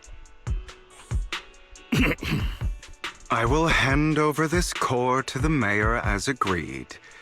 Since he fulfilled his promise to protect Vivian and the manager while I was pretending to be dead, I won't go back on my promises. Promises? No wonder the mayor would promote rhetoric favorable to Mockingbird. I can't believe I thought he was actually being sincere.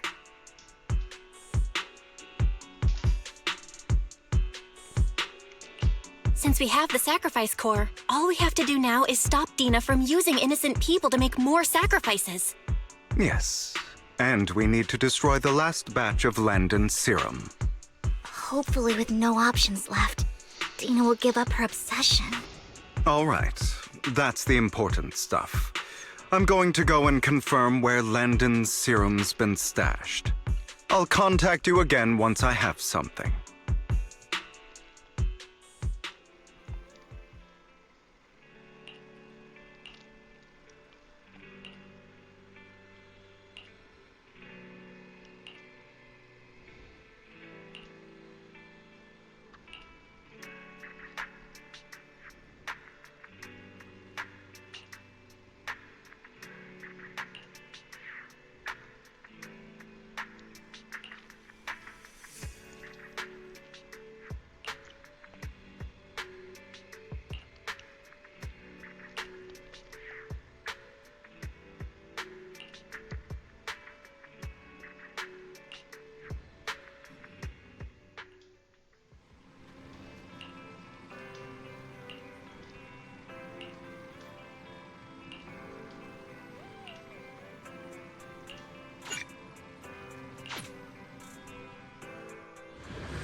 It's annoying I cannot see how they look.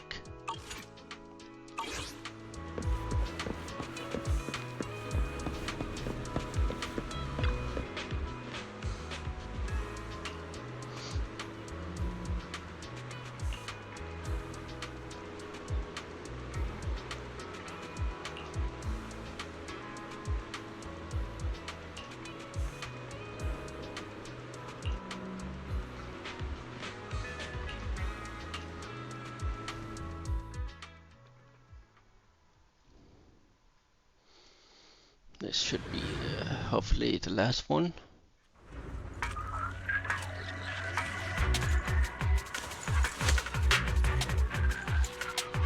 Landon's stash should be somewhere nearby. I did some digging. Some of the missing workers were brought here too.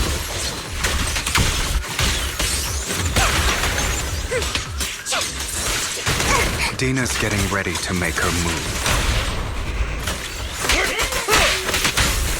Don't worry, we'll clear them out.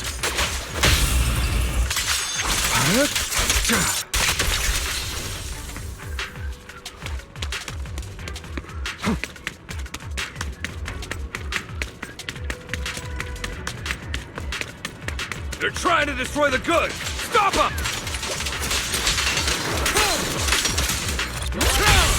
We need to take care of the guards first.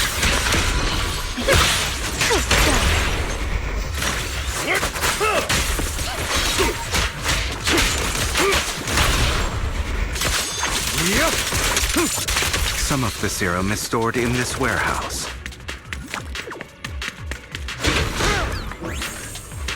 You're not taking anything from here. Hugo, get the guards first.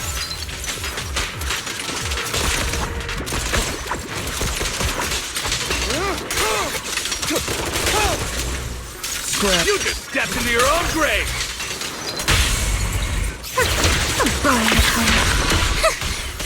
Fools.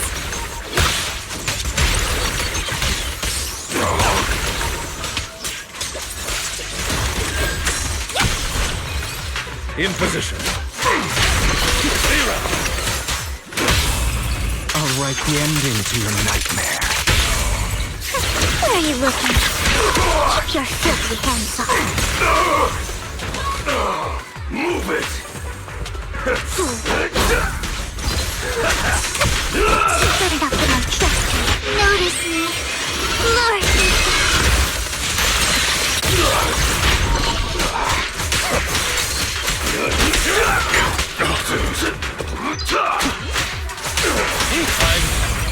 Quick truth is a beloved fairy tale.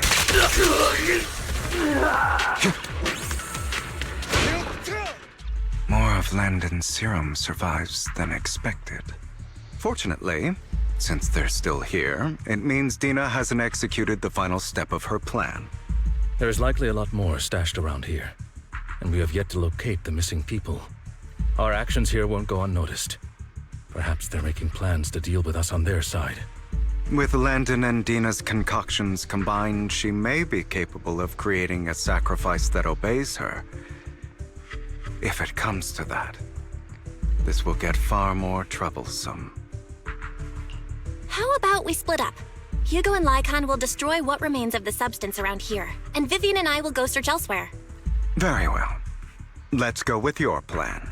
But be careful if you encounter Dina and her people. According to Camille, she's absolutely obsessed with completing her father's dying wish. Who knows what she may try? Let's part ways here for now. And perhaps the other manager could use Eos to guide us. Sure. I've been feeling better these past few days, so just follow me. It's only now that I realize how fortunate we are to have two Lord Faithins. Although, I feel like our work's doubled. In the past, Belle and I would only ever work on the same route. Greater power means more responsibility. And in any case, I'm sure the mayor would be able to provide double compensation. Oh. He's a very generous person, after all. Right, Lycon? I will request additional compensation from the mayor. Compensation is just one aspect. It's one thing with Belle being in the Hollow in person, but now with us working on separate routes, I can't help but worry even more for her safety. Oh, but I trust in your abilities. I'm just not quite used to this.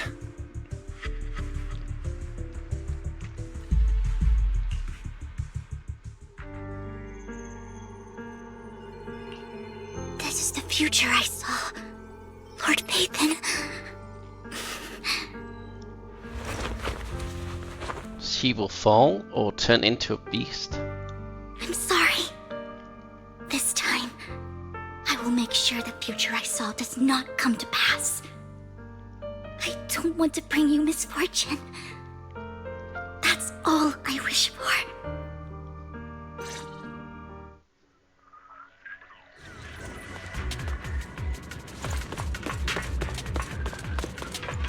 Leave this to me, Lord Phaethon.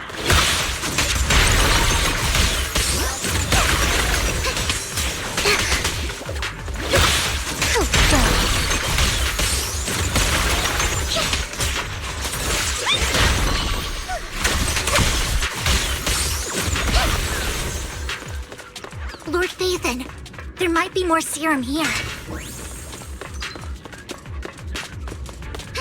How dare you steal from Lady Dina! I'll try to go easy on you. No promises.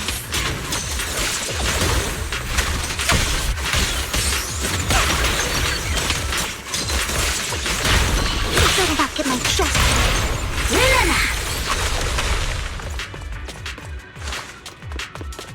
There are containers by the fissure. There's got to be something inside. Let's try opening them.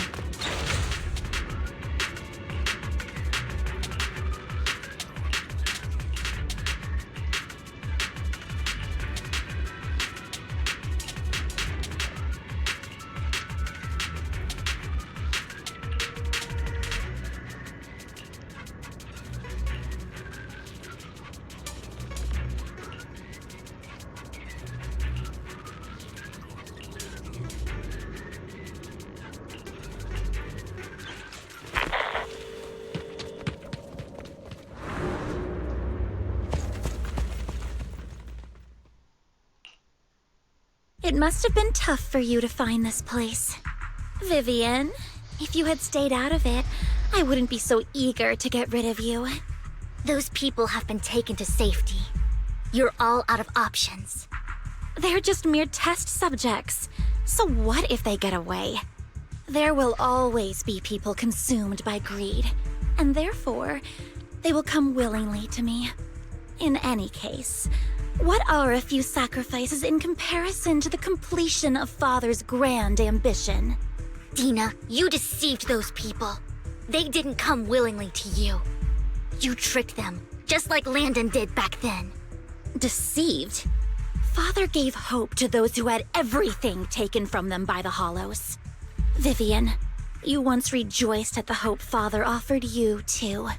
Before Father took you in, you were no more than an omen of disaster that no one wanted. It was Father who gave you shelter and a purpose for existing. Do you remember the first time you bestowed a blessing under Father's guidance? How did you feel when that person looked at you with adoration and gratefulness? That was the first time you felt hope. Like your existence had a purpose, right? Don't forget that it was Father who, through what you call deception, gave you hope. And you, what have you done? You basked in Father's attention and everyone's adoration, only to destroy everything. Do you think that by leaving the Exaltists, those people will live better lives? Of course not. Those who suffered under the Hollows will only continue on as walking corpses, without the hope Father gave them. Do you really think you're some sort of savior, Vivian? In the end, you're just an ungrateful brat who brings misfortune to those around her. It was you who destroyed everyone's hope. Not everyone wants to live in false hope, Dina. You say it's because of greed that people willingly become your sacrifices. Perhaps those people aren't entirely virtuous. But that greed is just wanting to live a better life beyond the Hollows. What you and Landon have done was never about giving people hope, but exploiting it. Stop lying to yourself. Deep down, you know what Landon did was cruel. No. Back then, when Landon wanted to inject you with the serum, the fear in your face was as plain as day. I saw it all clearly. If all of this is as righteous as you claim, then why did you make such an expression, Dina? Don't look at me with such pity! Father did nothing wrong. All of this is to make something of the Hollows other than disaster. That's everyone's only hope. Dina, it's not too late to stop. Stop living in this lie. You know what would happen if a sacrifice loses control and escapes the Hollow. It's not the Hollows that are to blame for those people's deaths, but the hope you keep talking about. That will cause more despair and claim more lives. That is merely the necessary sacrifice to accomplish a greater goal. No one deserves to be a sacrifice. Your hypocritical magnanimity disgusts me. I can always go and get more test subjects if they've escaped. And I will be able to replicate Father's serum with enough time. With you gone, I'll be able to complete Father's gift to the Creator and fulfill his last wish. Camille, release the failed subjects. Lady Dina. Camille, are you going to do what you did before? You keep saying you'll follow the Creator, but it's all lies. Lady Dina, the Hollows took my family from me. I understand that there's no way to get back what I've lost. It was Lord Landon who told me that the Creator would guide me. One day, Hollows will no longer be disasters. Everyone will be able to survive inside them. I look forward to the day when this hope becomes reality. I watched you grow up, and I know that you've always looked up to your father.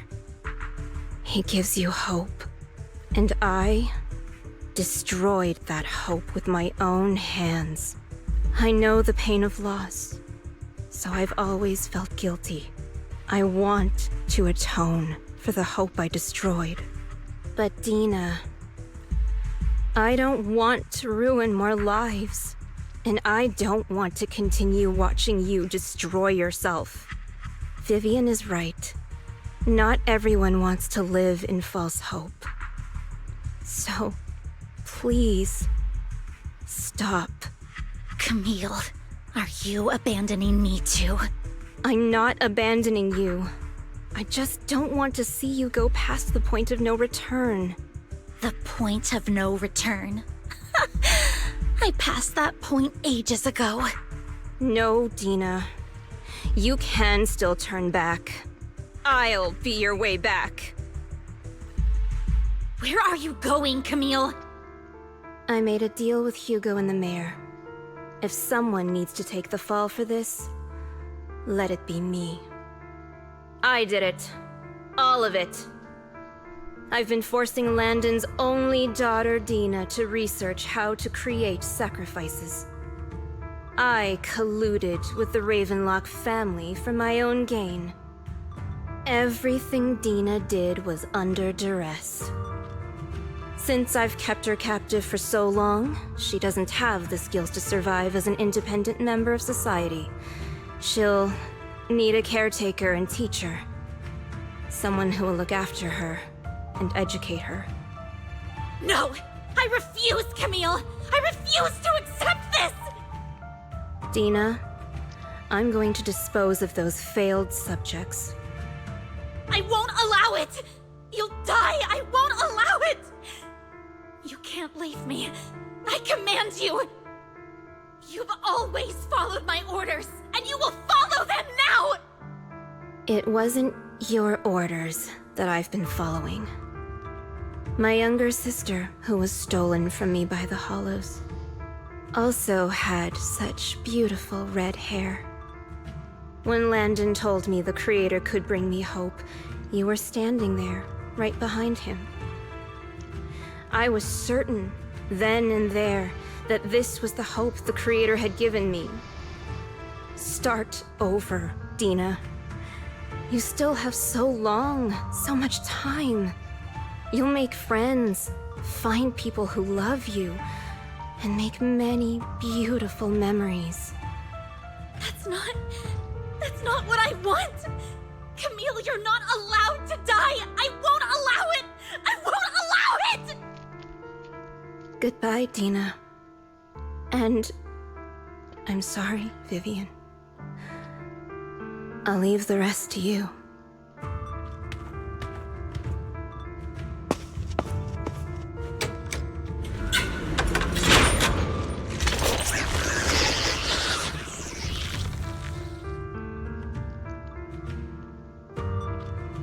Oh my.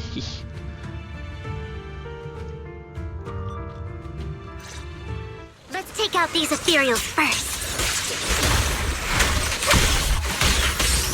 We can't let Camille's efforts go to waste.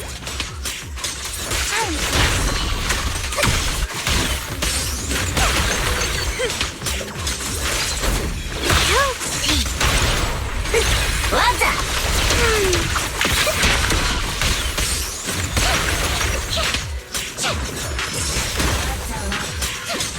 Don't let me know. Pick my first turd and it'll pay. The way is perfect today. Don't touch me. Let's go after Dina, Lord Vic.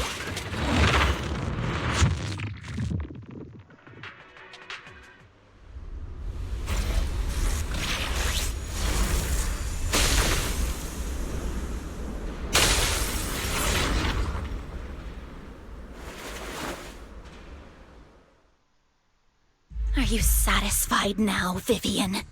You were the one who brought yourself to this point. You're saying this is all my fault? Losing my father, losing Camille. I wish you had never come into my life. At first, when Father brought you home, I was happy. There are so many Exaltists, yet Father never allowed me to get too close with any of them. I never had any friends either. But when Father brought you back, he told me to take good care of you, that you were my first friend. I was also so happy the first time you took my place in helping Father select a person to receive the blessing, because it meant you were different from all those other people. You could stay with me. But soon, I grew jealous. You took the attention that should have belonged to me. You even took Father's love from me. It's only because of my ability that Landon... I know, but... Vivian, jealousy is something you cannot control. Of course, the same goes for fear and hatred. I was terrified that one day you would look at me and shed tears. I knew if that day ever came, Father would not hesitate to force the blessing upon me. And when that day did come, I hated you for causing my father's death. Tina, you knew everything about what happened back then, so... why are you still defending Landon? And why didn't you tell me back then? If I had known earlier, maybe I could have found a way. Because it's the only thing that makes me more special than you, no? It proves I had Father's trust. I was more useful to him. Vivian, you said you wandered without a home ever since you were young, hated by anyone you encountered. You were happy to gain recognition from everyone and help Father when you were among the Exaltists. But in the end, you discovered you were being used, so you felt betrayed and hurt. Then, what about me? All I ever had was my father. I've never known a life outside of the Exaltists. Ever since I was young, my only purpose was to help Father select who was to be blessed. The only purpose I had was my father and the Exaltists. I've never been taught anything else, Vivian. It is what little value I have, and have ever had. In the end, you took even that from me, and completely destroyed it. You think you're doing good and fighting evil. You've only managed to affect a small part of your world. But have you ever wondered if maybe that's all there is to my world? I never wanted to hurt you. You were also my first friend. And that's why I wanted to save you back then. Save me? You and Camille all talk about saving me. Why don't you understand? To me, loss is so much more painful than death. Tina, you can start over. Everything Camille did was so you could live on. Let's leave the Hollow together. There are so many amazing places in New Eridu. This time, I'll take care of you. I've also met so many amazing people. I'm sure they'll love you too. Okay, Tina? Vivian, I can't forgive you. And I don't want to forgive you. I have nothing left. If what little hatred I do still harbor were taken from me, well, I refuse to be so pitiful. I won't apologize, Vivian.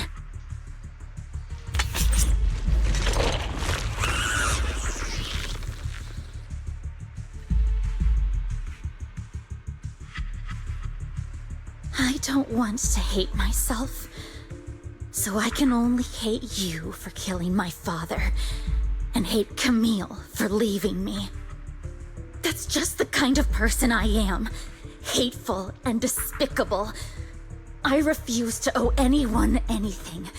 I refuse to feel regret. I won't.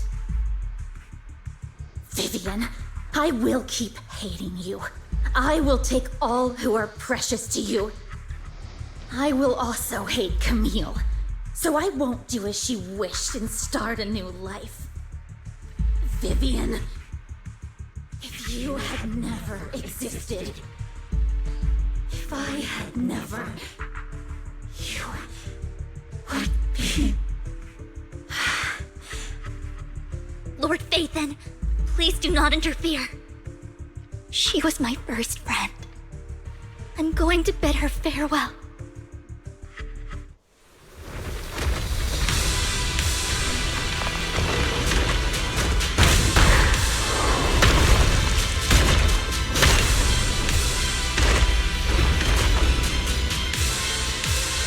Dina, soon the pain will be over.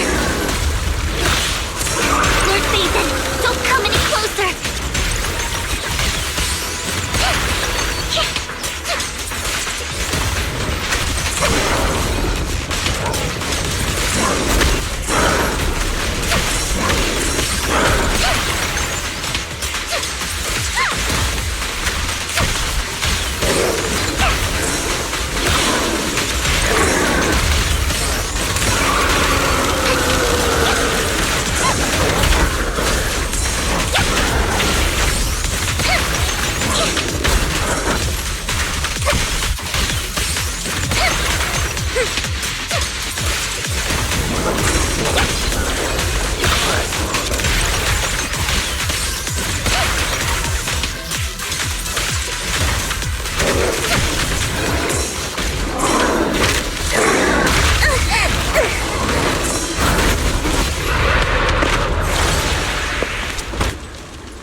What happened?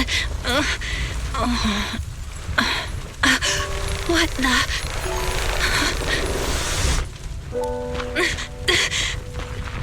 Vivian! Belle, don't come near me. This is my own choice.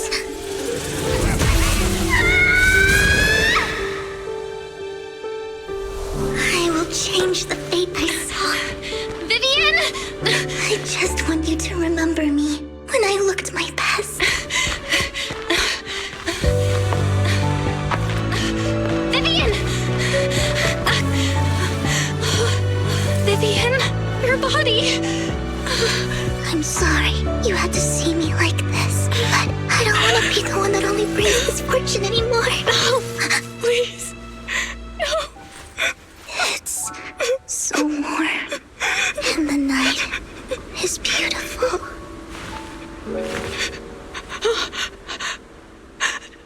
Vivian?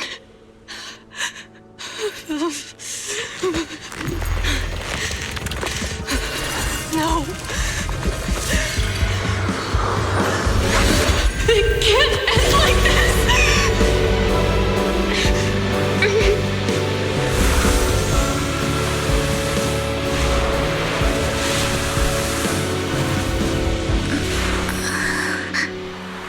Oh, wow.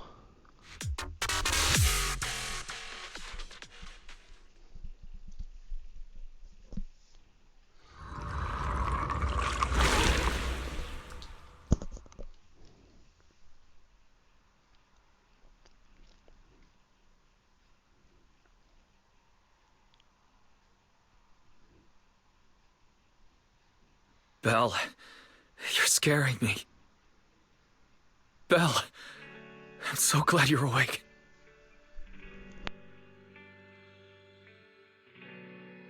What happened? I remember Vivian and I... Wait, where's Vivian? She injected herself with Landon's serum! Hugo and Lycon brought you out of the Hollow. You were in a coma and... I'm so glad you're safe. And you said Vivian used the serum on herself? But she looked fine to me, barring a couple of scratches. Hugo sent a message earlier saying he got her checked over, and she was alright. Can you recall what happened? The situation was dire, so Vivian used the serum on herself to defeat the ethereals. I saw the crystallization process starting to occur. And then I can't describe it, but I think I saw something. At the time, all I was thinking about was wanting to remove the crystals from Vivian. I don't even know what I did. But then I passed out, I guess. What happened after that? When I led Hugo and Lycon there, it was just you and Vivian lying on the ground. We didn't see anything else. Never mind that for now. Belle, do you feel any discomfort? Just a bit dizzy. For tonight, just get some rest. Hugo and Vivian said they'll come over tomorrow, so we'll discuss everything then. Okay. Good night then.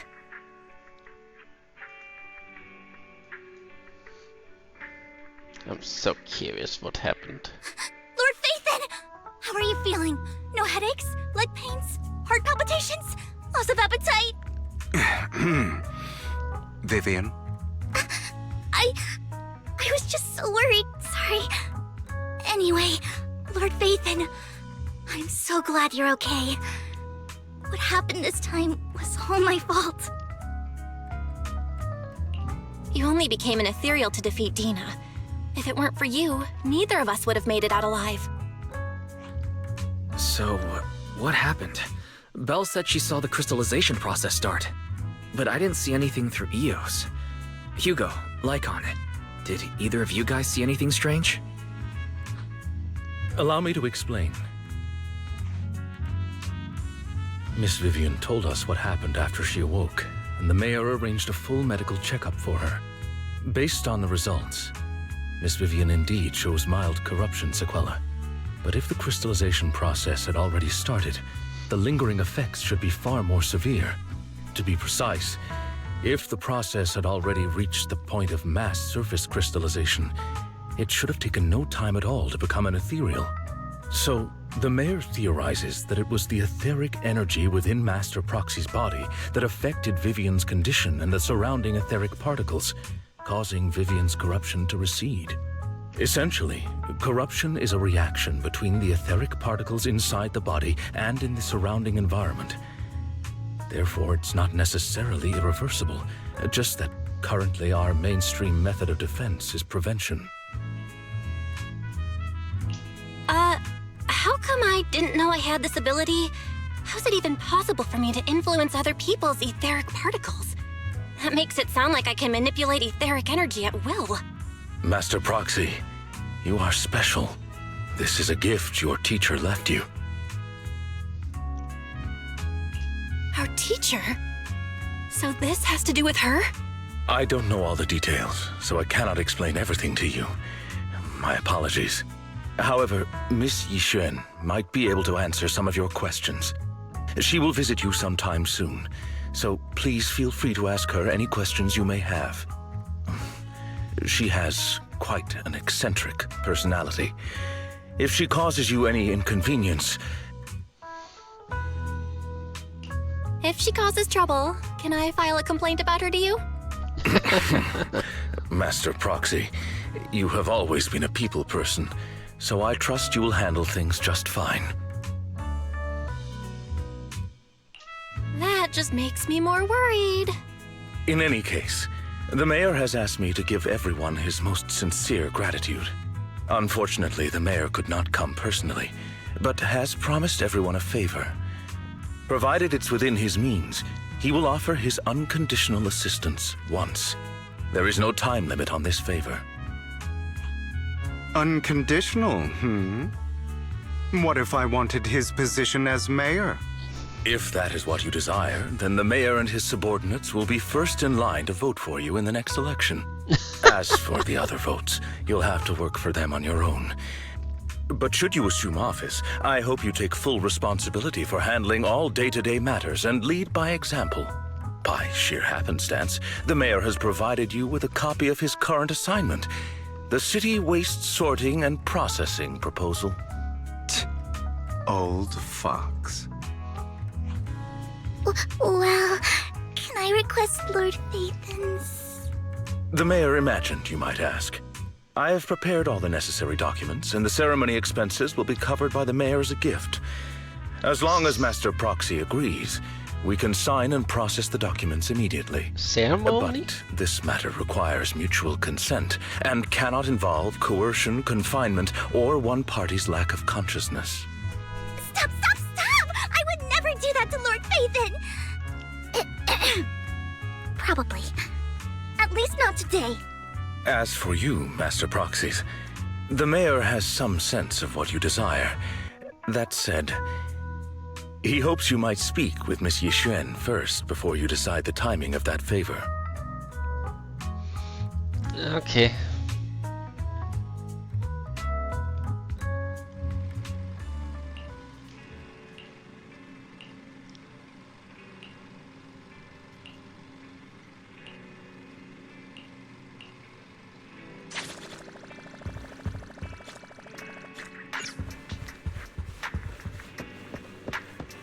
Yeah, that was the end. So she want to have a wedding, I guess.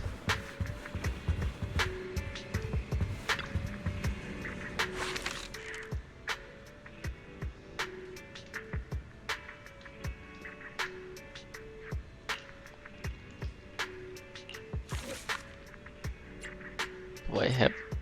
Oh, I do have more pictures.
Yeah.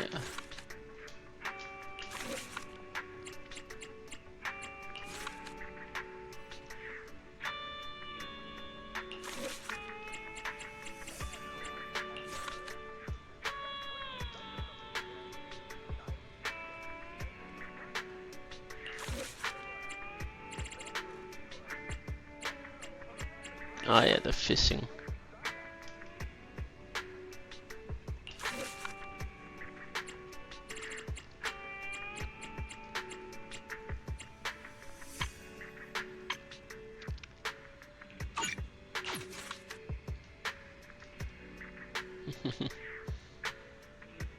Our lovely friends and allies.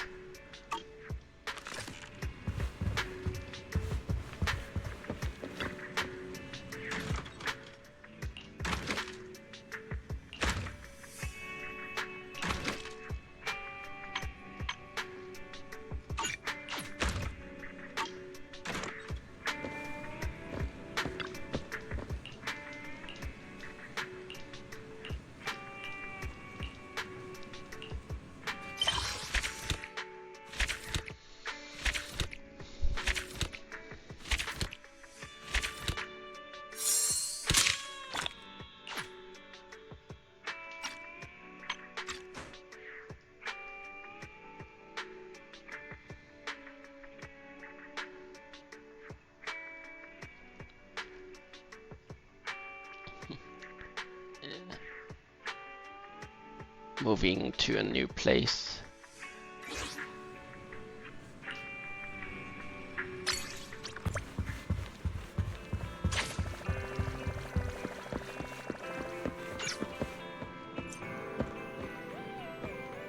That'll be next time.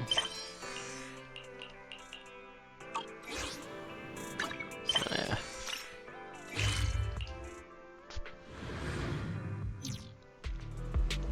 Well, I'll not stream tomorrow.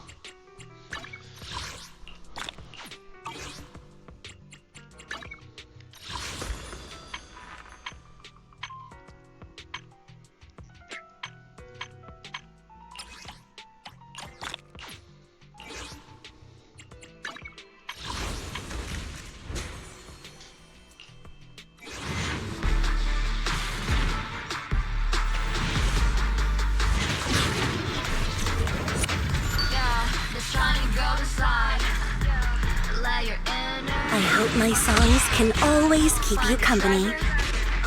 Nice. I got it.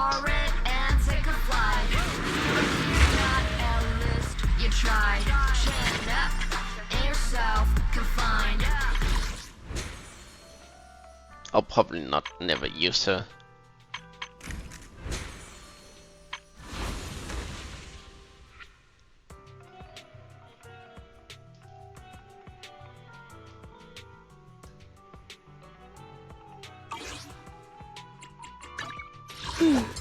Don't stand. We fight. Time for some. I only hand. Do you want? Awaiting. Ooh, we really harmonize.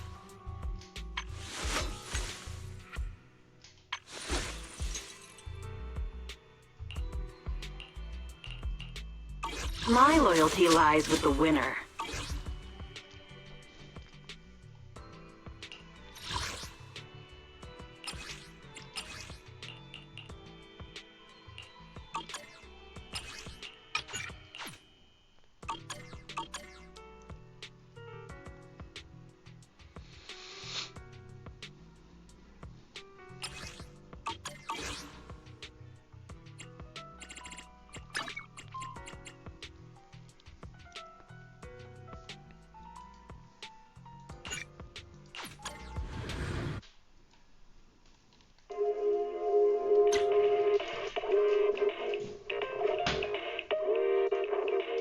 So until next time, bye bye.